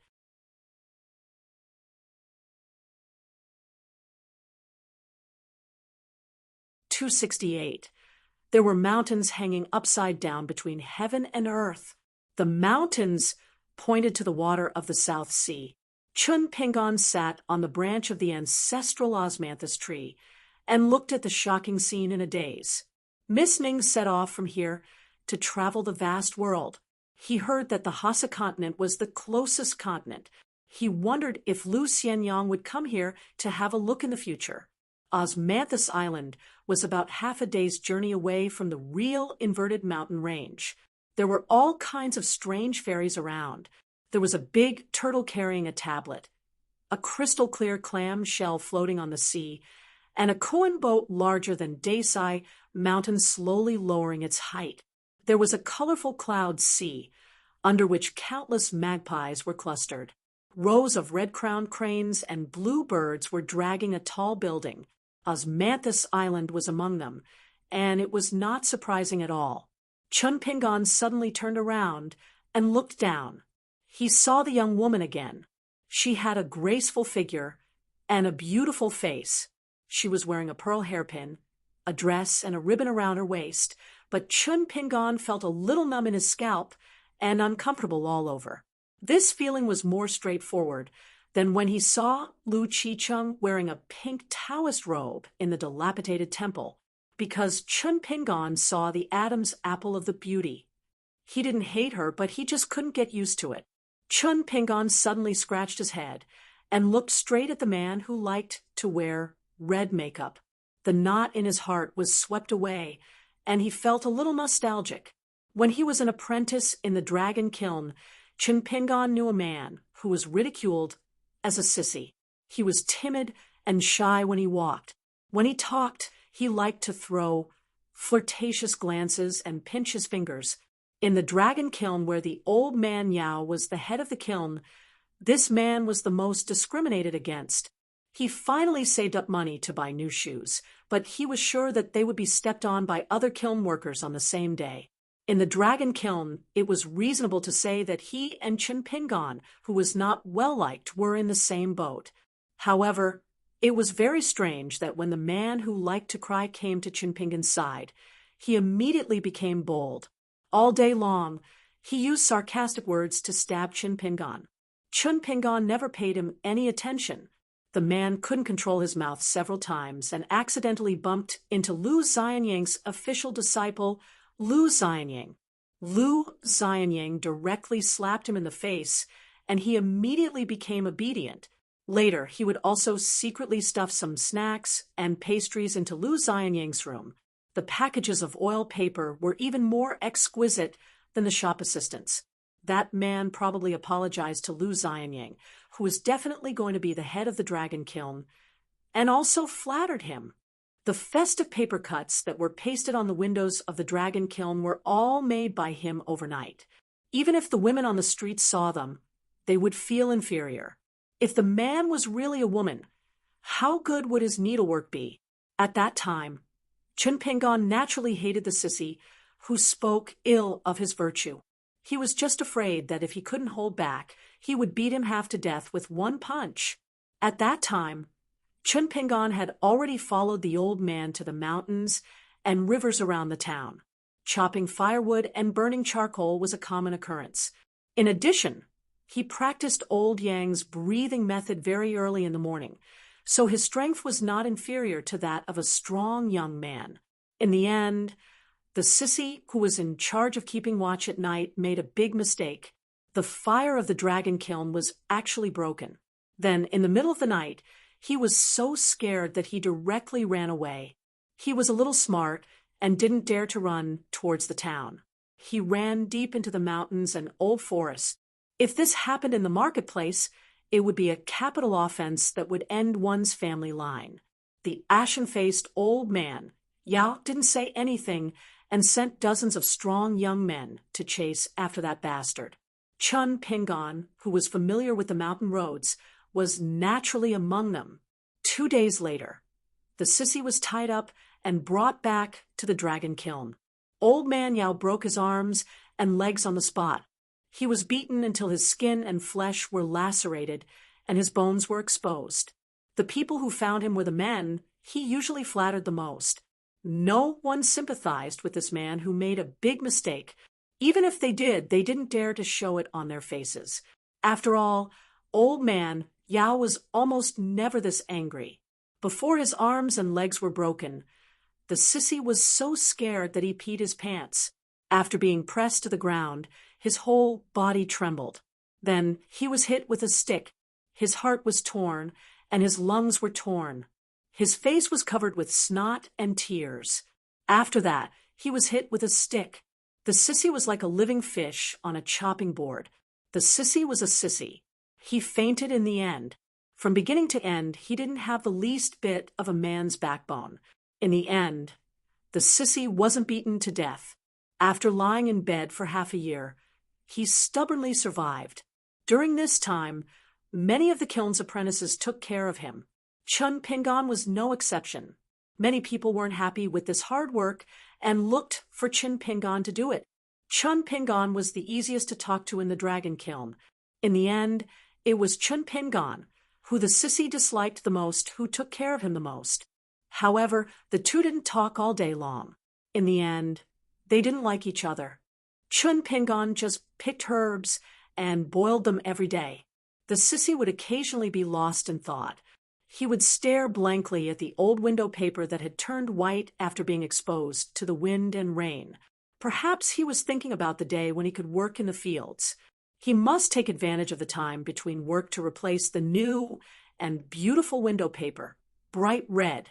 However, the sissy, who had clearly survived a great disaster, gritted his teeth, and walked back to the world of the living from the gates of hell. In the end, he still died. He died with a single sentence. It was an unintentional remark from a kiln worker.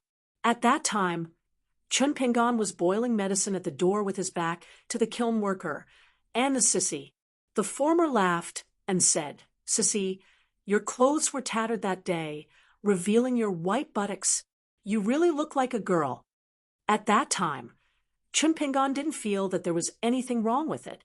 The words that the men of the dragon kiln used to scold the sissy were much more vicious and ruthless. Sissy almost never quarreled with others because he didn't dare to. Most likely, he would only grumble behind someone's back. "You dare to scold me? Believe it or not, I'll blow up the graves of your ancestors."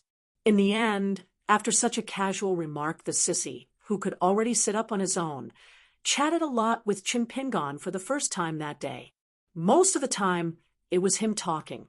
The taciturn Chun Pingan patiently listened. When they talked about window paper, Chun Pingan sincerely praised him for cutting the window paper well. He laughed. Then that night, a sissy, whose courage was smaller than a needle's eye, actually used a pair of scissors to pierce his own throat. He didn't forget to cover himself with a blanket so that people wouldn't enter the room and see his dead state. No one even dared to carry the corpse out. It was too horrifying and unlucky. Fortunately, Chun Pingan was used to seeing life and death around him. He didn't pay attention to these things. He dragged Lu Xianyang along and busied himself. During this time, he didn't feel too sad, nor did he have any enlightenment. Only when he was guarding the coffin, Chun Pingan sat alone in the empty and gloomy morning hall. He didn't feel the slightest bit of fear. He sat beside the stove and muttered, "Since I don't like being a man in this life, then I'll reincarnate as a woman in my next life." Actually, when they were chatting that day, the sissy asked Chun Pingan why he was the first to find him, but still let him go. He pointed out a small path that led deeper into the mountain. Chun Pingan said, "I'm afraid you'll be captured and beaten to death by Old Man Yao. At that time, with your little courage, you'll become a malicious spirit. No one will dare to take revenge on you. You'll only dare to take revenge on me." At that time, the sissy laughed very happily. Actually, even now that Chun Pingan thought about it, when the sissy laughed, he still looked quite ugly. But he really couldn't bring himself to hate him. Under the osmanthus tree, the beautiful young woman was already fuming with anger, being stared at by this guy. She, or more accurately, he, if not for the fear of hurting the osmanthus tree and causing unnecessary trouble, he would have already taken out his 2 life source flying swords and stabbed this guy with a pair of dog eyes to death. After Chun Pingan regained his senses, he also realized his rudeness. He cupped his hands and apologized. "Sorry, I was a little distracted." That person narrowed his peach blossom eyes that seemed to be hanging in the spring light. He stretched out 2 fingers and poked at Chun Pingan, then slightly bent them. The provocation was extremely strong. Chun Pingan no longer just turned his head. He simply turned around and patted the empty spot beside him. He smiled and said, "As an apology, I can promise you on behalf of Madame Gui that you can enjoy the scenery of the inverted mountain here." He put his hands behind his back and raised his charming face. He smiled and said, "You like men? Or as long as it's good-looking, both men and women will like it?" Chun Pingan felt a headache. He shook his head vigorously to show his innocence. Of course, he only liked girls, and he only liked one girl. Near the hands of the person under the osmanthus tree, a golden and a snow-white sword chi appeared. They were extremely fine and almost invisible. Obviously, if there was a disagreement, he would kill with his flying sword. Chun Pingan hesitated for a moment and smiled. "You might be even angrier if I say it, but you look very good, wearing it like this." Chun Pingan placed his hands on the tree branch. His eyes were clear. "These are my heartfelt words." It was a man, but the one dressed as a woman frowned. He silently left. He did not leave the mountain peak. Instead, He stood near the railing of the observation platform and looked into the distance. Chun Pingon jumped down from the branch and shouted to his back, "I'm leaving. If you want to go to the osmanthus tree to enjoy the scenery, it's best that there are fewer people now. Otherwise, Madame Gouet might not be happy." That person was indifferent. When Chun Pingon was far away, he turned back to look at the osmanthus tree. After hesitating for a long time, he still did not go up to look at the inverted mountain. As for the two-sword chi, they had already been kept in the ribbon at his waist. They were actually not sword chi. They just looked inconspicuous.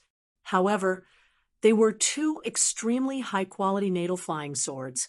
They were called needlepoint and weed-on. They were born with them.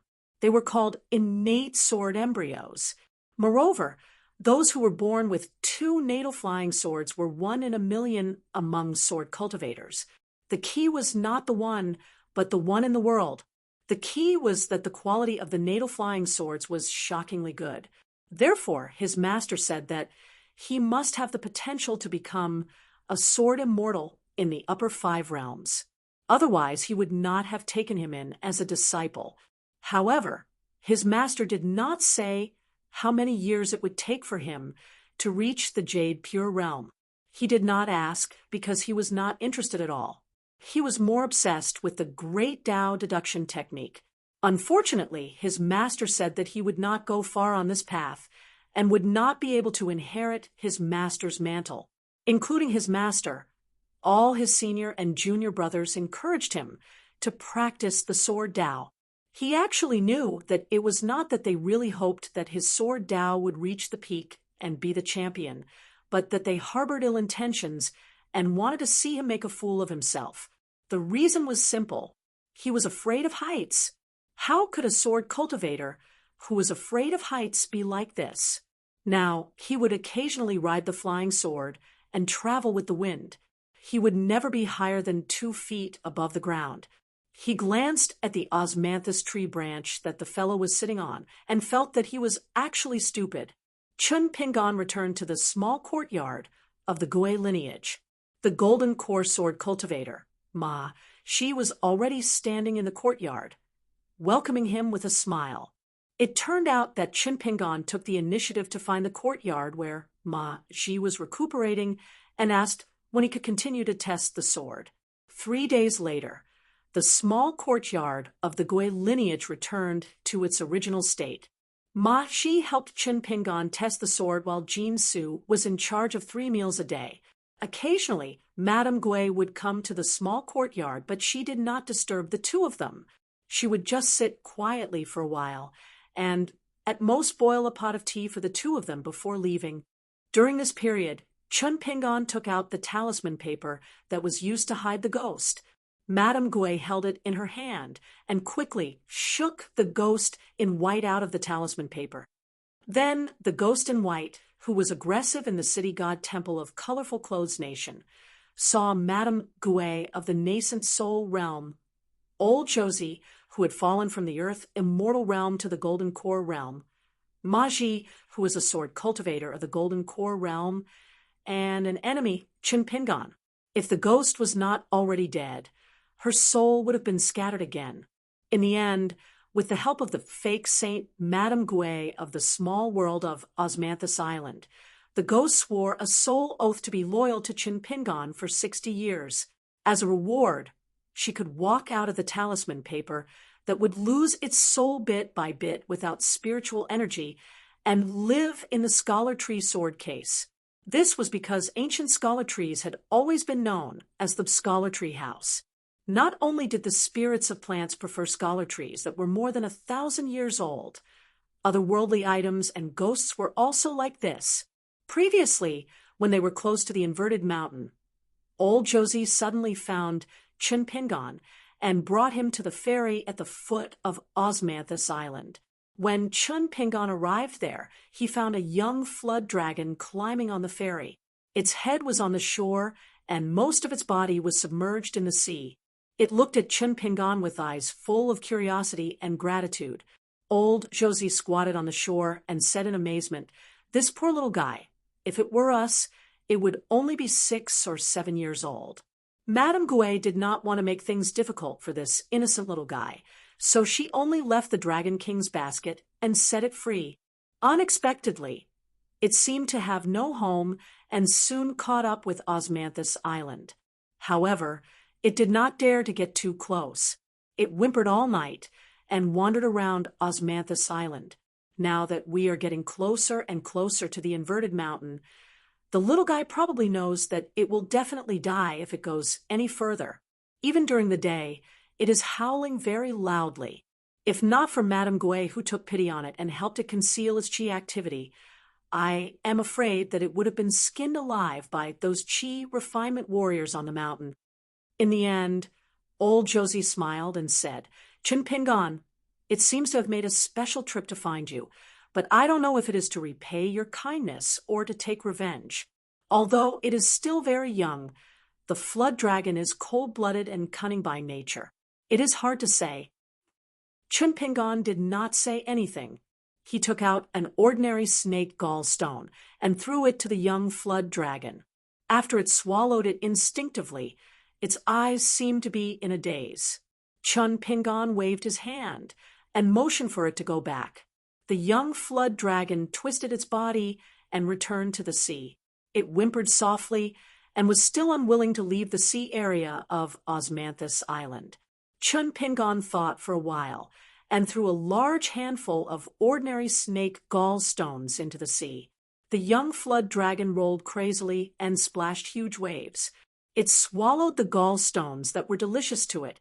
Chun Pingon finally stood at the ferry and said to it, "Cultivate well in the future.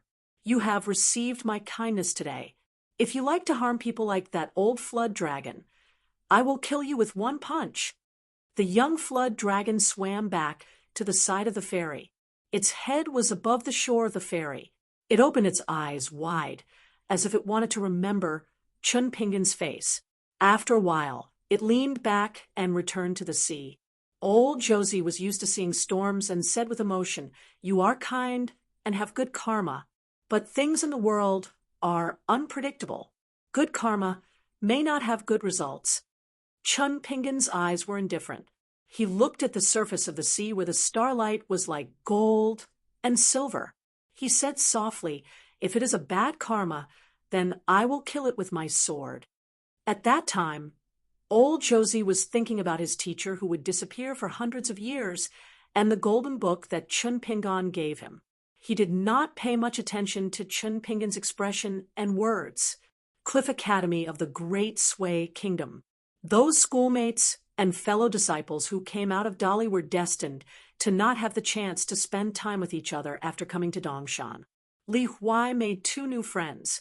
One was a very timid disciple of a prestigious family in the capital, and the other was a daring, mischievous boy from a humble family.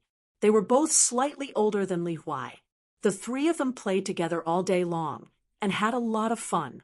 Lin Shui was now obsessed with cultivation. He read books extensively and came and went between the library, the school, and the school. He stood out among the crowd. Yu Lu and Gao Xian, the prince of the Great Sway Kingdom, were very close and became good friends. Gao Xian liked to come to the academy to fish with Yu Lu more and more. Apart from listening to the teacher's lectures, she lived in seclusion every day and was willing to be Cui Dongshan's maid. After Li Baoping read the letter from youngest uncle last time, the little girl seemed to be lost for a long time. Today, she skipped class again. Like a little wildcat, she was agile and nimble. She quickly climbed to the big tree at the top of Dongshan Mountain and sat on the branch with her back against the trunk. She still had the self-made wooden plate engraved with the words of the chief of the Wulian Alliance. Later, she felt that it was not impressive enough, so she engraved it with the words commanding the heroes. After that, it was out of control. The small wooden plate was engraved with the words of Jiang Hu. They were all taken from novels, such as "I only regret being invincible in this life," and so on. A handsome young man in white stood on the branch next to her. His body swayed slightly with the branch. He smiled and asked, "What's wrong? Are you angry?" After summer, the little girl changed her red cotton-padded jacket into a thin red shirt. She said sullenly, "I'm not angry." Chui Dongshan asked, "Do you feel that Li Huai, Lin Shui, and the others are getting farther and farther away from you?"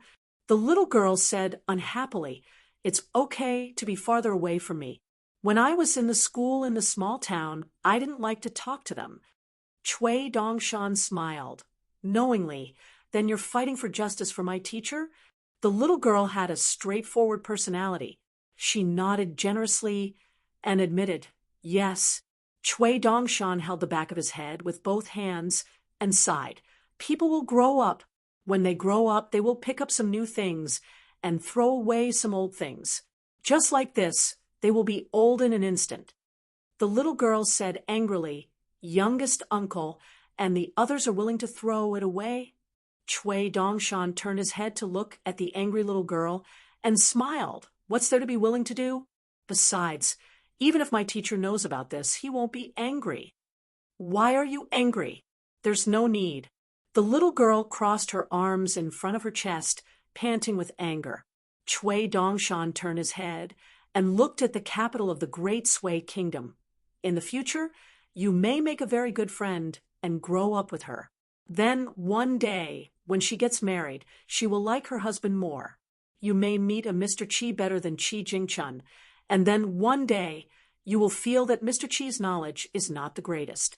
You may meet a good young man in the future, even better than your youngest uncle. Then you will find that the sadness and sadness now are just like this.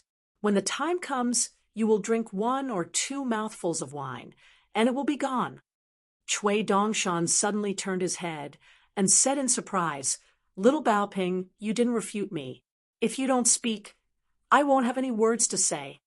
The little girl wrinkled her beautiful little face. "I'm busy being sad."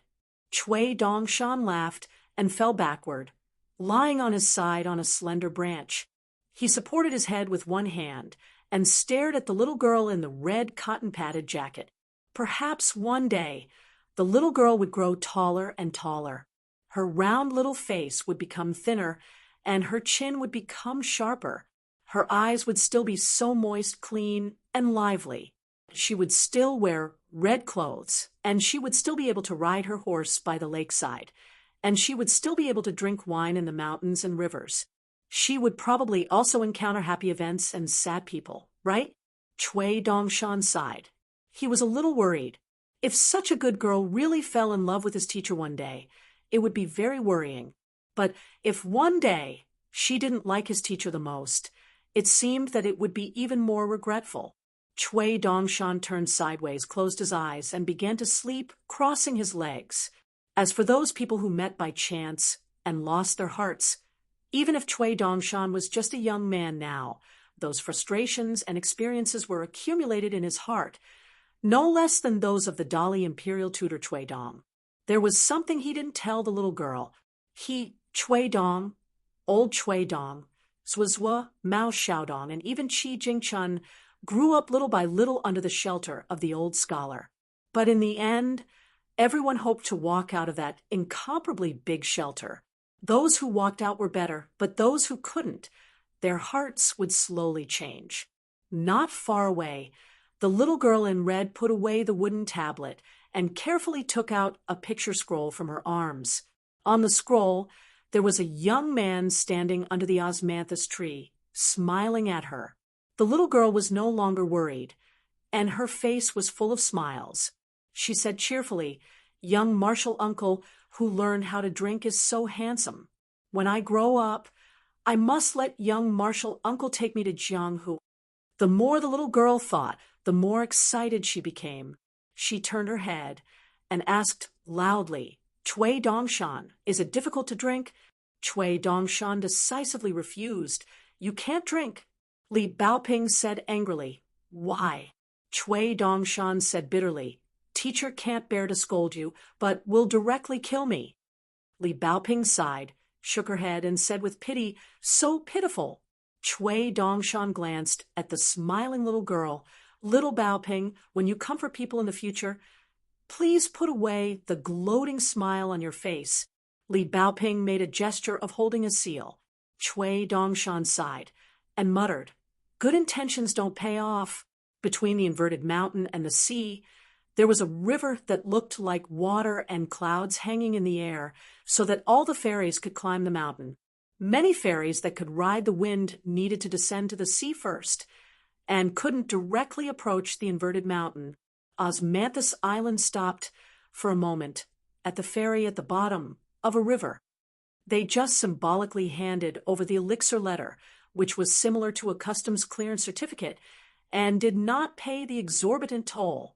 They began to walk along the upward sloping river to the inverted mountain. The inverted mountain had a radius of 100 miles. As a lonely peak in the human world, it could be said to have a vast territory. There was a tall Taoist with a face like a middle-aged man standing on the edge of a cliff. Behind him stood a thin old Taoist with a sage-like demeanor. He held a horsetail whisk in his hand, and the golden and silver threads were full of the whiskers of flood dragons. The old Taoist asked softly, "Master, do you need me to destroy Osmanthus Island?" The tall Taoist smiled and said, "What's there to be ashamed of? I'm not your grandmaster, who has never lost in his life." While the great Lord of Heaven was talking Qing Ming Tian, there was once a Taoist priest who was punched from the heavens beyond the heavens into the mortal world under the heavens.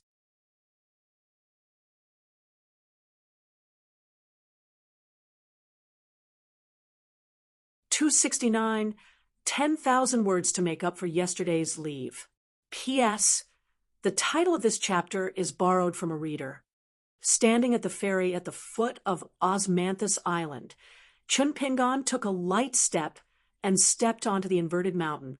Aunt Gui had told Chun Pingon in advance that the moment the Osmanthus Island docked was the busiest time for the ferry. The goods from the Aquarius continent, Jilu continent, and Tongyi continent could not be unloaded without the slightest mistake. Otherwise, the old Dragon City's fan family's reputation would be ruined. So Old Boat Z and Ma Ji had to personally watch over every transaction and could not bring him to the inn. Originally, Aunt Gui wanted Jin Su to bring Chun Pingon to the inn that had a good relationship with Osmanthus Island for generations. But she was rejected by Chun Pingon, causing Jin Su to grumble in her heart. This inverted mountain was full of strange things, and no matter how many times people traveled, they would still find it fresh. As a result, the depressed Osmanthus flower lady saw the young man with the sword on his back grinning at her, as if he had seen through her thoughts. Jin Su glared at him fiercely. The young man waved goodbye to Madame Gui, Old Boat Z, and the other two old immortals. As if he did not dare to confront Jin Su's gaze, he had already turned and ran towards the ferry. Looking at the back of the young man running away, Jin Su could not help but laugh. Chun Pingon walked in the crowd and took a deep breath. He had finally arrived. Going through the inverted mountain to the Great Wall of Sword Chi was not something that could be done anytime and anywhere other than the green wooden pass token to enter the inverted mountain. The hundreds of people from Osmanthus Island who needed to pass another level received an additional jade token. At the same time, they were informed that they would pass the level 3 days later. After an incense stick of time, it would be the next group of people's turn.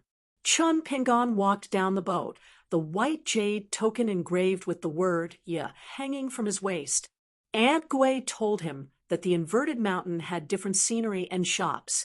He could take advantage of these 3 days to walk around more. If he liked a magic weapon and did not have enough money, he could borrow it from the inn's shopkeeper. The shopkeeper would agree to it if it was less than 10 grains of grain rain money. And according to the old rules, it would be credited to Osmanthus Island. This ferry by the cliff was called the Catch and Release Ferry. The name originated from an ancient pavilion with a long history near the ferry. The plaque hanging from it read Catch and Release Pavilion. It was written by the previous sect master of a certain orthodoxy. There were 9 buildings on the inverted mountain which belonged to the Taoist sect of this world. The other high-rise buildings, courtyards, shops, and other land had been sold to guests from all over the world. 8 of them were the Zhuofeng Pavilion, Jingjian Pavilion, Shangxiang Pavilion, Lei, Zay Terrace, Lingjizhai, Dharma Inn Hall, Saber Room, and Elk Cliff. They stood in the 8 directions of the inverted mountain, including the lone peak in the center, which was a total of 9 territories. Compared to the inverted mountain with a radius of more than 100 miles, the Taoist sect of the second disciple of Taoist ancestor, whether it was the size of the territory or the number of disciples, was not too exaggerated in the inverted mountain. Child Chun, Child Chin. Someone shouted behind Chun Pingan. Chun Pingan looked back and saw that it was the young man in green who called himself Lu Yuzhou. The latter ran all the way to Chun Pingan and asked a series of questions. Child Chun, where do you live on the inverted mountain? Do you have a place to meet? If not, why don't you go to my place? My family has a house here, near a place called Jingjian Pavilion. It is said that the house is quite big. I have always wanted to thank you. Why don't you give me a chance? Chun Pingan shook his head and smiled. No need. Osmanthus Island has already arranged for me. Stay at the Stork Inn. The young man from the northern snowy mountain continent was disappointed, but he was still unwilling to give up. If that's the case, can I look for you to play later? This is my first time here. I want to walk around. Let's go together? Chun Pingan was stunned. The old woman said helplessly, Young master, we just met by chance. It is unreasonable for you to be so intimate. Not to mention that Child Chin doesn't dare to agree. Even if it was me, I wouldn't agree. Chun Pingan smiled and didn't say anything. The young man's expression dimmed. All right, Child Chin, I live in the Yuan residence. If you are free, you can look for me. Just say that you are looking for Lu Yuzhou. He is my friend. Chun Pingan nodded. That's not a problem. Chun Pingan, Lu Yuzhou, and the old woman turned their heads at the same time. A beautiful woman was standing near the 3 of them. She looked like she wanted to say something but stopped. The old woman's face was full of smiles, like a withered tree in spring. She asked, with a pleasant expression, Little immortal master, do you have any difficulties? However, he ignored the old woman and stared at Chun Pingan. He said, Hey, can you lend me a grain of money? I will return you 3 to 5 in the future. Chun Pingan handed over a grain of money. That person took it and left with a smile. The young man, Lu Yuzhou, said softly, Child Chin, is he your friend? Chun Pingan shook his head. I don't know him. Lu Yuzhou was surprised. Then why did you lend him money? Do you know that the beautiful ladies in the world are the best at deceiving people? Child Chin, allow me to say one more thing. A grain of money, no matter how little it is, you can't roam the Jianghu like this. Chun Pingan grimaced and left. A grain of money is little? A beautiful lady? The old woman couldn't help but laugh. Young master, didn't you see that the beautiful lady was actually a man? Lu Yuzhou was dumbstruck. He said softly, I was just peeking at the lady's face and figure. I didn't dare to look too much. The old woman could only refute, Young master, he is not a lady. Lu Yuzhou waved his sleeves and strode forward. He looks so good. I will treat him as a lady. Chun Pingan didn't rush to the Stork Tavern. Instead, he followed a group of people to the nearby pavilion. When Chun Pingan approached the overcrowded pavilion, he couldn't help but feel a little disappointed. He felt that the pavilion didn't live up to its name. The pavilion was extremely small, not even as big as the Mountain River Pavilion of Sword Saint Song's home in Colorful Robes Nation. There were already more than 100 people inside and outside the pavilion. Chun Pingan stood on his tiptoes and looked at the small pavilion. He planned to go to the Stork Tavern. Chun Pingan was just about to leave when a familiar voice rang out behind him. It was as feminine as his appearance, not going to the pavilion for a while. He stood side by side with Chun Pingan. Chun Pingan turned around and smiled. It's too crowded. I don't dare to go in. I'm afraid I won't be able to come out. He pointed at the three women not far in front of him, as if they were also hesitating whether to enter the pavilion or not. He smiled and said, "You just need to follow me. Just treat it as the interest I paid you for the grain rain money." Chun Pingan was confused. He pointed at his Adam's apple with a strange smile. Chun Pingan probed, "Camouflage? Lend me your wine flask. Don't worry, I don't care about such a small broken gourd. My blade-strengthening gourd is your ancestor. I just didn't dare to take it out." He nodded at Chun Pingan and took the flask of ginger from Chun Pingan's waist without saying a word. He walked quickly to the three beautiful young ladies and drank with his head raised. Then the lady's beautiful face and the man's bold and unrestrained spirit appeared on him at the same time. After a while, the man stood among the flowers and waved at Chun Pingan. Chun Pingan had to walk over. The man introduced them in a language that Chun Pingan did not understand. Then he explained to Chun Pingan in the language of the Aquarius continent. It turned out that the three ladies were disciples of a sect from the Hassa continent. They were traveling overseas together. They needed to kill a giant sea monster in the Dragon Gate realm to complete their training. The destination was this inverted mountain. After that, they would return to their sect in the South Hassa continent.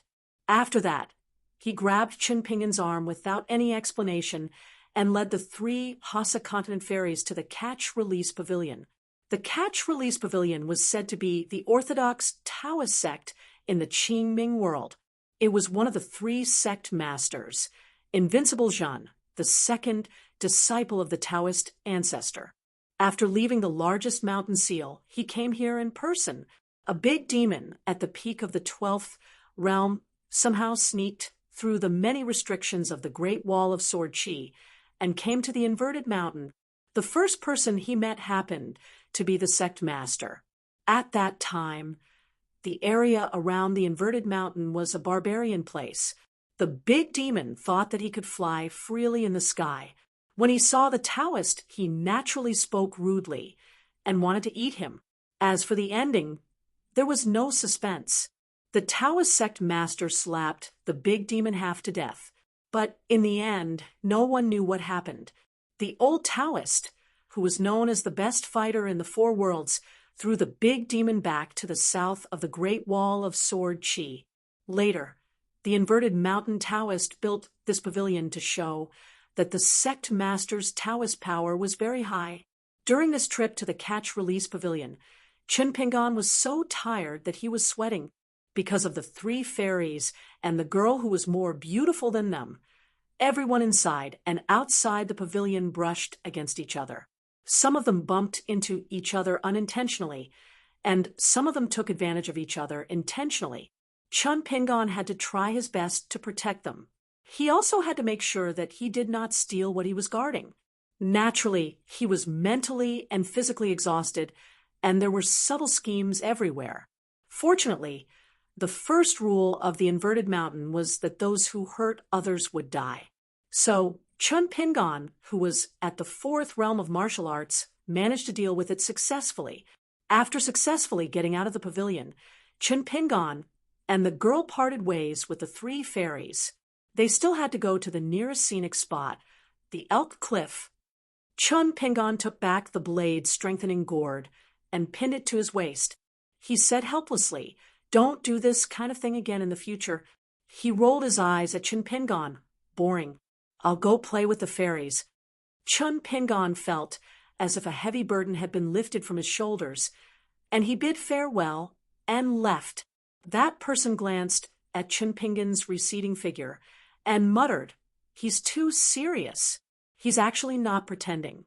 Could it be that he's a little teacher taught by some family's old master?" A handsome man nearby struck up a conversation. "Miss, are you enjoying the scenery alone?" He chuckled and said, "Ah, your uncle. I went to a brothel with your mother."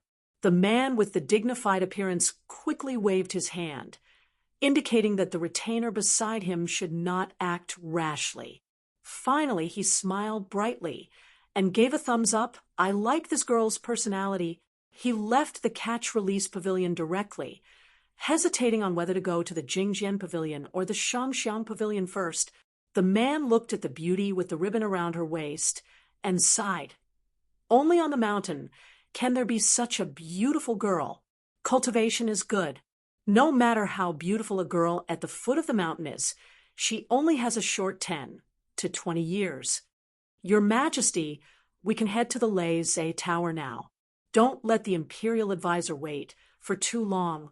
One of his personal retainers reminded him softly in the language of the Central Plains. The man nodded and smiled. Go quickly. The man who was addressed as Your Majesty, and the retainer didn't seem to think that it was right for an emperor to let the imperial tutor wait. The group hurried to the Lei Tower. The Lei Tower was a platform with 99 steps. It looked like a giant bowl of dew, and the lightning within it was thick and viscous. Rumor had it that the second brother of the Taoist sect had used his supreme divine power to scoop up a handful of water from the ancient Thunder Lake that had only been recorded in written records, and then placed it on the inverted mountain. Every time the great heavenly lord, a direct disciple of the Taoist sect, killed various immortals and demons who did not abide by the rules, he would imprison their souls here. The Lei Tower was sealed today, and no one was allowed to come close. At this moment, there was only one person who was tall. He bent his knees and half squatted beside the Lei at the highest point. His elbows were on his knees, and his chin was on his arms. A sheathless longsword was suspended in the Lei, and half of it was exposed. When the longsword entered the Lei, the entire Lei Tower boiled. This person was probably refining the sword. An old Taoist holding a horsetail whisk stood at the bottom of the platform. He smiled warmly, and his face was full of pride. As the third in command of the inverted mountain, the old Taoist was the natural enemy of all the dragons in the southern sea. In the past 1,000 years, he had killed countless dragons, and the Taoist had forged a half-immortal weapon into a horsetail whisk. In the recent 500 years, the old Taoist had fought with 2 Confucian sages of the Chen clan in the southern sea, and his reputation spread far and wide. But today, even when facing an outsider, the old Taoist didn't feel that he was degrading himself. Instead, he looked proud. Chun Pingon encountered an awkward situation. In the inverted mountain, out of 10 people, no one could understand the language of the Eastern Aquarius continent, and Chun Pingon didn't know the language of the Central Divine Continent. So Chun Pingon, who was asking for directions, couldn't speak the same language as the kind-hearted person who was being asked for directions.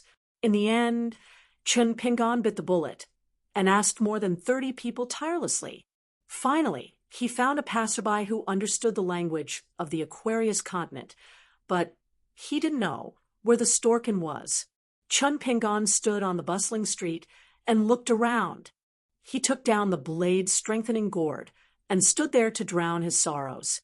If he couldn't, he could only go back the way he came and ask Lady Gui for Jean Su and ask this Lady Gui to lead the way. Chun Pingon didn't care if he would be mocked by Jean Su, who had taken her revenge. It was fine if it was between acquaintances, but how many times could he meet someone like Jean Su in his life? Therefore, it didn't matter if he was thick-skinned. There was a light at the end of the tunnel. Chun Pingon found another passerby who knew the language of the Aquarius continent. Although the latter didn't know the location of the inn, he knew about the Jingjian Pavilion and the Yuan Swan residence. And when he mentioned these 2 places, Chun Pingon asked, "Mister, do you know where the Jingjian Pavilion is?" That person replied, "Oh, you mean the Jingjian Pavilion beside the Yuan Swan residence? It's not too far from here." Lu Yuzhou from the Snow-White Continent was not simple, so Chun Pingon turned around and went to the ferry. The passerby looked at the young man's back view and was filled with regret. If only he could make use of this opportunity to form a relationship with the Yuan Swan residents. Even if it was just a familiar face, it would be good. In the end, Jean Su happily walked down the Osmanthus Island and led the dejected Chun Pingon to the Storken. Before she went down the mountain, Lady Gui gave her 3 pieces of money, and asked her to spend it sparingly. After walking down the ferry, Jean Su asked Chun Pingon if he wanted to go to the Jing Jian Pavilion. Chun Pingon said that he had already been there. Jean Su nodded and said that the Jing Jian Pavilion was the most boring place and was far less interesting than other scenic spots such as the Lingji Zhai, Elk Cliff, and especially the Jing Jian Pavilion. They had to go there to make the trip worthwhile. The two of them walked for about an hour. Along the way, Jean Su explained to Chun Pingon about the Lingji Zhai and some of the important scenic spots in the inverted hanging mountain. For example, the Jing Jian Pavilion, the Great Wall of Sword Qi, and all the sword cultivators who had killed the Upper Five Realm Demon Clan would have their swords forged by the inverted hanging mountain. Their swords would be enshrined in the pavilion for future generations to admire. When Jean Su arrived at the inverted hanging mountain, she was obviously not as cold as she was on the Osmanthus Island. Her temperament had changed greatly. Although she was not as talkative, she was no different from an ordinary woman. She said that the Lingji Zhai had a Lingji Rui that was left behind by the Taoist ancestor. The Lingji Zhai was filled with spiritual energy, and the entire Lingji Zhai was like a paradise. Cultivating there would be twice the result with half the effort. Therefore, the Lingji Zhai was the most expensive in the inverted hanging mountain. However, the disciples of the immortal sects who came here for training, as well as the 1,000-year-old tycoon Gongsun, who came here for sightseeing, were still unable to enter the Lingji Zhai even if they were rich. They had to book a room a few months in advance. When they approached the stork inn, Jean Su whispered, "There are also rumors that the Taoist ancestor personally planted 7 sword cultivating gourds of the highest grade were forged from the gourd vine. There are 7 of them hidden in the secret chamber of the Lingji Zhai. Moreover, it is the first mature seed of the gourd. Now, it is secretly nourishing the flying swords of more than 10 great sword immortals in the world." These rumors were often told by the bystanders in a lively manner, as if they had seen the sword cultivating gourd with their own eyes. Jean Su, who came here from hearsay, was no exception. In fact, the second Taoist, who was in charge of the inverted hanging mountain's golden rule and jade law, never divulged any secrets about the sword cultivating gourd and the sword immortals in the world. They only said that the Lingji Zhai did not have such a miraculous thing, so people should not think too much about it and not spread false rumors. Chun Pingon thought of the silver sword cultivating gourd that Alliance gave to Xiao Baoping. Of course, there was also the purple gold sword cultivating gourd that Fairy Su Jia of the Xinjiang Mountain once hung as a pendant, and the guy who called himself the ancestor of the sword cultivating gourd not long ago. Chun Pingon suddenly asked, "Miss Jean Su, is the Yuan Sua mansion very famous in the inverted hanging mountain?" Jean Su nodded and said, "Of course, the Yuan Sua mansion under the name of the Lu family of the White Jade Continent is one of the 4 private mansions in the inverted hanging mountain. It occupies a large area and is even more famous. The Lu family is the first family name in the White Jade Continent, and they have a good reputation.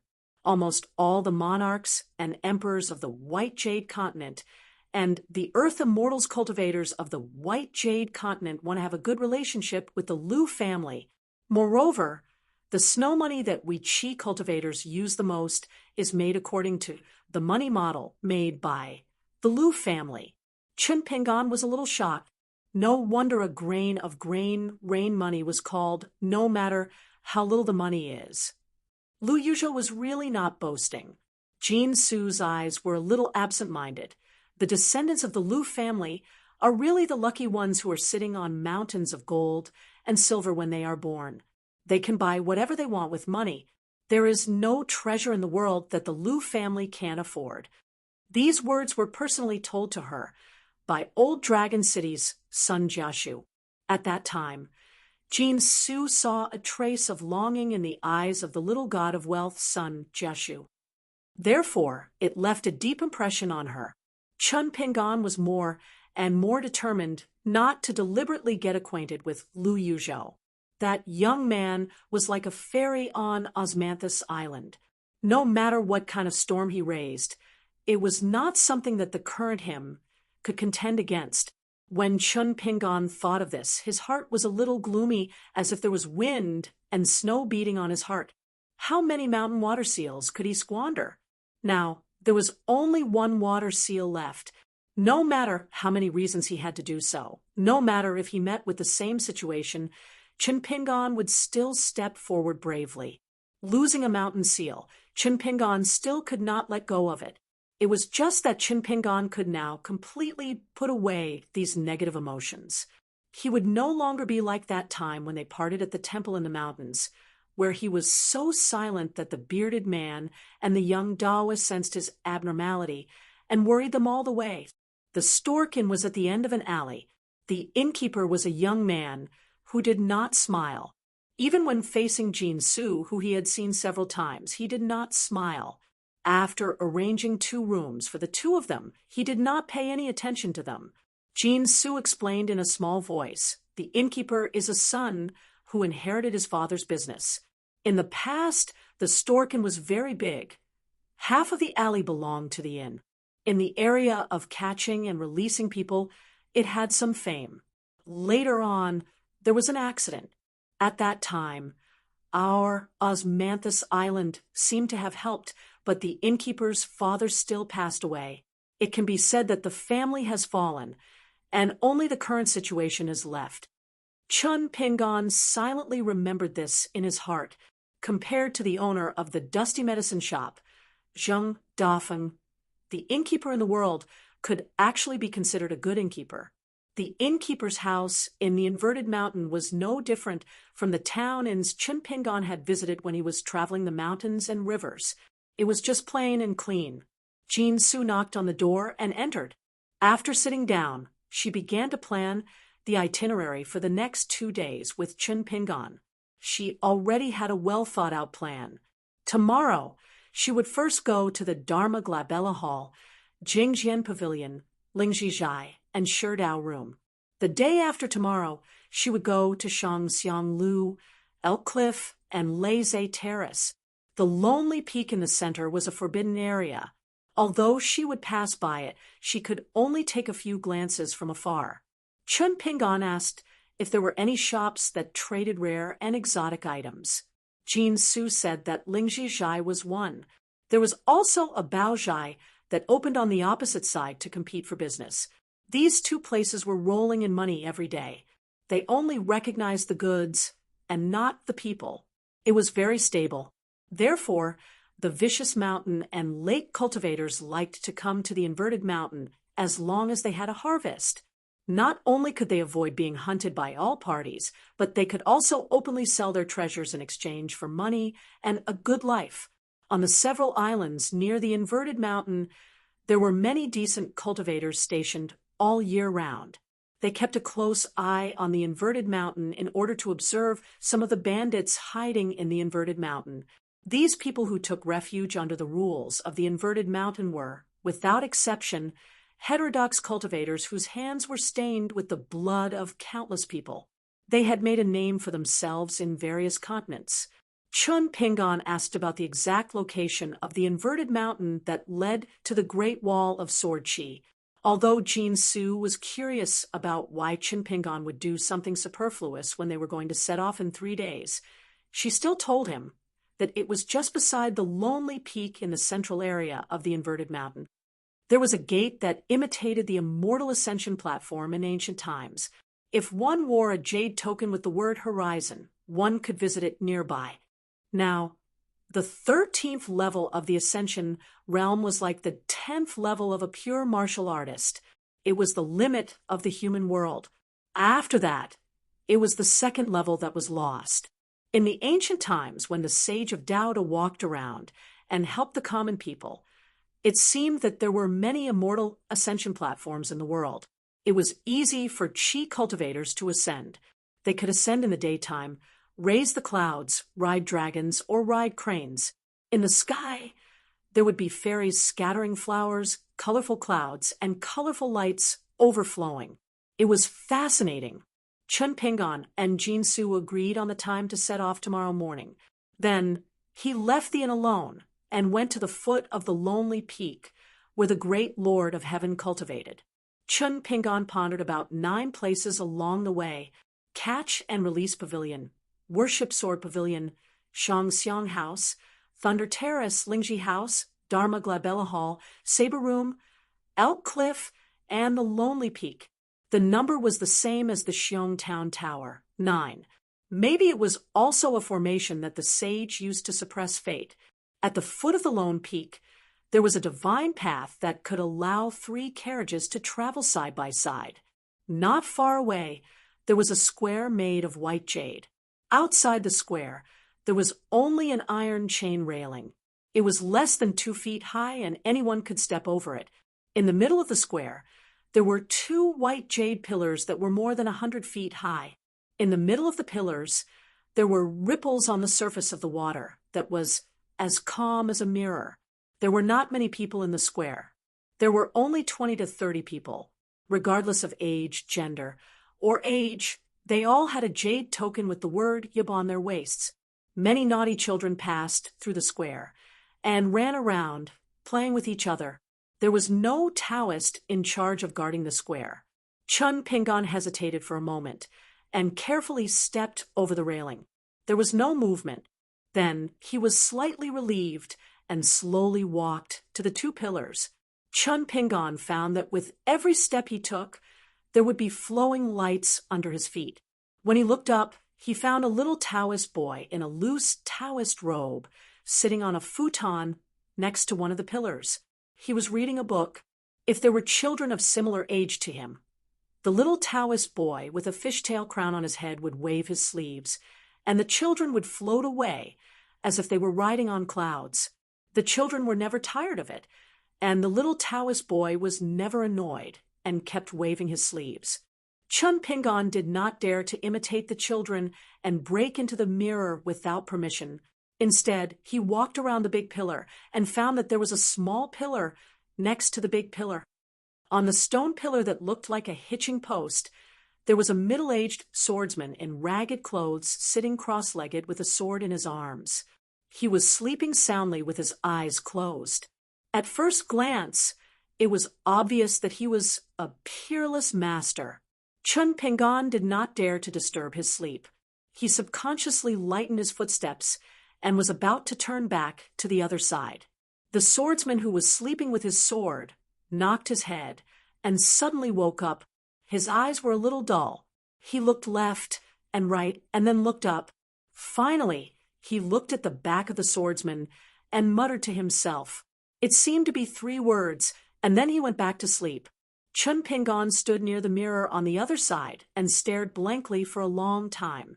He could not imagine that behind the mirror was the great wall of sword chi. Was it another world? On top of the lone peak that reached the clouds, there was another inverted mountain. The tallest building was shrouded in clouds for most of the year. Under the roof of the building, there were 3 bells. It was said that only when the 3 Taoist sect masters came to the inverted mountain would the bells ring.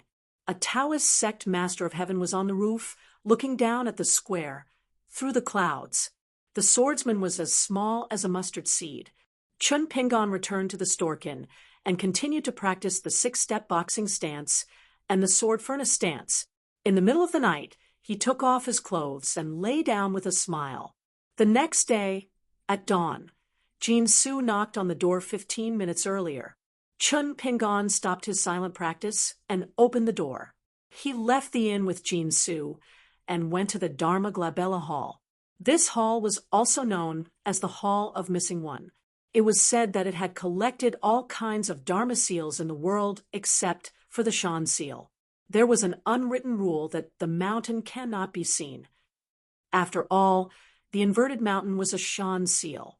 Chun Pingon sighed and followed the excited Jin Su into the Dharma Glabella Hall. There were 3 floors, and each floor was extremely spacious. There were rooms of various sizes, and each floor stored thousands of Dharma seals.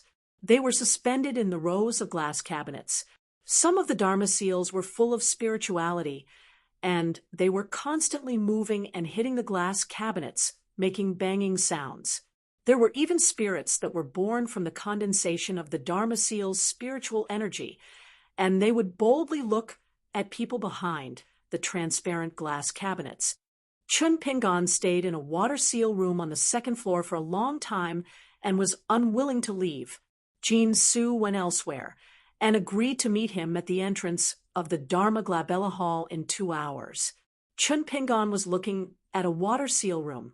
The spiritual chi was as light as mist and turned into a stream lingering around the seal. The bottom of the seal was engraved with the words "Falling of the Milky Way." Chun Pingan already knew a lot of ancient seal words because he had the authentic alchemy works with Li Shixing's detailed annotations. According to Jean Su, the seals of the Dharma Glabella Hall would only be received and not sold to anyone. In the early years, the only exception was when the current head of the Lu clan of the Snow White Continent announced that he wanted to buy the seals of an entire floor. In the end, the hall master had no choice but to report to the great Heavenly Lord Gufeng. The latter's reply was simple. He smashed down a ray of sword aura from the Gufeng Tower and destroyed the back garden of the Yuan Raven residence. In the end, the Lu clan's legitimate son, who had yet to inherit the position of the head of the clan, cursed old immortal Gufeng with his hands on his hips. Then, the great Heavenly Lord Taoist unleashed a rain of sword aura. The huge immortal Yuan Raven residence that had been built for generations was badly damaged. He directly destroyed the formation of the Yuan Raven residence that was said to be able to block 100 swords of sword immortals. Fortunately, no one was injured. Then there was a popular question and answer. The young man's expression didn't change. He just turned around and asked the old manager if the Heavenly Lord's domineering behavior was in accordance with the rules. The old manager smiled and replied that the Heavenly Lord was in the inverted hanging mountain, and that was the rule. After this battle, the Heavenly Lord of the inverted hanging mountain's tyrannical martial prowess and the wealth of the Snow White Continent's Lu clan were spread all over the world. Chun Pingan didn't go up to the 3rd floor. Instead, he went downstairs and waited for Jean Su outside the La Glabella Hall. Jean Su arrived 15 minutes late. When he saw the young man with a sword sitting on the stairs in a daze, he said apologetically, "I'm late. There's a seal on the 3rd floor that gave birth to an extremely mysterious spirit. It can transform into the person it looks at. It's very fun. There's a lot of people queuing over there." Chun Pingan, "I'm sorry." Chun Pingan stood up and patted his butt. He smiled and said, "We're not in a hurry." Almost at the same time, when Jean Su called out Chun Pingan's name for the first time in the inverted hanging mountain, the 2 gatekeepers at the foot of the lone peak, the little Taoist boy who was reading a book and the middle-aged man with a sword, opened their eyes at the same time. Then, one of them stood up from the praying mat and walked out of the plaza towards the Shangxiang Inn. The man with the sword turned around, bent his finger, and flicked the mirror once. However, the man suddenly smiled and twisted his wrist as if he was fishing for something. He took back the flick of his finger. He continued to doze off. There were no restrictive spells or spells on the inverted mountain. With just a single step, the little Taoist boy was able to travel a few miles. Eventually, he came before a pavilion that was shrouded in purple smoke and walked into it. When the Taoist priests saw the little Taoist boy, they bowed and greeted him respectfully.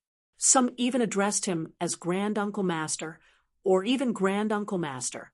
The little Taoist boy's face was cold, and he ignored everyone. After he stepped through the door, he waved his sleeves and sent several Taoists with different hats and robes flying. They instantly floated to the walls on both sides. These Taoists of the middle 5 realms were so scared that they almost lost their minds. The little Taoist boy strode forward and occupied the spot where the incense was burning. He took out an incense stick from the incense holder beside him. On the incense table, there were 4 scrolls enshrined. The Taoist ancestor was the tallest. His position was so high that if the pilgrims didn't pay attention, they would ignore his existence. The scrolls of the 3 Taoist statues were hung side by side. The Taoist in the middle hung a peach talisman. The Taoist on the left held a magic sword and wore a feather robe. The Taoist on the right wore a lotus crown. On the huge incense table, there was only one big incense burner for the pilgrims to place their incense. Legend had it that if Taoist priests and kind-hearted men and women offered incense in this incense brothel, they would have the opportunity to let the Tao ancestors and the 3 pure ones know about it. Almost all Taoist priests would come to the incense brothel to light 3 incense sticks after entering the inverted mountain. Of course, the Taoists of the Taoist master residence of Longhu Mountain would never step into the incense burner. The little Taoist boy with the fishtail hat bowed 3 times to the Taoist ancestor with the lotus crown. He placed the incense stick in his hand into the burner and closed his eyes to chant. In the end, the little Taoist boy was stunned. He opened his eyes and felt a little bored, so he turned around and saw a beautiful young man. He frowned and asked, as a disciple of the Lu clan of the Central Plains, "Why did you go to the sword pavilion first and not come here to burn incense?" The young woman was not afraid at all. She said with a smile, "We have acknowledged this high and mighty leader as our ancestor wholeheartedly, but our ancestor has never acknowledged us as his descendants. Thousands of years have passed. How many incense has the Lu family burned? Haven't we received even half a word of reply? Will it work if I burn an incense stick?" The little Taoist boy's tender face was a little angry. "How dare you be so impudent here?" The guy who came to burn incense said with a smile, "Heavenly Lord, you're not a Taoist of the Lu clan's ancestor. Why do you insist on such etiquette?" The little Taoist boy snorted and said, "Ungrateful thing, get out." With a wave of his sleeve, the young man, who was even more beautiful than a beauty, was sent flying and fell on the street outside the incense burner. He coughed up blood and struggled to sit up. He looked up at the portrait on the right, which had remained unmoved for thousands of years, and laughed. Today was just as heartless. Throughout history, the Lu clan had been in dire straits and in danger of collapse, but the person in the portrait had never cared. After the little Taoist boy stepped out of the door, he glanced at the battered young man for a moment. Under Jin Su's lead, Chen Pingan arrived at Lingji's shop at noon and saw the legendary Lingji Rui. Chen Pingan saw the exorbitant prices of Lingji's shop's Dharma treasures and spiritual weapons. He neither bought them nor sold them. He went to the last attraction of the day, the Saber Master's room. The attraction of the Saber Master's room was not the scenery, but the list on the wall. There were different bounties recorded on it, and the targets were all strange. It could be a demon on an island in the South Sea, a ruler of a continent, an immortal elder of a land immortal, or some evil demon that wreaked havoc everywhere. Even the scholarly sage of the Chen clan from the South Saw continent was on the list. This was a rule that the Saber Master's room of the inverted hanging mountain had inherited. He could put up a post, and so could anyone else. However, the person who put up the post had to put the bounty on the Saber Master's room. Otherwise, if they dared to put up a post without money, they would have to experience the power of the Saber Master's room. The Saber Master's room. The second Taoism had a branch, and all their weapons were sabers. The Taoists of this branch had made a name for themselves in the central divine continent. They were on par with the Saber Master of the school of Moism. One was tyrannical, and the other was mysterious. In the vast world, the only thing that was more troublesome than messing with a sword cultivator was to have a dispute with the Taoists of the Saber Master's room. This was because the Taoist Saber Master had always been decisive and could even be said to be ruthless. He killed demons and killed chi cultivators without hesitation. The Taoist Saber Master had a bad temper, There was once a saying that when the Taoist saber master and a noble from the Taoist master's residence of the Dragon Tiger Mountain met, they both wanted to kill a powerful demon. Normally, they would fight side by side, fight on their own, or avoid one of them. However, the Taoist saber master did not agree with them. So he pulled out his saber and fought with the Taoist master of the Zhang family. After severely injuring the Taoist master, he went to kill the demon alone. This incident caused a great disturbance in the Jia continent. A grand master of the Taoist master's residence came all the way from the central divine continent to the inverted hanging mountain to denounce the Taoist master. In the end, another great battle broke out. The great Lord of Heaven, who was guarding the lonely peak, fought with the Taoist master of the Zhang family thousands of miles away from the inverted hanging mountain. However, no one knew the result of the battle. In the dusty medicine shop, one of the beautiful women and young girls who worked as shop assistants was missing. She was the little girl who still owed the shopkeeper Zheng Dafeng money for a book. Zheng Dafeng was a bit annoyed. He slapped the table and said that the girl was really rebelling.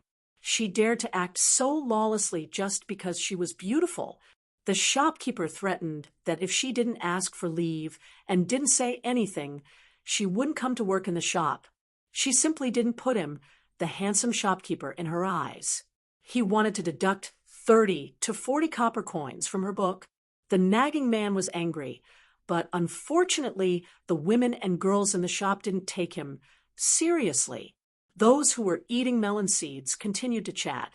In any case, no one believed that the shopkeeper's man would really deduct their wages.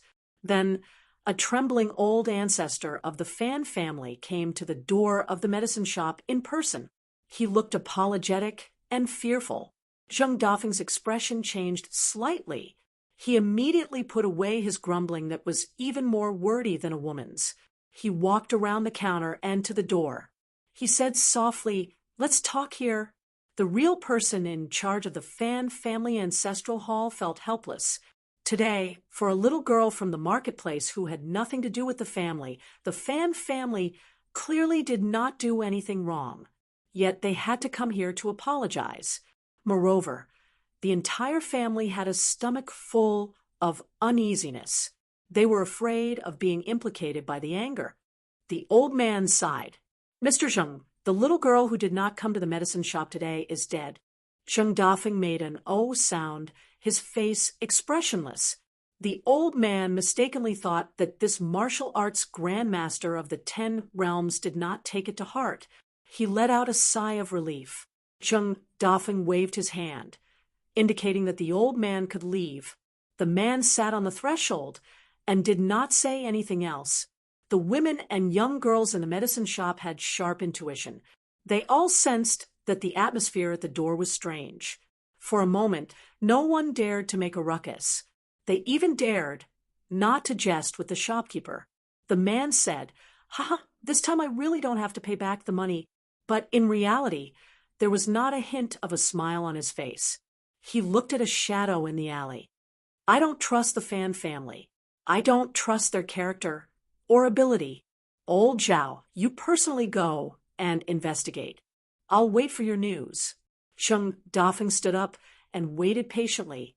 In Old Dragon City, the wind rises at the end of the green duckweed. In the night of the inverted mountain, in the square, other than the little Taoist boy who continued to flip through the book and the man holding the sword who was no longer sleepy at night, there was no one else. From the mirror behind the 2 large pillars, a valiant and formidable-looking young girl suddenly walked out. She had a long sword at her waist. Her eyebrows were like distant mountains.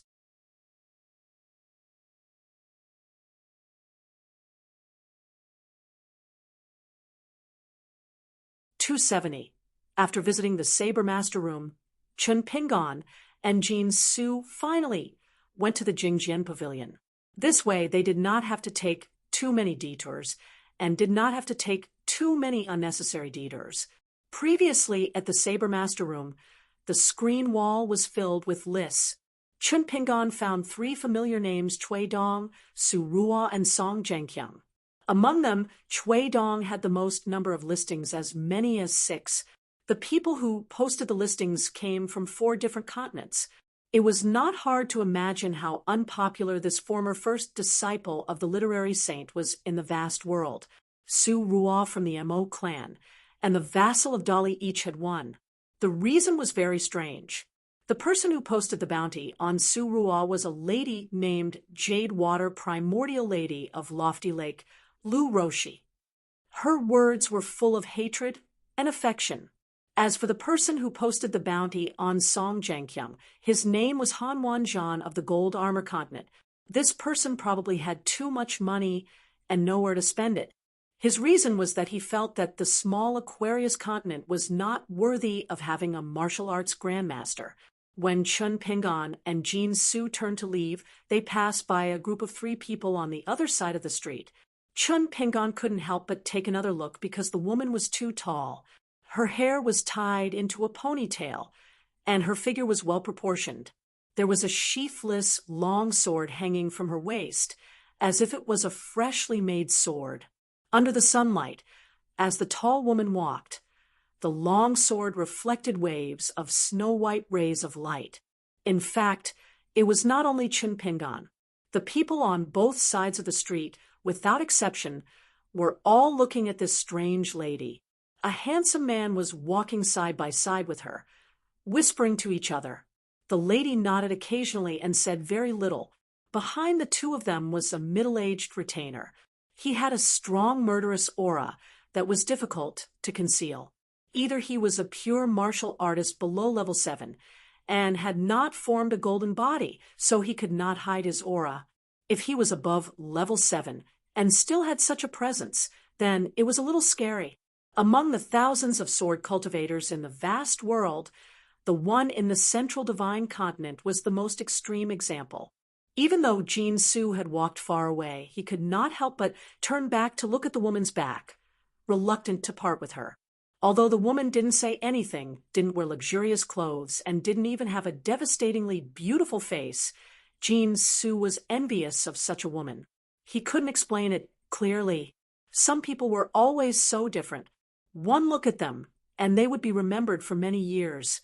As for some people, no matter how many years they looked at it, they still didn't have it in their hearts. Chun Pingan, on the other hand, didn't pay much attention to it. He quickly walked on his own path, sipping his wine as he thought about the stone arch bridge in his hometown. Of course, as he thought about it, he also thought about the golden arch bridge in the sky. The sea of clouds stretched as far as the eye could see. Along the way, the tall woman had never looked at anyone. She walked all the way to the screen wall of the saber room, raised her head, and quickly browsed through the bounty list. She was not interested in most of them and was too lazy to look at them. Finally, her eyes stopped at a list on the top left corner, and her eyes lit up. On this trip south to the Hanging Mountain, she had boarded the ferry Mirage under the name of her dynasty and traveled all the way to the north of the Central Plains. She had flown past one of the 5 Great Lakes, Lofty Lake, the world's largest mountain, Mount Suishan, and then the southern Whirlpool continent. She had remained in her room the entire time, flipping through an ancient book from a destroyed dynasty's treasury. She had not shown herself, thinking of something to do on her way back north after tempering her sword in the Hanging Mountain. She reached out and pulled the bounty list into her hand. She said indifferently in the direction of the saber room's door, "I accept this bounty." The handsome man had been muttering to himself as he followed the tall woman's gaze. When she stared at the list, he muttered to himself, "Don't tear this one. Don't tear this one. Any other one will do." In the end, the heavens didn't go as he wished. The woman just had to tear down this old list that had been posted for who knew how many years. The Grandmaster retainers behind the man and woman were all smiles, not surprised at all. They had long known that this would happen. The man said with a long face, "Imperial tutor, do we really have to go to White Emperor City and cause a ruckus? Isn't that demonic overlord close to us only a few ranks lower than the city lord of White Emperor City? He's also one of the 10 great demons of the world. Why doesn't the Imperial tutor look for him? On this trip, I might just be warming a pot of wine for the imperial tutor in the palace. Although this demon is wary of the imperial tutor in recent years and has gone into seclusion, there's even news of him relocating his sect. She smiled and interrupted the man's words. The reason I was able to break through is because of that person. I forgot to tell His Majesty that I've already killed him. Ooh. The man was stunned for a moment. He said regretfully, "Why didn't the imperial tutor persuade him to surrender? If he had such help—" The tall woman smiled again. "He did, but he proposed a condition. He wanted me to be his concubine. I thought about it and felt that it would be easier to get rid of him than to serve him tea." The man first sighed, then came to a realization. He beat his chest and stamped his feet. "Imperial tutor, tell me directly, did you say these words before the fight?" The woman felt a little guilty. She smiled and patted the man's shoulder. "His Majesty is wise." Afterwards, that demon knelt at her feet and begged for mercy, kowtowing and admitting his wrongs. She didn't agree. After leaving that mountain of corpses, she galloped on a mountain path. The head of the spear in her hand was still hanging on the spearhead. She originally wanted to take it to the imperial palace in the capital to show it to His Majesty and see what the great demon looked like. But when she thought that the emperor would most likely blame her for not considering the big picture, she shook her wrist and shook the head off the spearhead. In this way, she could pretend that nothing had happened. Thus, she felt a little sorry for the emperor beside her. An emperor who even asked her about the empress's dethronement, the crown prince's choice, and the location of his mausoleum was very difficult to find in the vast world. She had to cherish him. The man was a little numb from his heartache. He weakly said, "Then I'll have someone send a message to the capital and have them bring that armor for the imperial tutor. The city lord of White Emperor City is too invincible. The imperial tutor cannot lower his guard." She suddenly shook her head, her eyes burning. "If we were to engage in a battle of life and death with White Emperor City, there would be no difference whether we wore that armor or not. There is no need for His Majesty to do this." The man's tone was heavy. "I've begged you many times.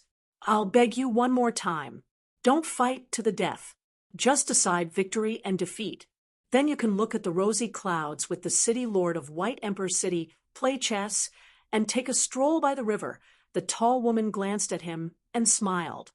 "Does His Majesty want the city lord of White Emperor City to one day marry into our dynasty?" The man gave her a thumbs up and shamelessly said, "Imperial tutor's plan is flawless." The woman indifferently said, "The only thing I want to marry in this life is the martial path." The man sighed and didn't say anything else. When the tall woman took down the list, no one from the saber room went out to socialize. All the chi refinement warriors near the screen wall had already scattered. The new top 10 experts of the Central Divine Continent were naturally those who had appeared in the past 100 years. Otherwise, they would be excluded. In the end, the original 10 were all chi refinement warriors of the upper 5 realms, such as the Dragon Tiger Mountain Grand, Heavenly Master, but now there were only 9. This was the first time in the history of the world that a pure martial artist had entered this list. Furthermore, that female martial god charged into the top 5 in a spurt of energy. The 4th person was the city lord of White Emperor City. The tall woman turned to the retainer behind her and said, "You will go to the Aquarius continent for me. If he is really unwilling to hand over the scabbard, then forget it. Don't force him." The retainer man nodded. Before entering the Jingjian Pavilion, Chun Pingon and Jin Su each had their own thoughts. Chun Pingon wanted to see if the Jingjian Pavilion had the bamboo hat man's sword. If there was, what was its name? How many demons of the upper 5 realms had been slain by the sword? And Jin Su wanted to admire the swords of those female sword immortals. Both of them had their own needs, so they went their separate ways. The Venerating Sword Pavilion was divided into 2 levels. The sword replicas on the upper level were not open to the public, while the first level allowed one to walk all the way in. because the sword replicas were placed in a room according to the demon-slaying record every 1,000 years. The number of immortal swords in the room varied. However, none of the rooms appeared empty, only divided into more and more.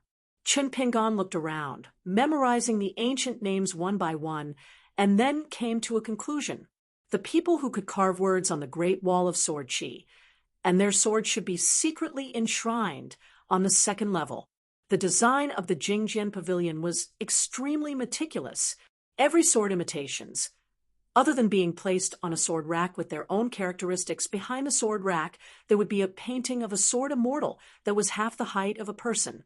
It was extremely lifelike, but it was not accurate to call it a painting. It was condensed from white mist, and the fine details could be seen as though it was still alive. Although there were more imitations of the male sword immortals, Chun Pingan saw them quickly, while Jin Su saw them slowly. In the end, Chun Pingan and Jin Su met in the last room, and coincidentally, the two of them stood side by side at the same time. One of them looked at the male sword immortals Zhu Yu, and his face changed, while the other stared at the female sword immortals Yu Huang with a complicated expression. The key point was that the male and female sword immortals did not look like paintings. Suddenly, someone pushed Chun Pingan aside, cursing. Anyway, Chun Pingan did not understand the language, but his tone was very harsh. That person spat at the sword rack in imitations, and at the same time did not have a good attitude towards Chun Pingan, who was standing there. He said a bunch of words that confused Chun Pingan. That person seemed to have realized that the young man with a sword on his back could not understand their language, and left angrily. Jin Su sighed. "Let's go." Chun Pingan had heard Wei Pai mention his past when he was outside the bamboo tower in Luapa Mountain. Not to mention the invasion of the Great Wall of Sword Chi by the demon race, there was the soul-stirring capture and slaughter that was used to decide the ownership of the Great Wall of Sword Chi, or the demon race, to return the remaining flying swords of the sword cultivators. Wei Pai said that outside the Great Wall of Sword Chi, a pair of male and female sword immortals died in battle. It was extremely tragic. Two great sword immortals with outstanding achievements and superb swordsmanship were actually killed by the great demon Array in front of everyone. Array slash. Both of them. Chun Pingan looked at the male sword immortal's name, and then turned to look at the female sword immortal's name. Jin Su was puzzled. "Chun Pingan, are you still not leaving?" Chun Pingan grunted. "You go back to the inn first. I plan to take a look at the Venerating Sword Pavilion again. After all, this place is open 24 hours a day." She asked, "Do you know the way back?" Chun Pingan still did not raise his head. He nodded and said, "I do."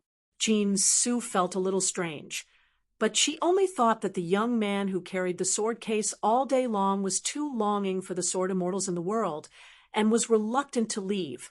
She walked out of the room at the end of the hall and walked past each room. It was as if time flowed backward, hundreds, thousands of years. There were many foreign guests who came to the Venerating Sword Pavilion to worship the sword immortals. Most of them were polite. Even the young man with the sword on his back, who had been standing in front of the dogwood imitation, squatting in the latrine and not shitting, did not say much. However, there were also people with bad tempers like the previous person. They either sneered or ridiculed the two sword immortals' swords that had once killed a total of 11 demons in the upper 5 states. Some even spat at the sword rack and the imitation. Chun Pingan did not understand what they were saying. However, he could feel the anger, ridicule, indifference, ridicule, and gloating of those people. It was fun, interesting. Chun Pingan did not like this feeling. It was just like when he was on the sea outside Osmanthus Island. It was as if there was only malice left in the whole world. After Chun Pingan was knocked away by a burly man, the man strode forward and was about to smash the sword rack with a punch. At this moment, a middle-aged Taoist nun with a fishtail hat appeared out of thin air and smiled. "You can't destroy the collection of the Venerating Sword Pavilion. Violators will bear the consequences." The man resentfully withdrew his fist and asked, "Can I spit? Is it against the rules of the inverted hanging mountain?" The Taoist nun smiled, but did not say anything. The man understood tacitly. He spat a mouthful of thick phlegm at the sword rack and turned to leave. The people next to him clapped and cheered. The burly man felt more and more heroic. He had done something that was very satisfying. Chun Pingan still did not understand anything. He silently walked to a corner of the room and squatted down to drink. Only at every interval when there were few tourists, he would quickly get up and wipe off the spit on the 2 imitation swords and the sword rack. After quickly wiping it clean, he went back to the corner to drink. Over time, some people mistakenly thought that the young man with a sword on his back was a handyman of the venerating sword pavilion, who was responsible for looking after the room lest the 2 imitation swords of the sinners of the Great Wall of Sword Chi were destroyed. Chun Pingan stayed in the room of the venerating sword pavilion until night time. The tourists were getting fewer and fewer, so he got up less and less often. In the darkness of the night, no one had come to this room. For a full hour, Chun Pingan left the venerating sword pavilion and sat on the steps outside. He held the sword-nourishing gourd but no longer drank. His lips were tightly pursed. The male sword immortal was surnamed Ning. The female sword immortal was surnamed Yao. There was once a girl who introduced herself to Chun Pingan. "Hello, my father's surname is Ning, and my mother's surname is Yao, so I'm called Ning Yao," during the battle with the mountain-moving ape of Xinjiang Mountain. The girl's words clearly meant that her parents were still alive. Moreover, from her performance in the Black Pearl Grotto Heaven, she did not seem like someone who had lost her parents. Therefore, even when Wei Pai mentioned the death of the sword immortal couple at Luapa Mountain, Chun Pingan did not even think about that girl. But looking back, there were already clues. She did not like to mention the word fierce on the Great Wall of Sword Chi. She said that her future man must be the most powerful sword immortal in the world, the Great Sword Immortal. She had long traveled the vast world alone and asked someone to forge a good sword. Chun Pingan hugged his knees and sat on the steps. The sword case on his back contained the demon-slaying and demon-slaying swords that he named. The sword-nourishing gourd at his waist contained the 1st and 15th swords that he named. The straw sandals on his feet were also a pair. The young man's back was facing the Jingjian Pavilion. In the innermost room, Zhu Yu and Yu Wang still depended on each other. Chun Pingan sat on the steps in a daze for an unknown period of time. He only stared blankly ahead. Then he suddenly came to his senses and saw a girl standing not far away. She frowned slightly and went straight to the point. "Chun Pingan, why was the letter sent to my house not written by you, but by Wan Xiao? What's wrong with you?" Chun Pingan seemed to have been struck by lightning. He did not answer the question. "It's been a long time, Miss Ning." She looked at the silly look and sighed helplessly. She sat beside Chun Pingan and said unhappily, "It's been a long time? How long has it been?" Chun Pingan thought for a moment and then scratched his head. For some reason, Chun Pingan felt like a long time had passed. He walked thousands of miles. He practiced millions of punches. She glanced at the guy sitting upright and still, then looked at the sword case on his back. She suddenly laughed and could not help but say, "Chun Pingan, you're Ning Yao inexplicably discovered that this fearless fool did not wait for her to finish speaking. She was so scared that she started to sweat.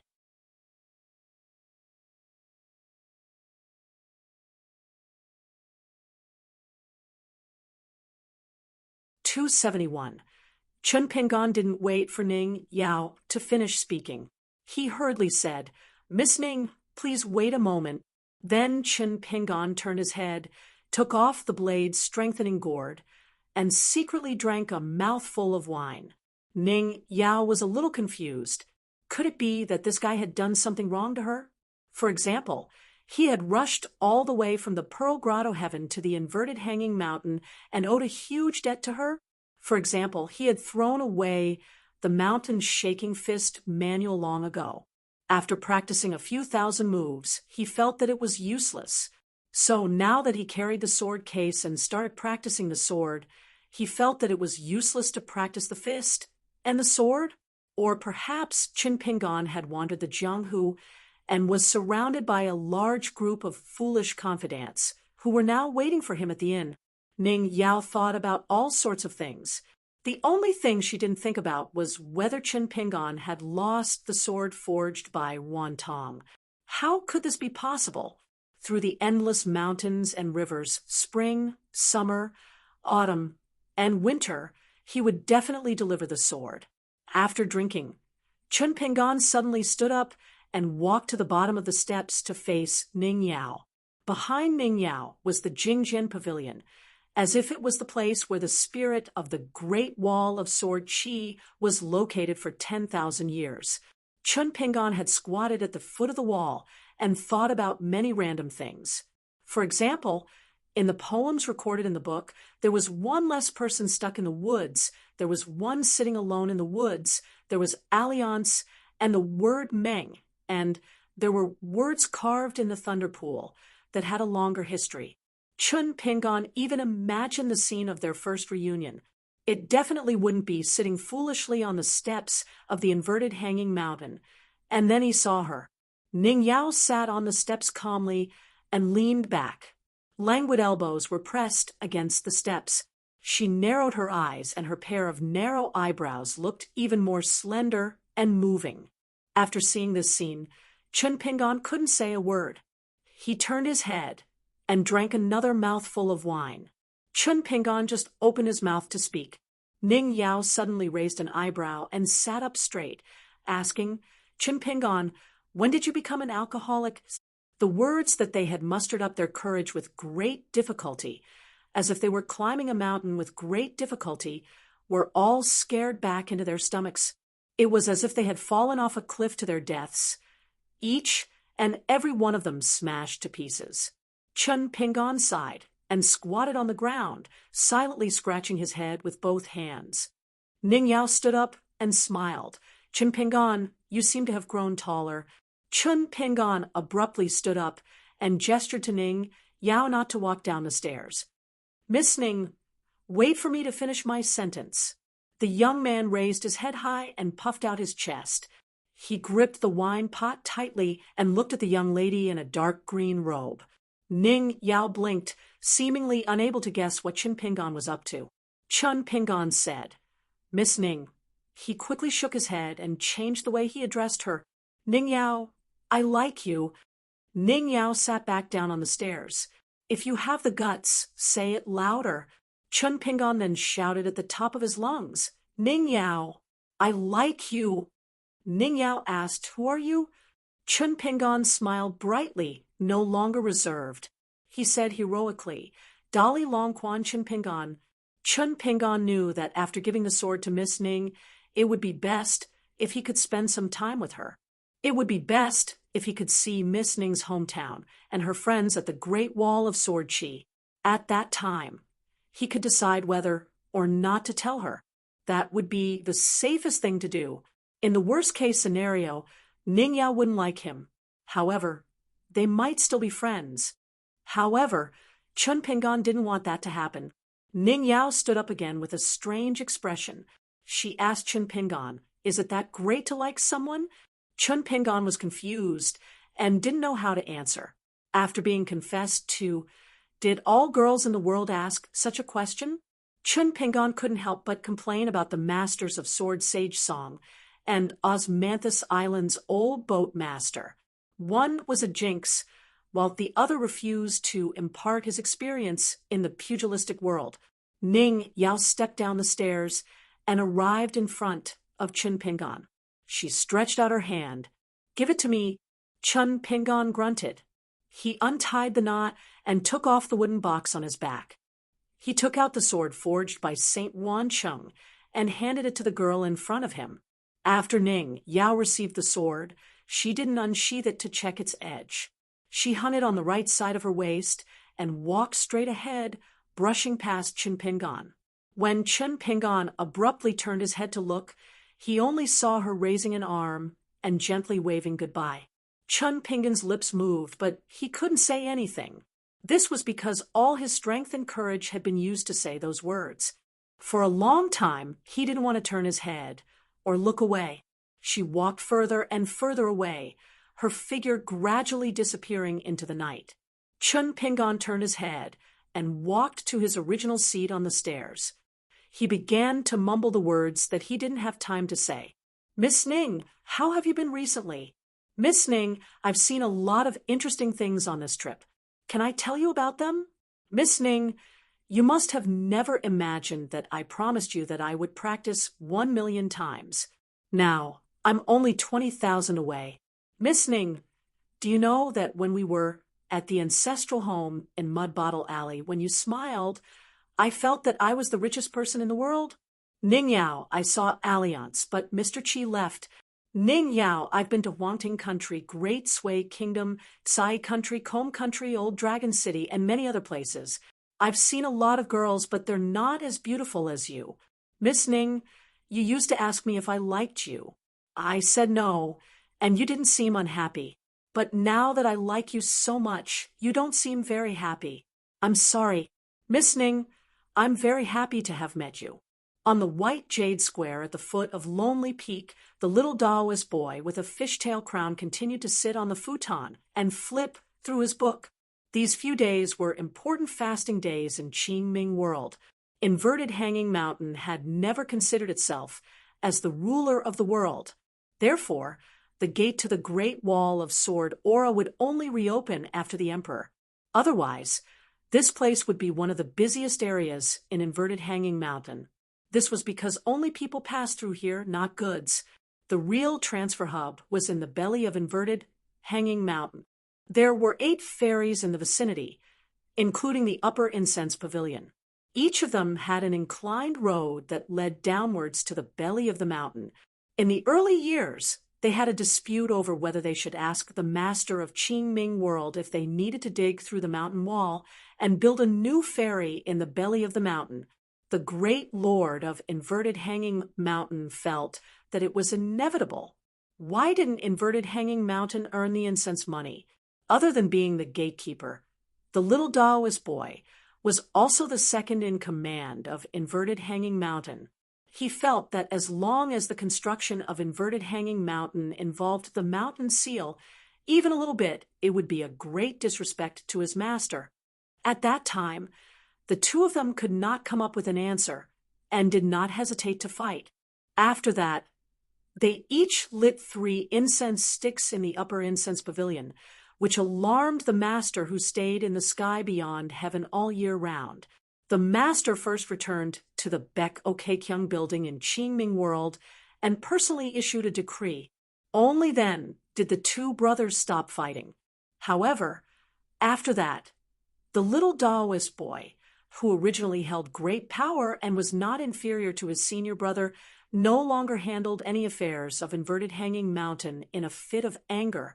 He threw everything to the great Lord of Heaven and guarded this futon by himself. The man holding the sword, who sat on the hitching post, slept soundly the entire day. When night fell, he was very awake. His eyes were as bright as the bright moon, and his face was full of smiles.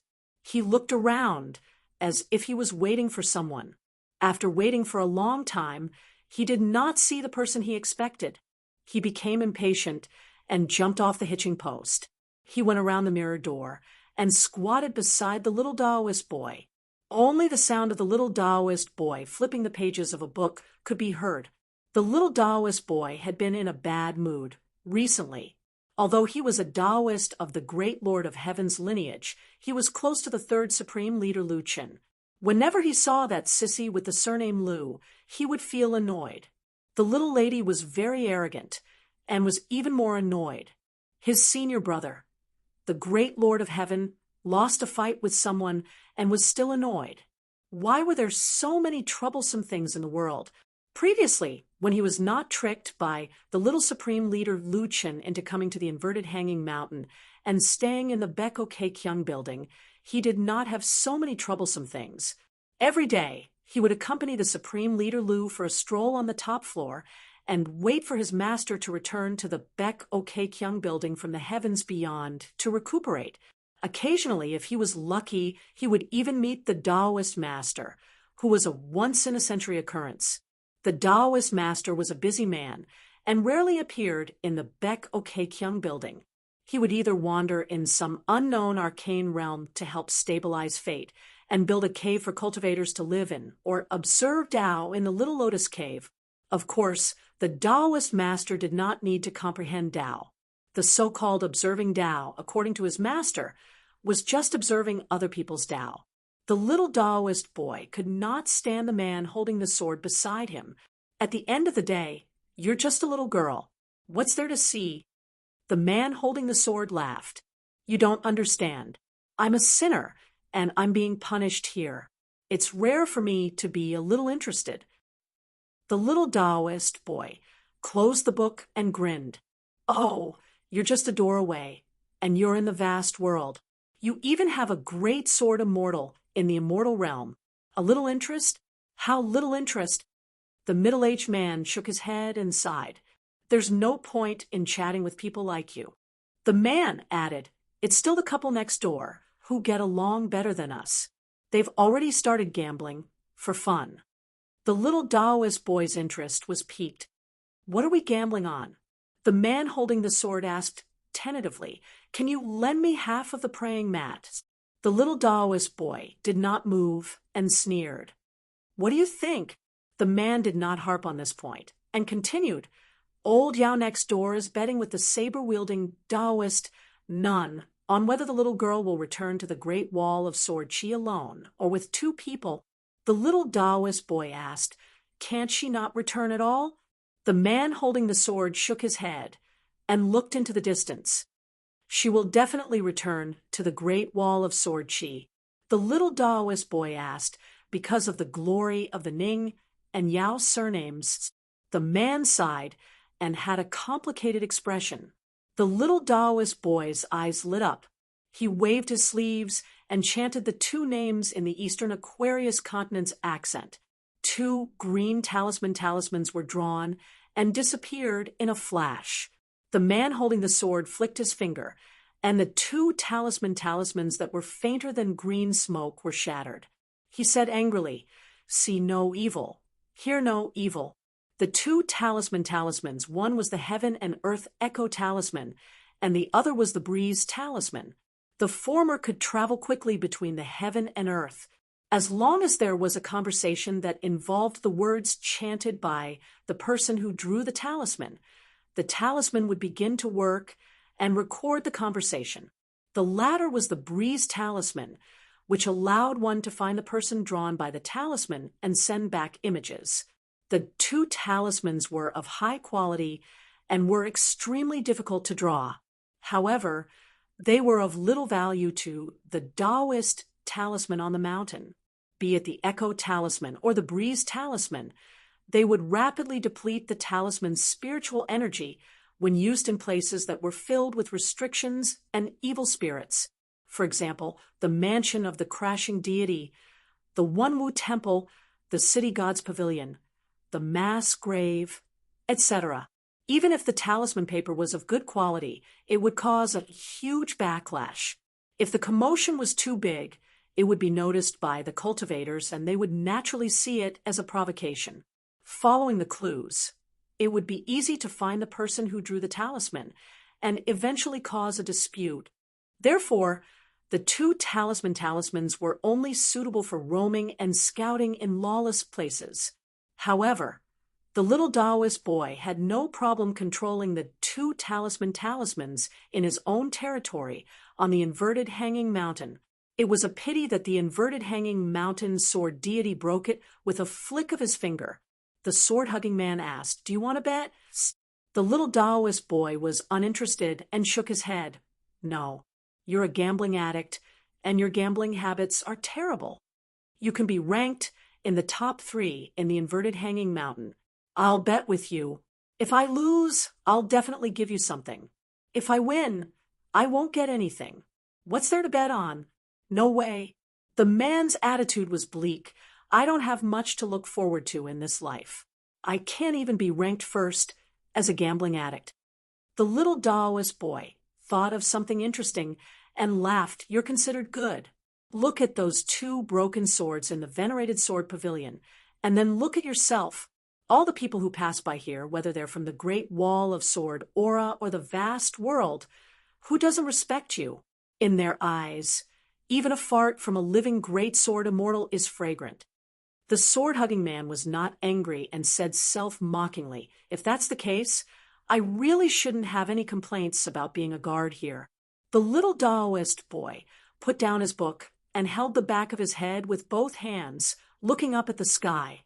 The man muttered, "To the commoners, their hometown should be their hometown after leaving home for 100 years. To the Chi refinement warriors, 1,000 years counts. Then what about us, the convicts and refugees who have lived for 10,000 years?"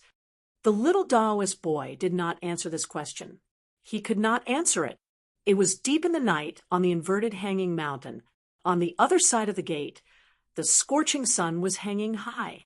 Similarly, there were two people guarding the gate, one from the Great Wall of Sword Aura and one from the inverted hanging mountain.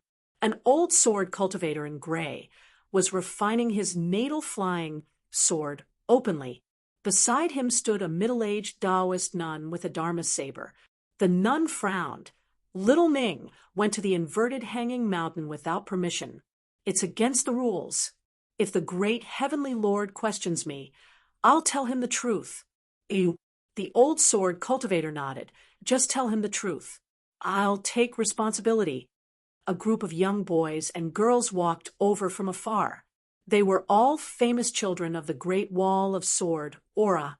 Although almost all of them came from prestigious backgrounds and were favored by the heavens in the recent war, this group of children had gone to war 3 times in less than 3 years. They had also lost 2 friends. One of them, who was nicknamed Little Grasshopper, died on the battlefield in the south of the city wall. The other one had returned to the Confucian Academy after completing his training. The handsome young man had 2 long swords hanging from his waist. One of them had a scabbard, which was called Sutra, and the other had no scabbard, which was called Cloud Pattern. A fat young man was born with a smiling face, but he was the most murderous. He had a sword at his waist. A one-armed girl was carrying an ill-fitting greatsword, mountain-suppressing sword. An ugly young man with a tanned face full of scars carried a sword with red makeup. The old sword cultivator looked at this group of brats with an unpleasant expression and continued refining his sword. On the other hand, Taoist Nun Sherdao, who was not related to the big families of the Great Wall of Sword Aura, greeted the children with a sincere smile. Although these fellows were called children, it was only because of their height and age. In fact, all of them had bright futures and high achievements in the future. Almost everyone in the Great Wall of Sword Aura could see it. This was especially so when they walked up and down the city wall to the battlefield in the south. They had personally experienced many battles and had won enough respect in the Great Wall of Sword Aura. No matter what your surname was, you had to rush to the battlefield. Of course, there were some differences. It was in the cultivation realm of the sword masters that protected the formation. The sword cultivators from poor families could only obediently accept the arrangements of the sword masters from the Great Wall of Sword Aura. As for the disciples of the big families, when they went to war in the early days, there would definitely be people secretly following them. Most of them were powerful retainers who did not have any missions at the moment. However, unless they were in a life or death situation, these people would not easily lend a hand.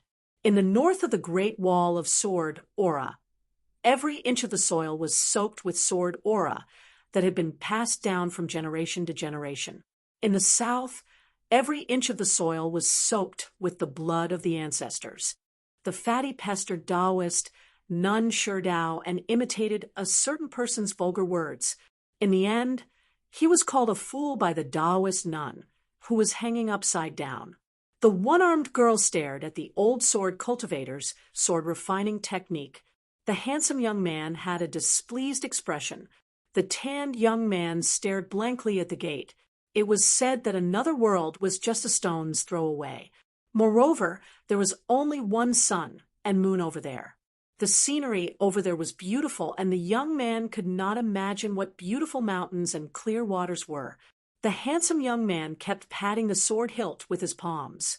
He appeared to be a little impatient, and complained, "If I see that fellow, I'm afraid I won't be able to resist slashing at him. When that happens, you guys must stop me." The fatty chuckled and said, "Stop what? Just kill him. When the time comes, you will be chopped into mincemeat by Ning Yao.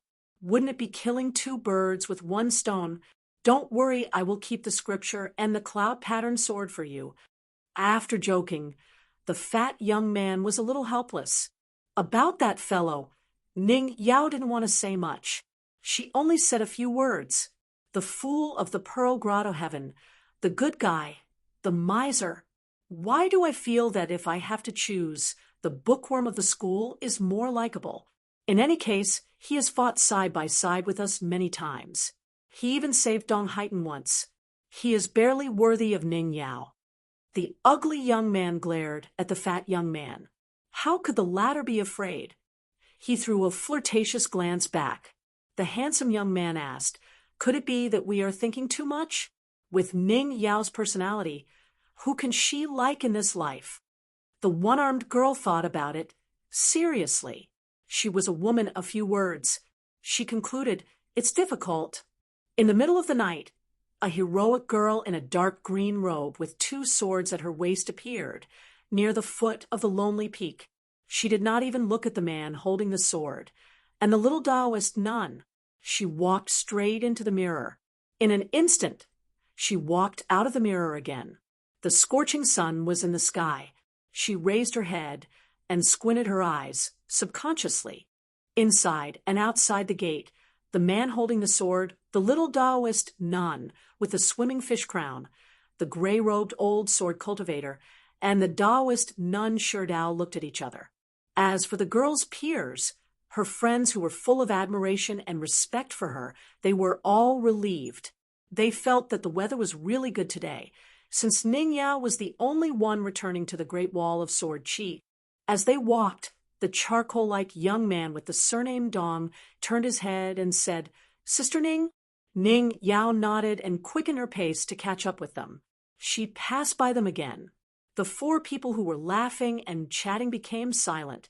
Outside the Jingjian Pavilion on the inverted mountain, Chun Pingon stood up and planned to return to the Stork Inn. Just as he stood up, he saw a middle-aged man and woman who looked like a couple coming from afar. They were dressed simply and elegantly. They looked ordinary and had a smile on their faces. They only glanced at him and then looked at the Jingjian Pavilion behind them. Chun Pingon lowered his head and put away the wine gourd that he had not drunk before. He was about to leave. The woman smiled softly and said, "This is our first time visiting the Jingjian Pavilion. I heard that it is very big. Is there anything special about it?" Chun Pingon stopped and thought for a while.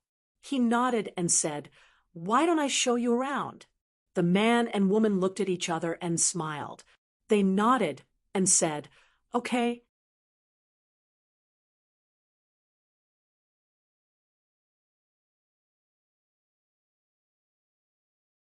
272. Chun Pingon was actually a little surprised. It was rare to meet someone who could speak the language of the Eastern Bottle Continent in the inverted hanging mountain. However, after walking for so long, he knew that monks did not talk about their names and Taoists did not talk about their lifespans.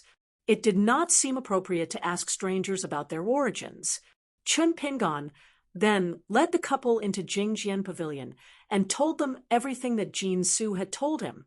Moreover, Chun Pingon had a good memory since he was young. Among the immortal sword imitations and sword immortal paintings in the house, as long as he put his mind to it, Chun Pingon could immediately tell the couple the name of the immortal sword, the name of the sword, and the general background. As he led the couple on a tour, Chun Pingon had an idea. Since he had used a sword, he would stay in the inverted hanging mountain for a while and record the sword immortals and immortal swords in the Jingjian Pavilion. When he brought them back to the bamboo house in the Luopa mountain, he could take them out and flip through them when he was bored. Just like those little bamboo slips that were engraved with beautiful poems and principles of the world, when he looked at them under the sun, Chinpingan would feel particularly comfortable and warm. It was as if the sun was not shining on the bamboo slips and words, but on his heart. When he was copying, he could practice calligraphy. He wondered if the ink and paper in the inverted hanging mountain would be expensive. The young woman smiled and said, "You have a good memory." Chinpingan collected his thoughts and grinned. This little ability was nothing on the mountain. He thought that the lady must be just being polite. Chinpingan really belittled himself this time, because the couple with good eyesight had already confirmed that every time Chinpingan looked at an immortal sword imitation, he already had a card up his sleeve. This was called the idea that the eyes had not yet arrived, but the mind was already there. This was a famous bottleneck of sword cultivation. It determined the ultimate height of sword cultivation, whether it was a small sword cultivator whose heart was detained by the flying sword, or a sword immortal of the great Tao who could control thousands of sword wills. After walking through more than half of the house, Chinpingan was still patiently following the couple, who looked carefully. In fact, he had already talked about the general history of the Jingjian Pavilion. What followed was nothing more than choosing the sword immortals or famous swords based on interest. However, the woman would occasionally chat with Chinpingan, so Chinpingan continued to follow them. From beginning to end, the man did not speak much. He just suddenly said, "I'll go ahead and wait for you." The woman nodded and did not think much of it. She continued to chat with Chinpingan. Although Chinpingan had been to the Jingjian Pavilion before, he knew almost nothing about the Great Wall of Sword Chi other than the famous sword immortals on the wall. Instead, it was the woman who came because of its reputation who told him many legends about sword immortals. For example, the reason why the ancestor surnamed Dong's sword was called Three Corpses was not because he believed in Taoism, but because he had once entered the hinterland of the demon world alone and killed 3 great demons of the 5 realms. The Dong clan rose from the Great Wall of Sword Chi because of this. Later on, almost all the heads of the Dong clan had personally killed great demons of the Jade realm or even the Immortal realm. Since they were talking about the Dong clan, the woman would then excitedly bring Chinpingan to look for the imitation immortal sword called Bamboo Box. The owner of the sword was one of the ancestors of the Dong clan. At that time, the Dong clan was already on the wane. The head of the family was severely injured by a great demon, and there was a shortage of sword chi in the clan. Then, a young sword cultivator of the Golden Core stage of the Dong clan resolutely took the ancestral sword 10 feet tall and embarked on the path of slaying demons that the ancestor had walked. Under the circumstances that no one thought highly of this person, 200 years later, this sword cultivator returned to the Great Wall of Sword Chi alone with his sword. He even carried a bamboo box with him, which contained the head of a great demon of the 13 realms. Before he ascended to the top of the wall, he carved the character Dong on the Great Wall of Sword Chi with his sword that was almost shattered. From then on, this person forged a new sword and named it Bamboo Box. Since then, the Dong clan had always been one of the most influential surnames on the Great Wall of Sword Chi. After chatting, the woman learned that the young man's surname was Chun. She smiled and asked Chinpingan if he had noticed the flying mountain. Chinpingan smiled shyly and was a little embarrassed. This was because the owner of this strange immortal sword was surnamed Chun. Therefore, Chinpingan paid special attention and remembered it clearly. In fact, as long as it was a sword immortal with the surname Chin, Chinpingan would even remember the sword that the immortal carried. If not for the fact that he had never learned painting and did not have a skilled painter like Osmanthus Island to consult, Chinpingan would have hoped that he could bring the appearance of these sword immortals back to Luopa Mountain in the following period of time. After that, the woman smiled and selected a few old friends of the Chin family sword immortals for Chinpingan and told him those heart-stirring stories. When someone spoke with words instead of cold words and a few concise and comprehensive records, the story would often be very exciting. It was like the monuments on the banks of the long river of time, the willow trees. People of the future could feel their shade when they stood under the trees. Outside the shade of the trees, there was a violent storm. That river of time was turbulent and unrestrained. Chun Pingon, who had originally planned not to drink anymore, could not help but drink again. It was a very sad thing to not be liked by a girl he liked, but the sky did not fall. He still had to live how he should live. This was something that Chun Pingon suddenly understood when he returned to Jingjian Pavilion. However, Chun Pingon would not feel that his sad matter was insignificant after understanding the elegance of so many sword immortals. This made him feel even worse than Chun Pingon being beaten to a state worse than death at Luapa Mountain's bamboo house. The two kinds of discomfort were different. If the former was endured, then so be it. But the latter's discomfort was like a day, a month, a year, 10 years, 100 years, or even a lifetime might not be able to endure it. The strangest thing was that Chun Pingon would feel even worse when he thought that one day he would fall in love with another girl. The books said that drinking to drown one's sorrows would only make one more sorrowful. That was why he was so scared that he did not dare to drink. Unknowingly, from Chun Pingon's lead at the beginning to the woman's lengthy description and explanation, the two naturally did not feel that there was anything wrong. Then Chun Pingon saw that man. He stood at the door of the last room and smiled at him and the woman. The man did not like to talk. When they were walking together, he would occasionally look at Chun Pingon. After entering the last room and walking to the sword rack next to the dogwood and Yu Wang, the woman exclaimed in surprise, "Why are there no portraits of these two? I heard that the owner of the dogwood sword is a very handsome man from the Great Wall of Sword Chi." Chun Pingon was a little embarrassed. He carefully glanced at the man beside him. "Don't knock over the vinegar jar." He did not expect the man to immediately return the look. "The mistress of Yu Huang is also a rare beauty." Chun Pingon immediately felt injustice for the woman.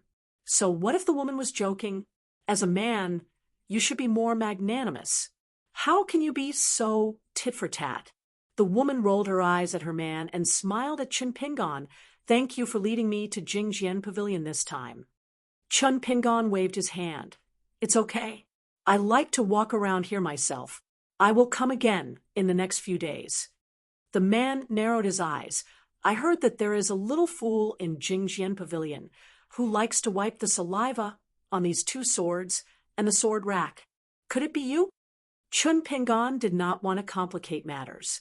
He pretended to be at a loss and waved his hand. "No, no. How can I be so stupid?" The woman secretly stepped on the man's foot and then said to Chun Pingon, "We are leaving. Do you want to leave with us?" The man suddenly asked, "I see that you also like to drink. Do you want a drink? I know a good place to drink. It's cheap and good. I won't call anyone I don't know." Chun Pingon shook his head. The man said in annoyance, "If I invite you to drink, then drink. Why are you afraid of bad people in Inverted Hanging Mountain? Besides, look at us, husband and wife. Do we look like people who would covet your broken sword and broken blade strengthening gourd?" Chun Pingon was a little embarrassed. This man was a little too straightforward. The man was kicked by the woman again. The latter complained, who said that he hates people who urge him to drink the most. The man did not dare to argue with his wife. He glared at Chun Pingon. Chun Pingon then smiled at the woman. The man became more and more annoyed, but he was already dragged to the door by the woman. The three of them walked out of Jingjian Pavilion and down the steps. The man held back for a long time and asked, "You really don't want to drink?" All the drunkards and wine immortals in vast heaven want to drink the carefree wine of Inverted Hanging Mountain. It is said that it is a unique wine brewing method left behind by the Confucian sage of rites. There is no such shop after this village. Kid, think carefully before you answer me. Chun Pingon looked down at the blade strengthening gourd. There was not much osmanthus wine left in it.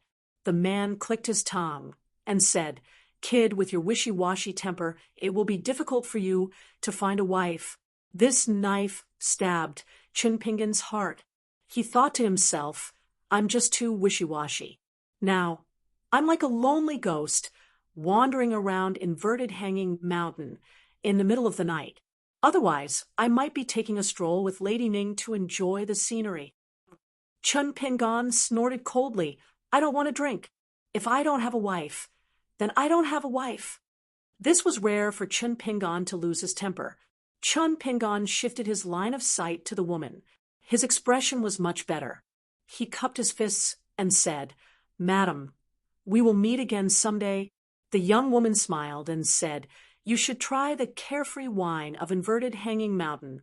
Even ordinary chi refinement warriors of pure jade state can't get a cup of it. We have some relationship with the shopkeeper over there. That is why we can enter the wine shop.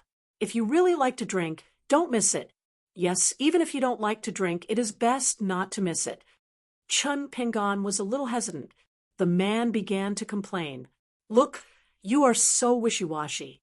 Can you like it? Anyway, I don't really like it." Chunpingan's face darkened. He thought to himself, "What do I want you to like it for?" In fact, Chunpingan was like a drunkard tonight. His temper was really not good. After all, even a clay bodhisattva had a temper. The woman ignored the petty man. She patted the young man's shoulder and joked, "Come, let's drink together. I can tell that you have something on your mind. When we drink, don't care about what this guy is nagging about. Just drink your own wine.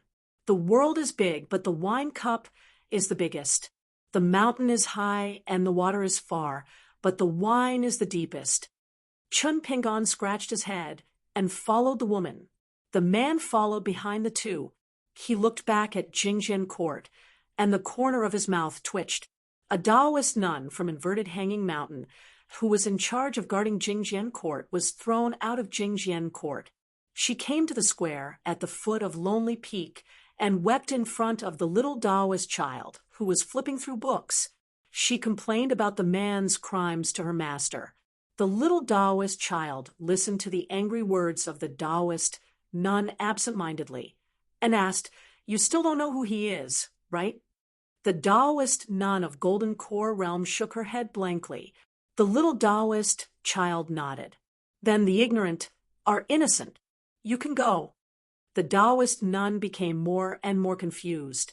The man holding a sword on the hitching post behind her gloated, "It's the teacher's fault for not teaching strictly." The little Taoist child said angrily, "Bullshit. This is what the Confucian school says.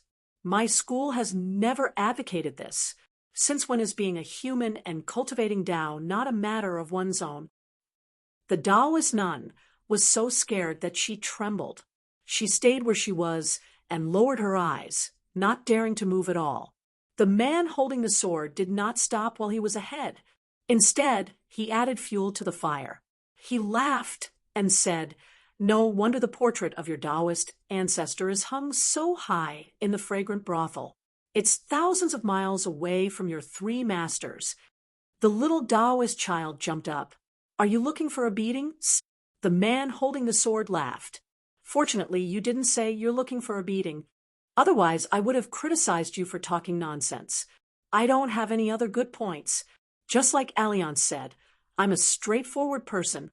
So, when it comes to flattering and exposing people's shortcomings, Alliance said that I'm one of the best at the Great Wall of Sword Chi." The little Taoist child was so angry that she gritted her teeth. She put her hands behind her back and spun around on the large praying mat.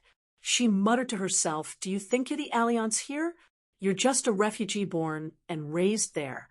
If it wasn't for my master's warning to be kind to others, I would have beaten you until you're unrecognizable today. I don't care if you're suppressed by the heavens and earth here and dropped half a realm. So what if I won with an unfair advantage? I'll beat you until you don't dare to show your face for a year. That'll be satisfying. I'll beat you until you're like that senior brother on the Lonely Peak. I've disliked you for many years now." The Taoist nun, who wanted her master to back her up, was filled with regret when she saw her master, who was angry for the first time. She should not have made this trip, especially after her master accidentally revealed some heavenly secrets. The Taoist nun felt that her days in the inverted hanging mountain would be very difficult. That martial uncle of hers, the heavenly monarch who oversaw the central peak, might not be bothered with her. However, his eldest disciple, that true monarch flood dragon who held a horsetail whisk in his hand and was now the third in command of the inverted hanging mountain, was famous for being respectful to his master. He would definitely make her life difficult for him until the end of time. He definitely would. The Taoist nun wanted to cry, but had no tears. Why did he end up with such a Shurzuan who never protected his children? On the street outside the Jingjian pavilion, Chun Pingan was baffled. After walking around the Jingjian pavilion with the woman, he was baffled as to why he followed the two of them to a wine shop to drink some worry-free wine. Occasionally, he would be absent-minded or asked a question by the woman. After what seemed like a long time, but also like less than half an hour, the three of them arrived at a wine shop that was not closed yet. However, the business was very quiet, and there was not a single customer in the shop. There was only a young waiter who was napping on the wine table and an old man who was playing with a caged bird behind the counter. The old shopkeeper glanced at the couple. Rare guess, this wine must be taken out. Then he glanced at the young swordsman behind the two of them and frowned.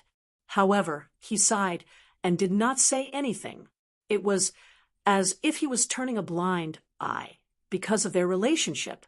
Then the old man shouted at the lazy waiter, "Su Jia, sleep, sleep, sleep. Why don't you just sleep to death? There are guests. Go get a jar of wine." The young man named Su Jia suddenly woke up. He wiped his saliva and stood up weakly. He bent over to get a jar of wine and placed it on the table of the three of them. He yawned and said, "Guests, drink slowly. As usual, there is no food in this shop." The woman nodded her head in greeting.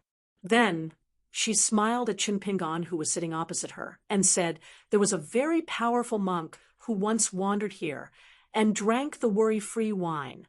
He praised it endlessly and said, "Only this wine can break the Buddha in my heart." The old shopkeeper smiled and said, "That's right. The old monk is really powerful. I'm afraid that even if Alliance slashed a few times, he would not be able to break that monk's abbot world." In the end, he still wanted to say that his wine was the best in the world. However, when Chun Pingan heard others mention Alliance in the inverted mountain, he was still very happy. Therefore, this time, he really wanted to drink some wine. In the end, the old man slammed the counter and said angrily, "Damn it, whenever Alliance is mentioned, I get angry. He owes me more than 20 jars of wine. He is the only one in the world who owes me money." Back then, Chin Shunan from the Hassa continent, the female martial god, not long ago, and those old things from the 100 schools of thought even earlier, who dares to owe me money for wine? Let's talk about that scholar from the Central Plains. When he was at his lowest, he had not yet made a name for himself. He was just a small chi refinement warrior of the sea-viewing realm. He had hundreds of poems about wine. What wine competition? My wine competition is my wine competition. However, he came and went 3 times and only owed me a total of 4 to 5 jars of wine. Alliance has sinned, and I have suffered. Ooh, the woman winked at Chun Pingan, as if to say that the old man had such a temper. Let him say whatever he wants, and ignore him. The young man said unhappily, "Old man, can you not mention Alliance anymore? Miss has not returned to the inverted mountain because of him. I miss her so much." The old man's voice suddenly became much softer. He muttered, "That kind of heartless girl, it's better to leave her outside to harm others." He opened the wine jar and poured a bowl of wine into 3 big white bowls. Just like what his wife said, he hated people who urged him to drink the most. He said bluntly, "After this, if you want to drink, then drink. If you don't want to drink, then forget it." Chun Pingon carefully took a small sip. It did not have much taste. It was slightly stronger than the osmanthus wine, but it was not to the extent of burning a knife and breaking the intestines. Chun Pingon took 2 more small sips. There was still no reaction from his throat and stomach. He was completely relieved. He reckoned that there was something special about this forget wine, and not in the taste. After 2 big bowls of wine for each person, the jar of wine was empty. The woman turned to the old shopkeeper with a smile and asked for an extra jug. The old shopkeeper looked at the smiling woman and sighed. He personally went to get an extra jug and gently placed the 2 jugs of wine on the table. "These 3 jugs of wine are all on me. It's not on the bill." Chun Pingon drank until his face was flushed red. However, his mind was clear, and he did not seem to be drunk or drunk. However, he could clearly feel that kind of tipsy state he was in. After drinking the wine, he wanted to say more. Just like those drunken burps, it was nothing to hold it in. However, it was better to spit it out. At first, it was the man who buried his head in the wine. Otherwise, he would look out of the shop and wander thousands of miles. The woman seemed to like chatting with Chun Pingon. She talked about Chun Pingon's hometown and the 2 trips they took. Since Chun Pingon was not drunk, he only picked those people and things that he could talk about. Later on, they somehow talked about that lady. Chun Pingon, who had made up his mind to stop drinking after 4 big bowls of wine, silently poured himself a bowl of wine. He still did not talk about the sword. He just said that he had something to do and had to leave his hometown. He came to the inverted hanging mountain and happened to know a lady. Her home was on the other side of the great wall of Sword Chi. Then the 2 of them met. It was that simple. The woman smiled and said, "Then you walked a long way."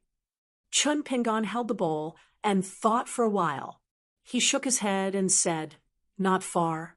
I thought that with every step I took, I would be closer." The man sneered. "How long have you known that lady? How long have you been together? You keep saying that you like her? Isn't that a little too frivolous?" Chun Pingon did not know how to refute. He only said unhappily, "I can't control who I like. If you think it's frivolous, then go ahead. I don't care." The man snorted. He was probably hurt by Chun Pingon's words. Most importantly, the young man said it very sincerely. No one knew if the rumors on the mountain were true or not. After drinking the Forget Worries wine, one would be a true person. The woman comforted. "Then you were rejected by the lady? Don't be discouraged. Have you ever heard that some people are destined to meet each other? And it's right. If you can still meet each other again, that would be the best." Chun Pingon drank a big mouthful of wine. His eyes were hazy from the alcohol, but his eyes were clear like a stream. Happiness, sadness, regret, joy, they were all flowing cleanly. The young man shook his head and laughed. "If you like someone, you have to make her happy. If you feel that the person you like must be with you, is that still liking her?" At this point, the young man's tears flowed down. "But that's just what I say. Actually, I'm about to die from sadness. I actually want the entire inverted hanging mountain, the entire world, to know that I like that lady. Then I only hope that there's only one lady in the world who likes me." At the end, Chun Pingon was really drunk. He even forgot to drink a few big bowls of wine. His head was on the table as he muttered. He even forgot how he quarreled with the man, and even fought with him. It was like a dream, but not a dream. While he was awake but not asleep, he seemed to have risen from the 4th realm to the 7th realm in a fit of anger. From then on, he had no fate with the strongest 4th realm of martial arts. The woman seemed to have asked him if it was worth it to give up his martial arts future just to stand up for a lady's parents. "How are you going to become the most powerful sword immortal in the world? The great sword immortal?" Ooh. Chun Pingon's answer at the time was, "Liking a lady is not just a matter of words. If I didn't do what I did today, if you were Ning Yao's parents, do you think that Chun Pingon, would give up something important for your daughter when I'm really rich, have a high cultivation level, and really become a great sword immortal? No, that kind of liking is actually not that much. It must have been a lie from the start. Chun Pingon could no longer remember all of this. The old shopkeeper's expression was calm. He was used to seeing all kinds of people in the world for thousands of years. The young man's shop assistant watched with great interest. In the end, Chun Pingon was completely drunk. The man looked at the young man and drank a mouthful of wine. I still don't like this kid. He's a blockhead, stupid, boring, not romantic enough, not magnanimous enough. His aptitude is passable, but his temperament is sloppy. One look, and you can tell that he's stubborn. If he quarrels with our daughter in the future, and neither of us is willing to take a step back, what should we do? With our daughter's temperament, will she admit her mistake? The woman smiled and said, "Admit her mistake? You also know that it's most likely our daughter's fault first. You know that the young man will always give in to her?"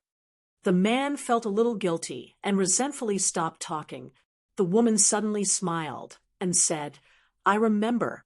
Previously you said that the child wasn't romantic enough. Is it the romantic of a scholar or the romantic of galloping through a field of flowers? Hidden murderous intent." The man had a flash of inspiration and greatly admired himself. He picked up the wine bowl and said boldly, "It's the romantic of carving words on the great wall of sword chi."